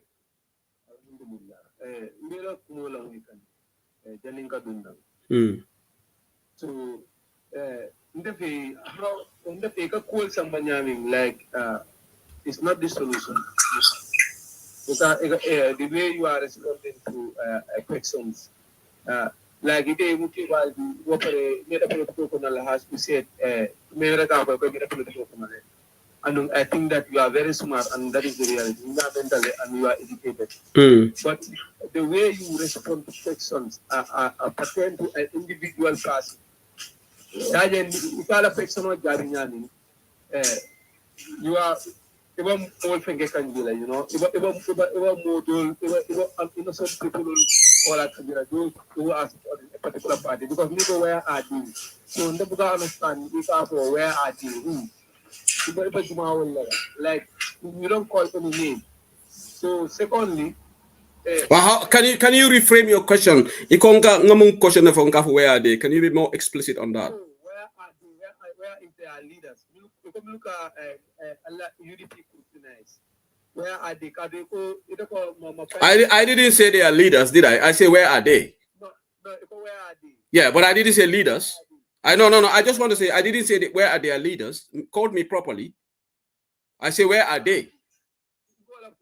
No. You just said. I said where are their leaders? Them are for their leaders. Okay. Thank you. No, laugh it up because me jabi lale. But you can't not contextually. Just finish your point, please. Yeah. Honestly speaking, I cannot compare Adama Barrow and UDP. They compare no. Nara is to the vote in the matter of Salga president.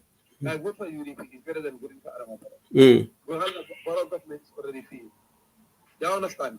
But the way you can respond, another politician on Yalanko, like they are on the platform, free thinkers, anything that they want, they just come on top and say. But if those people are criticizing a UDP, the way you respond back to those people, their party, you should, there's another way. Like you will not even involve their party because those people, they can sit today and they are out of the party. Another person in the which is far different from you, like for Milba, but if you hold a platform, you should be able to control those people who are saying things about another party, and this is the way. Look, we are not into that. This is our problem. We are not interested about that. You can easily cut off that challenge without going far. For like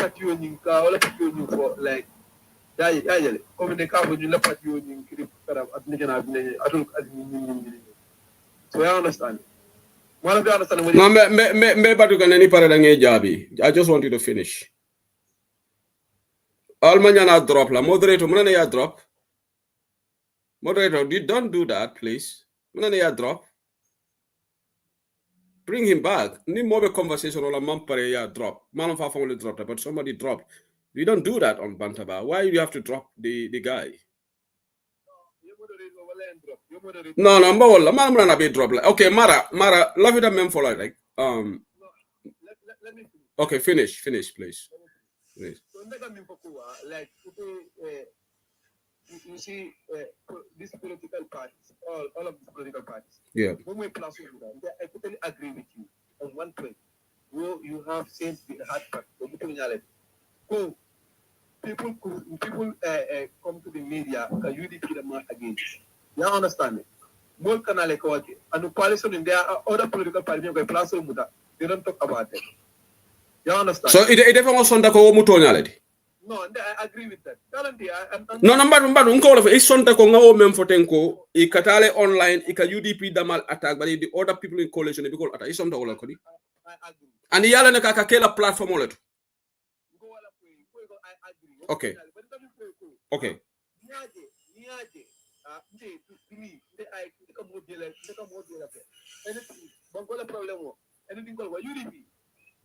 Local government. Against I vote for Talib. That's election. I vote for Talib because not mean the first 5 years I monitor nothing. I go to quality. Actually, this guy is doing good. But after the first 5 years, I see a lot of things. Me understand no. Because the man say about so I come this is what is happening. Talib is not working. Yankuba Dabo blame because of he just came to power. I'm not make up another. So ngala effort individual effort to area council to. Banyu Roy Malik Law, you didn't imagine that and go Roy Malik Law this, Roy Malik Law this. So in Diabra, what is my point? Talib is not working. For Talib and that thing will make over message like Talib. People are talking about you. About that is the point. Okay, Mara ngamera enough time dilal. Nsom faranga respond because moja male baba turola. You understand? Okay, but no. Okay, your opinion, lady, which I respect, but I disagree. Okay. Let me just say, Mara. Okay, ye diamu follow no ndamen ko nte ka jabiro ka nyamen mukebale manyana kala nyama because mu platform multi you call me in your view that I'm intelligent or whatever. Thank you for that compliment. But love them for the genesis of the problem. You need a comment la. You can understand. And I'm very responsible. I've been on this platform many years. Okay? Ndela media master jang master freedom le mbota jentata UDP generation talk show mbota jentata iAfrica TV nata jam bantaba. So I've been in this field for long and I know it is very good. I have to be responsible because ngadi am platform and mol jamale kan lamoy and do it. But in kafeng fo ika cool ne mola reaction for the dame. Na last program we had a pact here. So bayala mo jamale phone call ka jang 4 or 5 of them. So now we turn it on a new page. Even man Lisa will be called Juka will they are very happy. Fega for Adam Barrow will have a sleepless night that day because opposition will say moile. So definitely UDP more advice. Say debate on policies. nga policy boring nga bula to nga leaders kana leaders will doya ka fenke. Everybody was happy. I think I did my program here on, was it Thursday?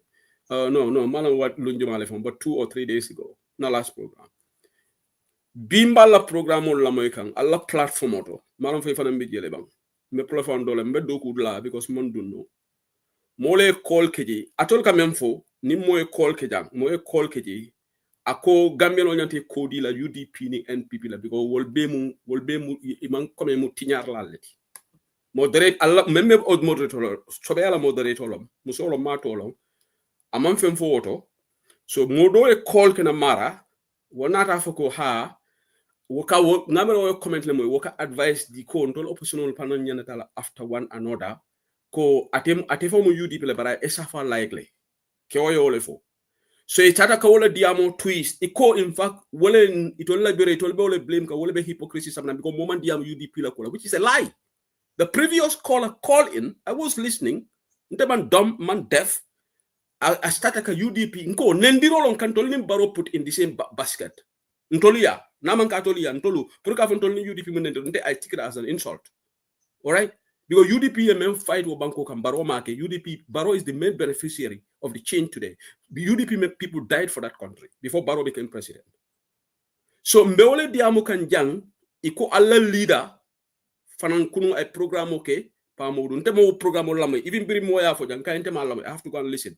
So moko ako ntolo UDP government financial to Gambia le which is not true. With all respect, as I have a lot of respect, but not that I only for because take a conditional because my interview I'm going to listen to it again. Ako UDP government sort of Gambia le, ngamere even pa modu fo ya challenge wala le, I understand, but I take insist ako UDP sort of NPP sort of will be failed tale. Nko okay, fine, what my opinion ati. So nga memvo, so dole call ke ja ko impact te work la no. Nga sign because because ikata la platform otole, nga mo dole fo nan ke ako more than for 62 years, they have failed the people. You want to look, you see, opposition, Marisok is an independent like you guys. Why don't Marisok supporters don't go after us? Don't you think they know that we have done mistakes in the coalition? Because Marisok is putting on the eye on the prize. But this is consistently happening on one platform. And I am going to say, you know what? You have found people in this game, even though some of your people don't like us. We have been in this game. You are just coming. The reality of the Gambian politics and what happens online is different from the field. If you think you can use UDP as a punching bag to give your support, you are living in a dreamland of yours. You're living in cuckoo land. It's not going to happen. You're not going to take our basis from us. You think you can go and beat UDP in Bakau, for example? I'm just giving, or Gunjur, or in LRR, where Adama Barrow is even complaining that he doesn't have much votes there. Our UDP, we had our party leader called LRR or fixed deposit. You think you guys can beat Adama Barrow in URR? You think you can beat Adama Barrow in URR? Who is going to put that bet? You see, Adama Barrow, even me and UDP, I'm not going to bet with anybody that we can beat Adama Barrow in URR because Adama Barrow, URR is his strong base. That's his base. Ngole foye. So nkamem foye, nteka jabiro men foye. Domireu was on that program. Domireu is insisting, he's a member of your team. He's always calling a co. Ntolu UDP, then tolu malale because me central government kono. Nkai ko.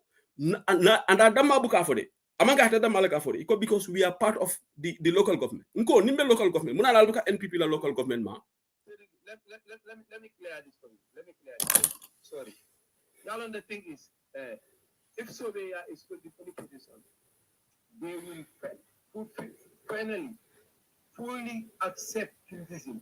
Y'all, first accept UDP. If you hold a public place, people must talk about it. No, Mara, you have to let me land because I gave you chance to speak. Okay? No. Listen, Mara. You. I gave you all the time for you to clear up. Who said he doesn't like to be criticized? No, listen. No, Mara, Mbatu. Listen, Mara, don't put words here. Go and listen to my shows. I have even told UDP supporters we should allow UDP to be scrutinized and criticized, and even Alhaji Ousainou Darboe should be criticized. I have said it many times on this platform. I say Alhaji Ousainou Darboe is a public figure. He should be criticized. Because I know when you are in public domain, you are criticizing Talib, you voted for him, you have a right. But what I'm saying is, Mara, you are a voter in KMC. You have every right to criticize Talib, right? Even when this commissions came, when people came and some of our supporters were making hoo-ha about the commission, I said, no, if we are criticizing Barrow on corruption and people are flagging of corruption in our local government, we should let people speak. It's our people should answer the question. I said that on Bantaba. You are not more objective than I am. But when I see inherent bias, I have asked you a question. Allah platform auto, do you talk about Henry Gomez? The guy who is from PPP. He joined the coalition because he's from PPP. He became Minister of Fisheries. One of the worst things happened in that ministry. The Minister of Fisheries burned down. Corruption scandal happened there. The bribery happened there. The Chinese bribed the permanent secretary. And the permanent secretary in his audio said the minister got his share. According to Bamba Banja's audio. You guys have never spoken about that guy. You yourself have confessed. So is this not inherent bias that you have against UDP? No, it's not the platform. The only time for the past 3 months, Mara, the only time for platform to 3 is you guys are constantly on this passing. UDP has failed us. The UDP has in this. This is what we have been hearing for the past 3 months. Henry Gomez, I spoke about those people. They are the bad people. When I talk about him. You see, yalo mafo e mafo, ntena mana moy. Yalo mam memo intercede yala no. Nama ntekala programme ol memfo. Nama mai fati to moy je. Okay? Okay. Okay, fine. So yalo lafita memfole Mara, lafita memfole. You are not happy with my response. I'm also entitled to my opinion, just like you're entitled to opinion. I don't want to start it. Because move on from this. I want to talk about Barrow. Barrow is my headache. And Allah molko, who are we not to be criticized? That's fine, we should be criticized. But who are you people also not to be criticized? What is good for the goose is good for the gander. If you criticize me, I can criticize you. If this is what we want to enjoy in the politics, let's enjoy. But UDP has a big political party. Yeah. No, you guys say we are not big. You say everybody is equal. You said there is no big or small. It's not what you said. Okay. In the parliament. So we don't have anybody in the parliament. We are just coming. We are just going on Congress. Now understand? UDP is a well. So are you saying you are immune from criticism because you don't have any elected official? That's what I told you. When Sobia is holding a public place, no problem. No. Mara. Before I go to another candidate, you are making a mistake. Let me rectify you there. You don't have to wait. You don't have to hold a public office to be criticized or scrutinized. Even if you don't hold any public, people can scrutinize you and say, okay, people can ask legit questions. And that's are the questions people can ask. Today, Mara, if you want to be president of Gambia, people are going to ask questions about you. And people will say, this marathon, when Gambia was in Gambians needed him, did he step up to the plate? Four for the scrutiny. I'm just giving an example. Because May long. I don't know what you did and what you did not do. I'm just giving a hypothetical.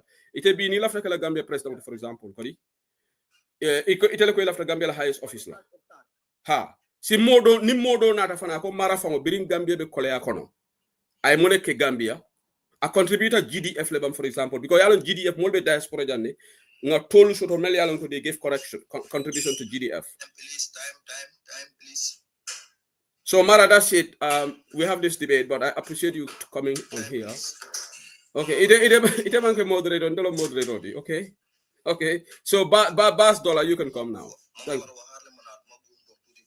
Bas Dollar, okay, Bas Dollar, go ahead. Thank you.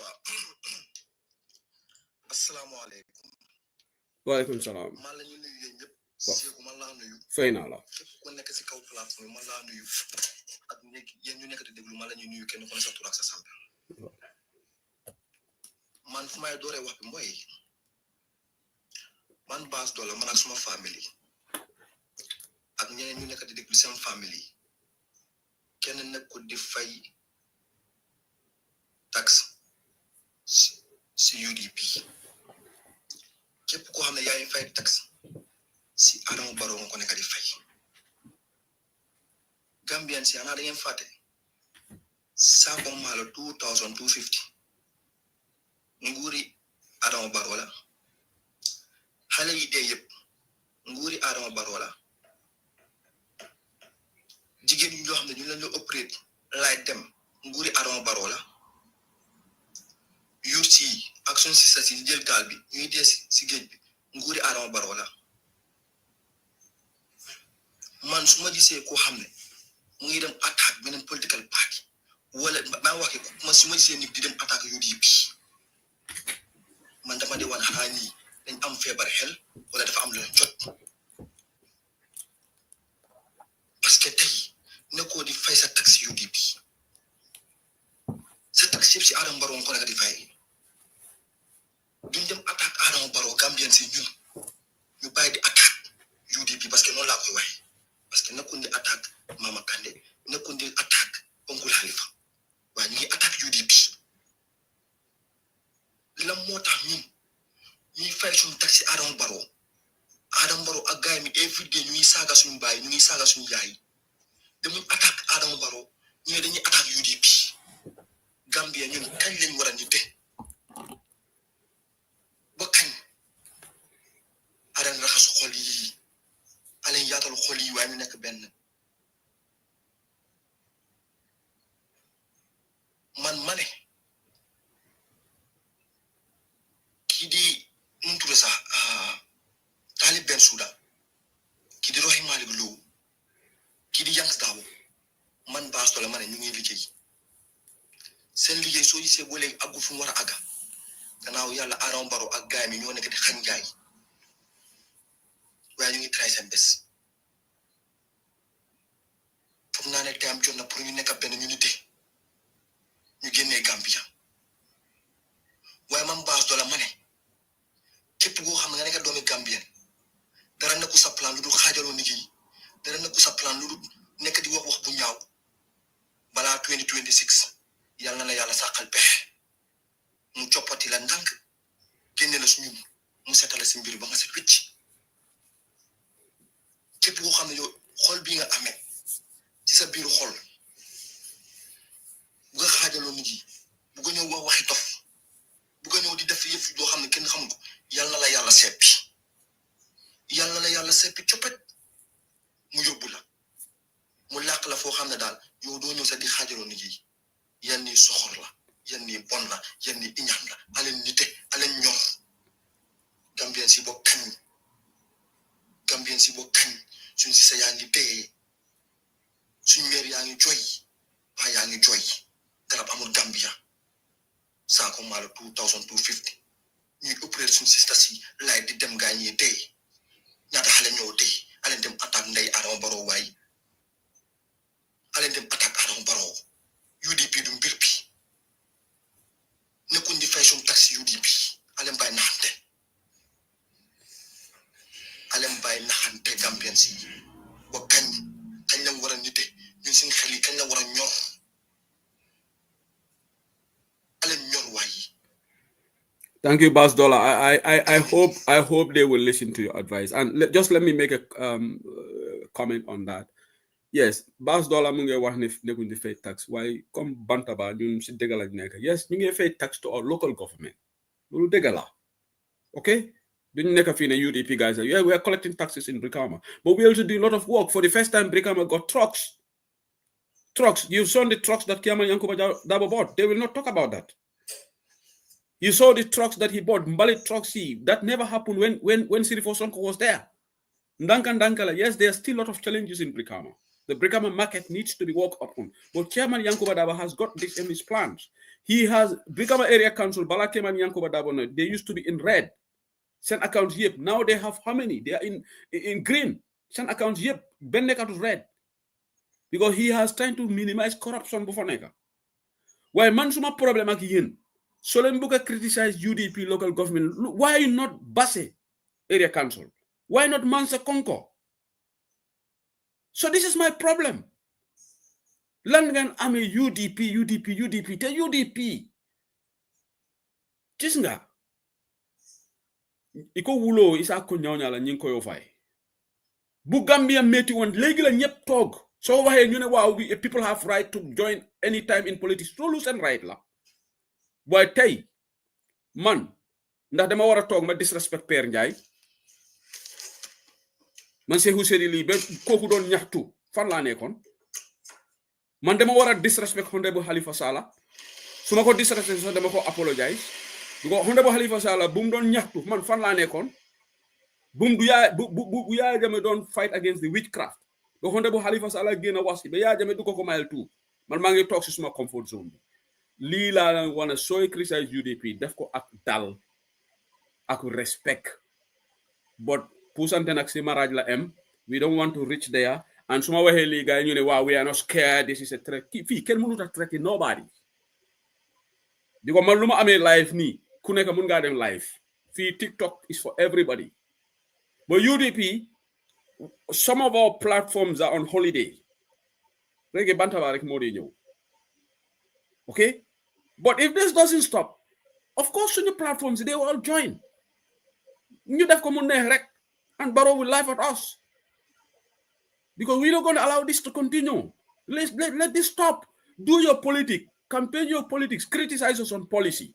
I have no problem with anybody saying UDP send policy 5-point agenda be. You can have a debate on UDP 5-point agenda. Dafa ba pour Gambia. Well, I could have lulu, man, I will not be angry.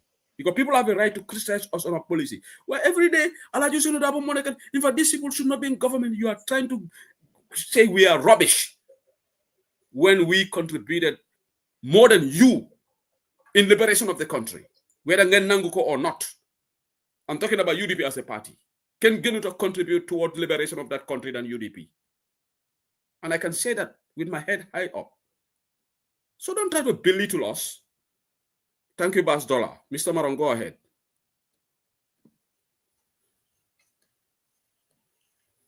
Mr. Maron, I'm going to mute the compliment. Amadou Diallo, you come. Yeah, Maron. Ite me call and bari be fengring.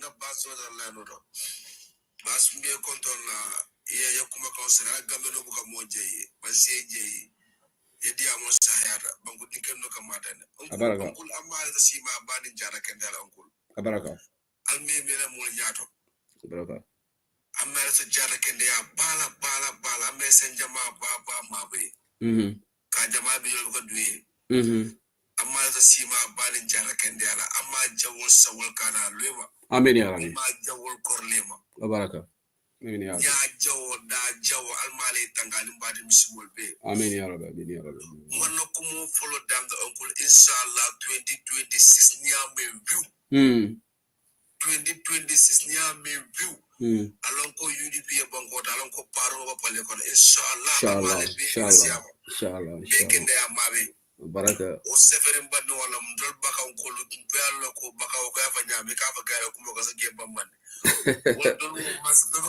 baga mo fix deposit lady baga on kabrin NCP la time wol buka vote jawara e fam ani kiam ya wol ya comme ni ka problème wodi KMC Banjul Birkama Gunjur Sukuta Kata those people UDP will la betale animinga dia platform media house feeda ka kankan ita mo dijano ka gambe fa ko kedi ko wodo ka kana gambe no TikTok wa do da ko underground nenga kiji ite the platform to rek ya ni mo ka nyo saba man ko ko conseil kunna ba conseil bere de ko la ka tay awolande APRC ma UDP tijani do yeah awolande Jambe with all his might ama UDP jinani no de ya Jambe na o sembo na soldier role min kalu akwa we rule this country 1 billion years I feel be control ay ban na fa lo ya da ko soron bila UDP lo ko daga tambe kunundi ndego bila 96 bila UDP kada UDP la fe ko bila lo ko da simfulola bila fon lo ko da momo ga do jama bi den na e ko kam bala fa nak wala UDP saga soto kada be to for do be ñol wota mu sasa kala to fo janne janabila na molom nak bari na bu ga bek na molom do mi rew okay abaraka misa maram so kutale mo jama be line auto abaraka thank you for your call thank you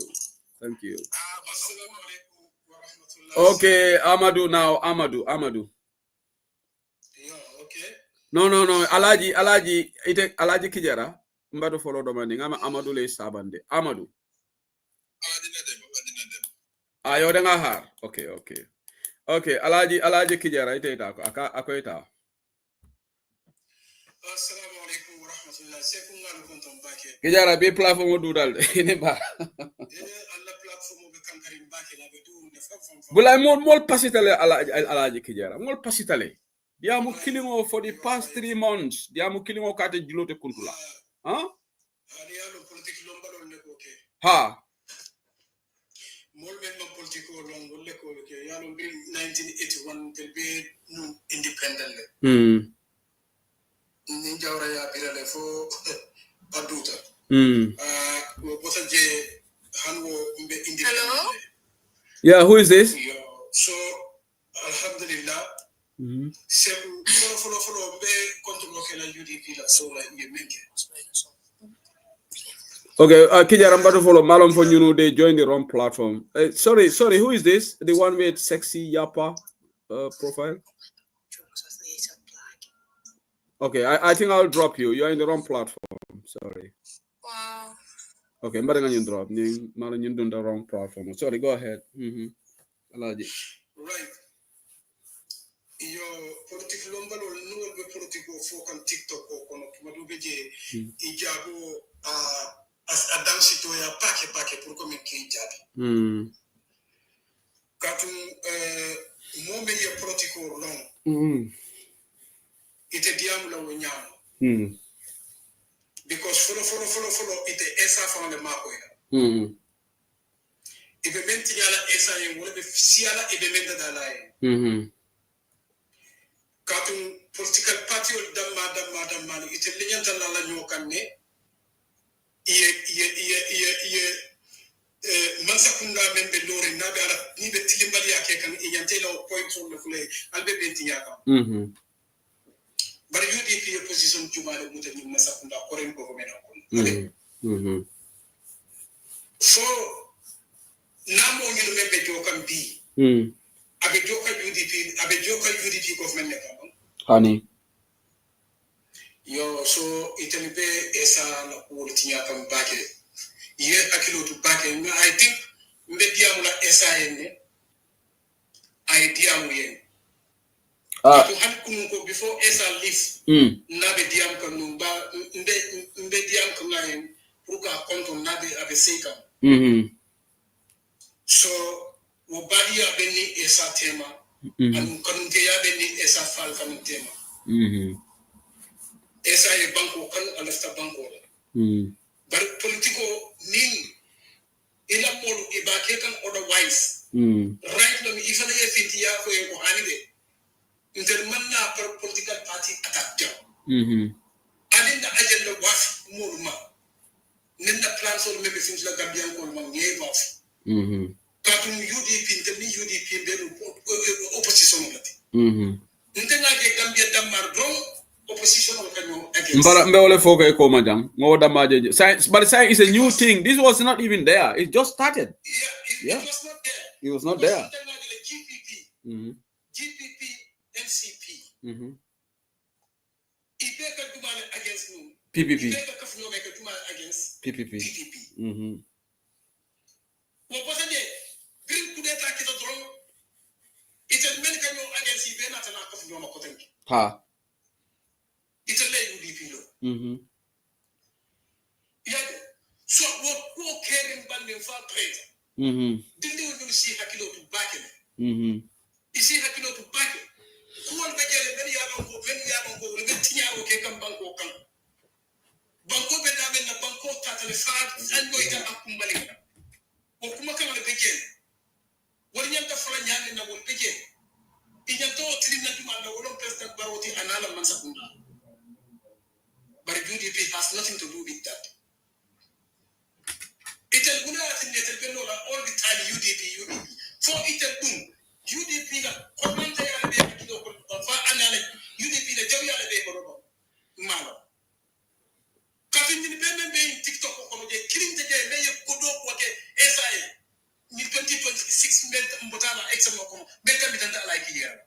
I know it you are part of ESA Latino. I know that. Kafin na ni fo no dan ko ben print ntani ESA la na falo be bala ni be yo so taki na. Yeah. Na ngabon na USD. Yeah. Yeah. Because we don't NPP. Because in that life we make independent. Bring not NPP, bring a Kenya no. This is not the you man can tell a mirror. A man can tell a Yatati pour coming up like political parties. Because Tonya killing your name Tapalaya some time banda for Sifa. Nanda boy da ko ko fe bin nanda boy yedro sita ngam mira ko mo be ba foka alaki yera naga ngo no ngo be de mini bi esa finta do as independent ko yes ndala independent ndala miro be independent nta tan kafta nam fa su mo so bulindi fa no lo ke bulindi kombo ko ka yaay nam fa su mo to bulindi ko bese ko ka yaay ci na tundo fo ma chairman on londi je base ko so be yala chairman on tele na londi je so ni be ka diamu tamte ibe esati na kame mantra da dato the best thing is men tonya that for do mi rewlom ba fo me fa de mo rewlom ba marke nyalo ala hakilo to back na botama APRC abe kampari UDP kamba aya hakilo to akana esa tiga esa is a very good citizen ngabo na hanu kumu ko na bota di amor ntabe me foka ngai du man tata mani ala ne alo anati ngabe fa aya moy andu to mo ay fare ndaba ke dindi yeah so min demu rew me fere da be diam kan ten ino platform this has nothing to do on the ground you must think on the ground you need to esa ma ko ina you banam America ye jina duma you sponsoring it you party no it go be that 2026 like 2026 Ndol UDP now we are going most of our people in diaspora model totally already more be that 2025 more be that 2026 it'll la more ko 2026 le be that 2026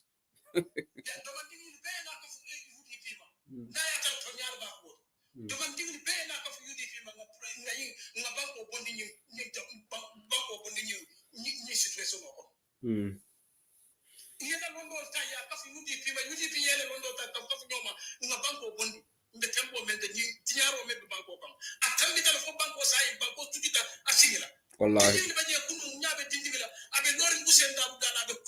yeah wallahi in fact yala men kada yeah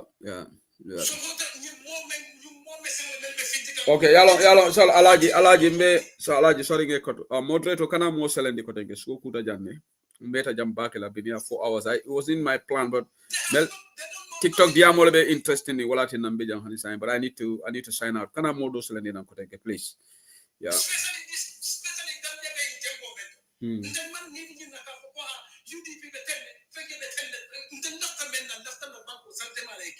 no ita alaji you I tell you something alaji ibe fongole batande la ñunu ta stop la nga kacha dimale ke jang kunun ko itol fongola mol seleta janne iko saying new chapter new page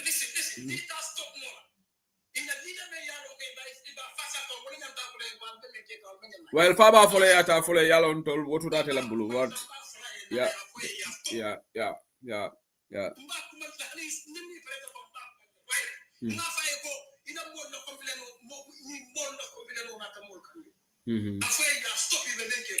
Let them send our policy.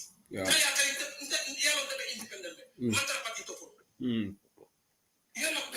So Abedamina stop even it will never ripen. But you will pay now behind UDP. They have the majority, they have the capacity, they can do it. So why? Okay, Abaraka Kiara, thank you, Abaraka. So saying Mel Tutaje, Mbal apologize. I will give everybody at most 3 minutes because Meta Janne, it's late in the UK right now, it's 4 minutes to midnight, even though today is Friday night, but I am also literally exhausted now. So Allah Diamol Sutiandi, Mel Tutaje sign now. Because Alaji Kijara Jamtale. Fatu Wali, you are back again, right? Yes, thank you. Okay. I've got 1, 2, 3, 4 people. So Nalia Diamo City and this agent difference do want to do something. Amadou Mbatu Fatu Janikala. Amadou, are you going to say something? Fatu Mbatu. Amadou le follow. Amadou Meta Janet. Molam Fala for Diam. Amadou, are you going to say something? Yes, bro. Yeah, you want to say something? Yes, say what time did I get na lol? Yeah, go ahead, yeah. Wow, because couldn't get a new jazz agenda. Yeah. Why wasn't the next jazz agenda and I saw that any? Moy diga. Wow. Because someone you leave my problem direct. Yene imunin watan because yene sunday watan. Then you put what I was yene dam dulu sa agenda so ko jaay da ngay tax nit ñi du kontaan ci something. Wow. So de Gambia kay bro. Bro ñeneen de la sonal fi wax bu bari rek. Waaye gis nga time pour ñu jàppalante ñu liggéey foofu mooy wax bi foofu leen doon lifin. Foofu mooy problème because ñun Gambia time bi waruñoo gis suñu bopp si fi amoon na time bu nga xamante ne waruñoo xalaat yi fi politique. Dem waroon na xalaat Gambia nu moo demee because nekkul ne comme lay ne yow bu nga xamante ne ñun dem nañ ba génne Yaya Jammeh foofu noonu lu nga xamante ne origaay lu tuuti tey Gambia waroon naa développe gay waroon nañoo génne profit bu rëy waaye benn profit moo fa nekkut bro moo fa nekkut so nit ñi nag nekku na nit ñi yëpp ñoo xam politique wala nit ñi itam yëpp ñoo juddoo si politique waaye da ngay gis ne itam origaay bala ngay politique da nga war a xam wala nga jàppale ci bi su lu nga xamante ne moom moo gën a important. Man loolu rek la am pour wax nit ñi nañ gis Gambia. Waaw jërëjëf sa comment bi am na solo trop Amadou. I wish ñu bari xalaatee comme yow lu ngay xalaatee. Am na su nekkee ne comme politique la. Politique waaw dëgg politique moo dee tax gars yi moo dee tax dëkk bi mu dem si kanam because so da nga gis ne ñeneen dañoo wax lu nga xamante ne dëkk bi xamuñ ko waaye nañ ko boole ak liggéey bro loolu moo fa nekk man ni ko dëgg si media leen nekk nii de xam naa ne ñu bari gisuñ kanami baro bi pour tooga moom nii waaye da ngay gis ne baro nekku ne nit ku nga xamante ne dafa am problème baro amul benn problème bro amul benn problème waaye ñun Gambia nit yi jamfa moo fa bari waaye baro si boppam nit yi jamfa la di foofu duma d'accord ak yow non man wax ma si baro moom si yi fi jamfa la de because man xam naa ko moom bu mu ñëw moom si boppam xam na ne lu nekk Gambia waaye loolu moo tax mu ngi doon try pour ñu jàppale gars yi yëpp mu ngi doon wax ne pour gars yi yëpp nañ ko ñëw jàppale waaye ñoom ok Amadou balal ma rek dafa xala guddi jom la wax naa ne 2 minutes ngeen wax rek they have only 3 people jërëjëf appreciate naa sa call bi appreciate naa ok yow tamit loolu sa opinion na respect naa ko thank you moom moo ni la opinion I mean Fatou Ali sa suti on the place because I've got 2 people left mbata dole saying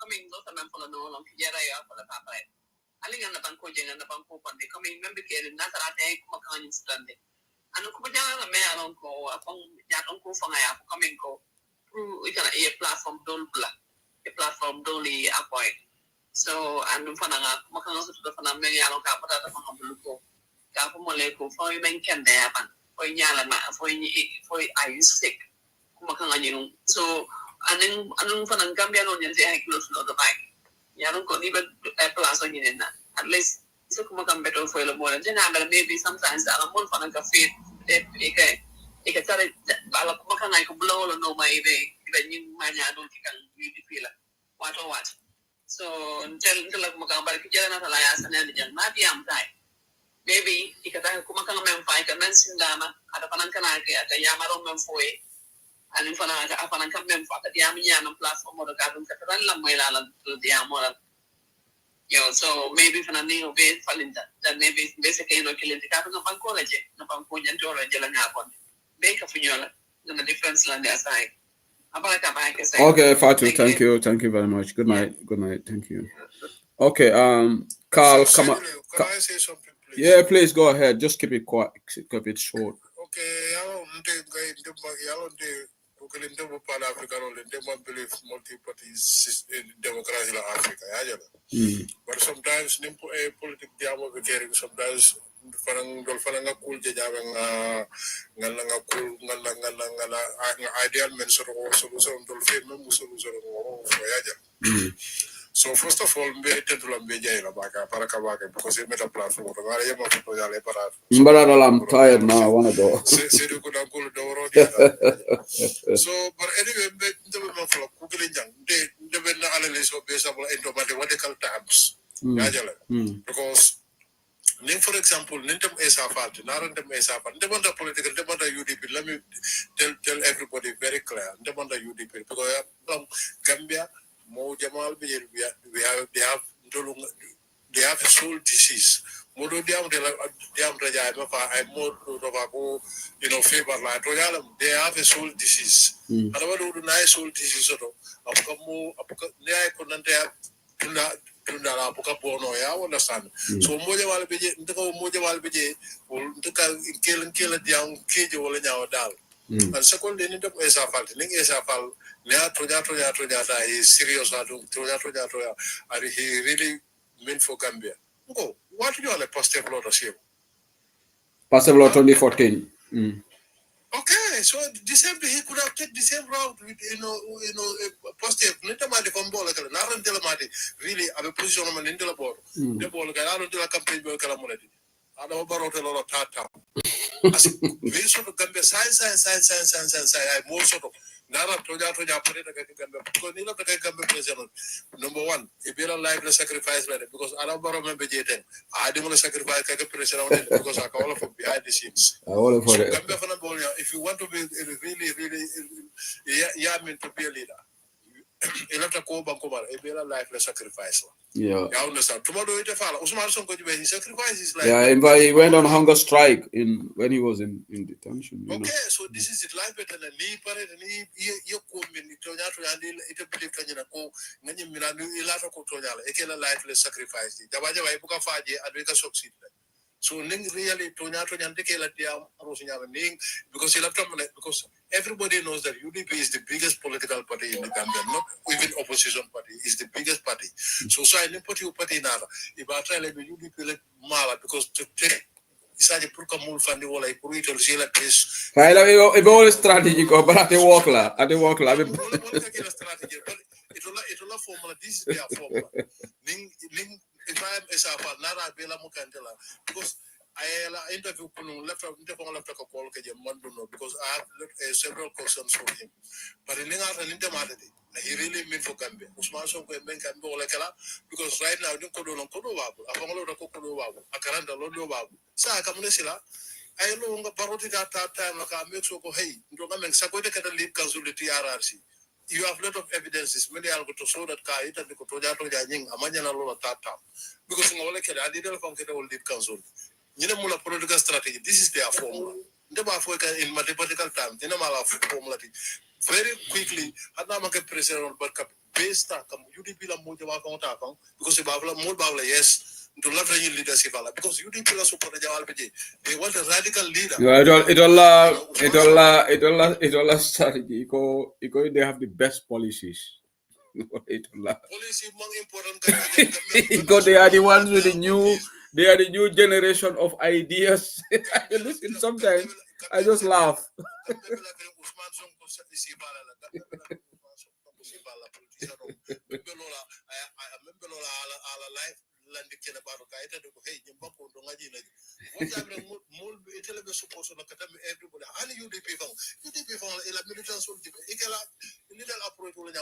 Let them be radical on Adam Barrow. But because of the leader, so if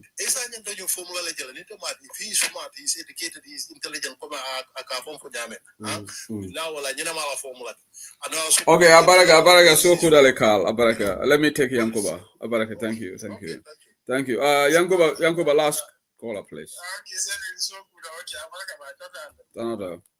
Okay, remember you know what I'm for Kandani, sister, and I would go for start and then you appreciate it. Okay, Gambia, and then I'm in the career Catalanta like that because Nisenegal movement Yobala, coalition only Massa Jamal Willing. You understand?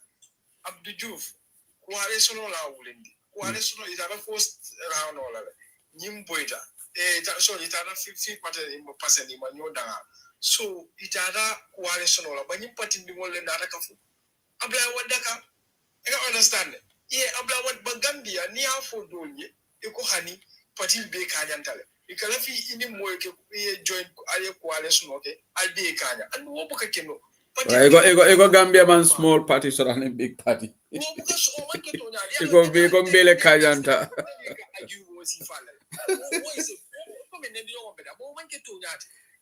Independent president na soto na bintole. I don't understand. Okay, wode ne buka soto dunia kono. Parti ni Senegal mu be nyobala. Wale sono le la mansal be wuli. Because you can force round all ni man nyobi ne das kusuma son kola nyindo da ma bo fo ye wale sono ke. But in the world ya lo pe man se mo suga mi hani ko parti ba UDP parti ba. Ko hani UDP ma parti be kanyanta.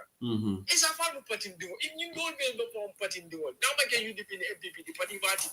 Yeah. I don't understand. And when Senegal for an party narana, party flavor will I don't know for Katifa Kata will team. Niman 50% or you don't bake an akafu in Dolaka. Abiju, Abla, what the target of William, the Abiju point. Magifana target of William. You put in the one for another Kafuli Madika, but then Gambia. Nico, you didn't party by Kohani, party de Kanyan. What they kill a woman, Nakari Mantamura. Yeah, man, Jahali, Patiol Bay Kajanta, but it all my hand deputy killing soto. It all my hand council killing soto. Imam, it all man chairman soto, Imam Bear. How come itemo soto? Honey, bureau killing table, all over the country.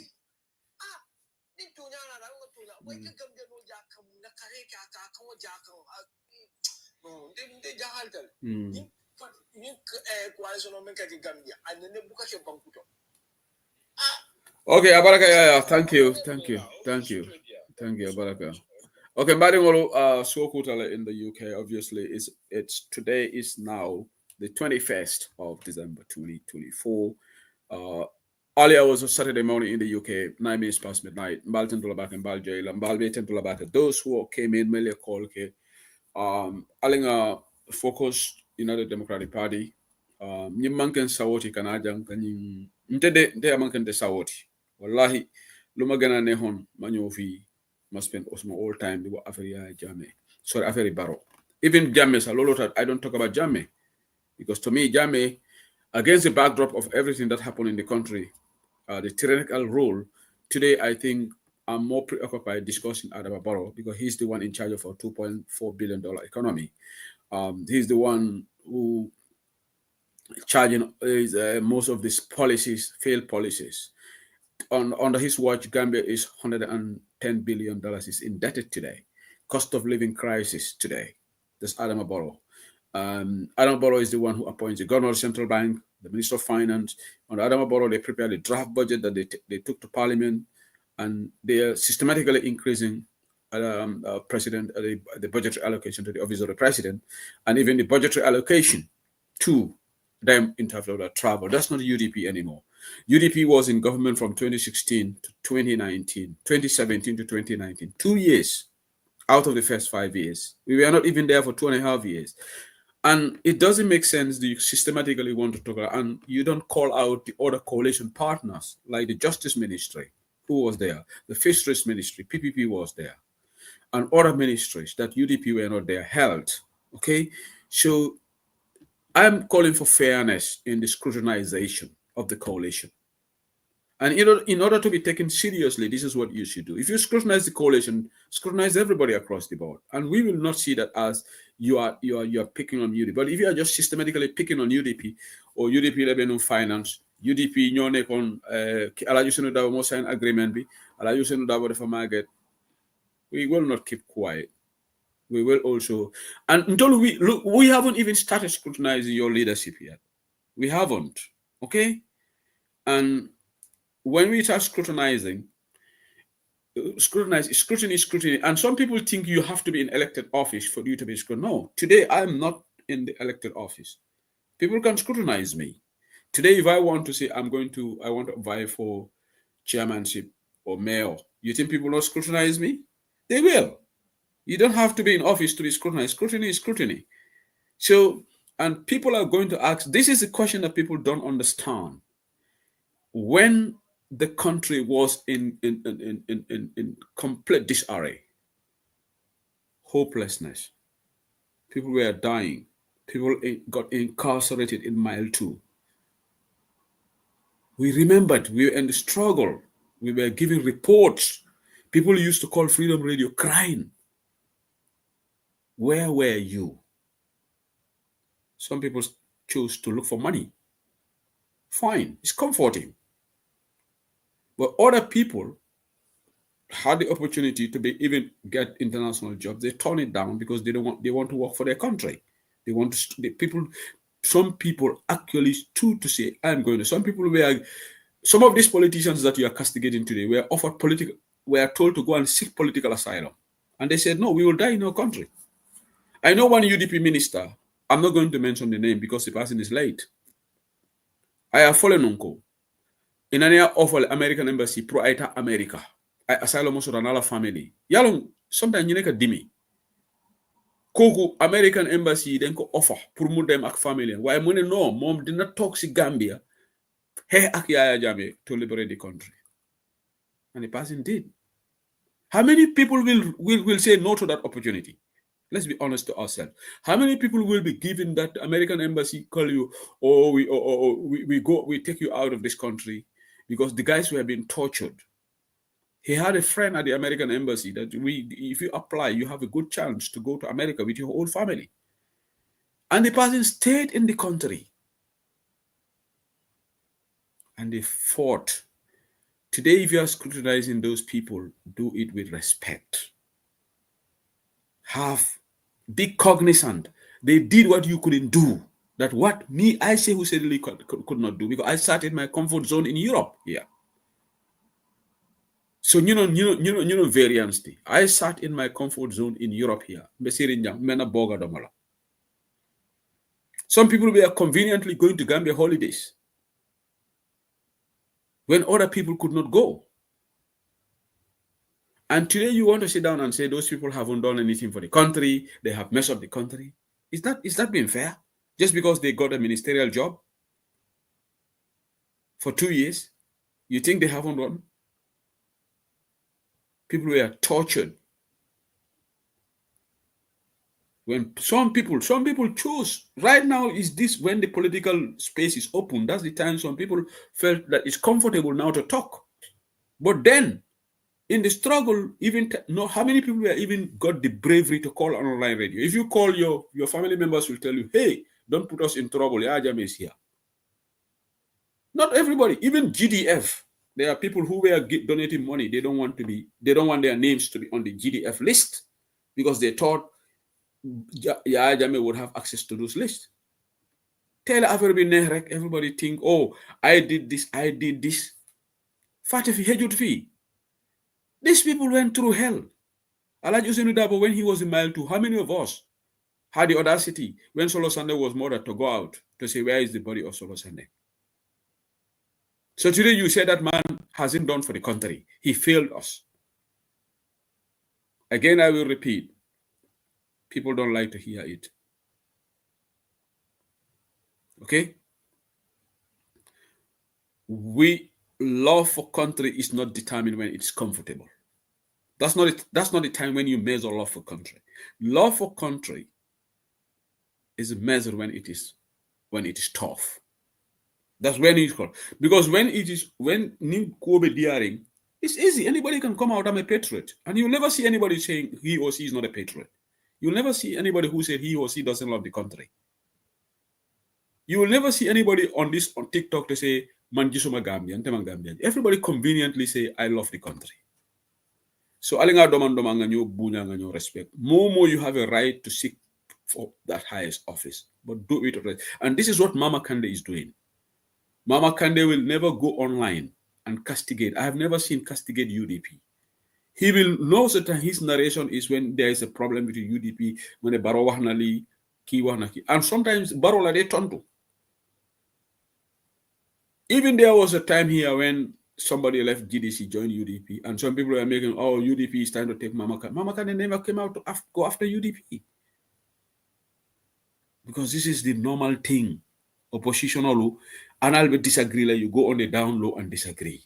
You don't put your dirty linens in the public. But we have now got new breed of politicians or people who think they understand the Gambia political situation than all of us who were there.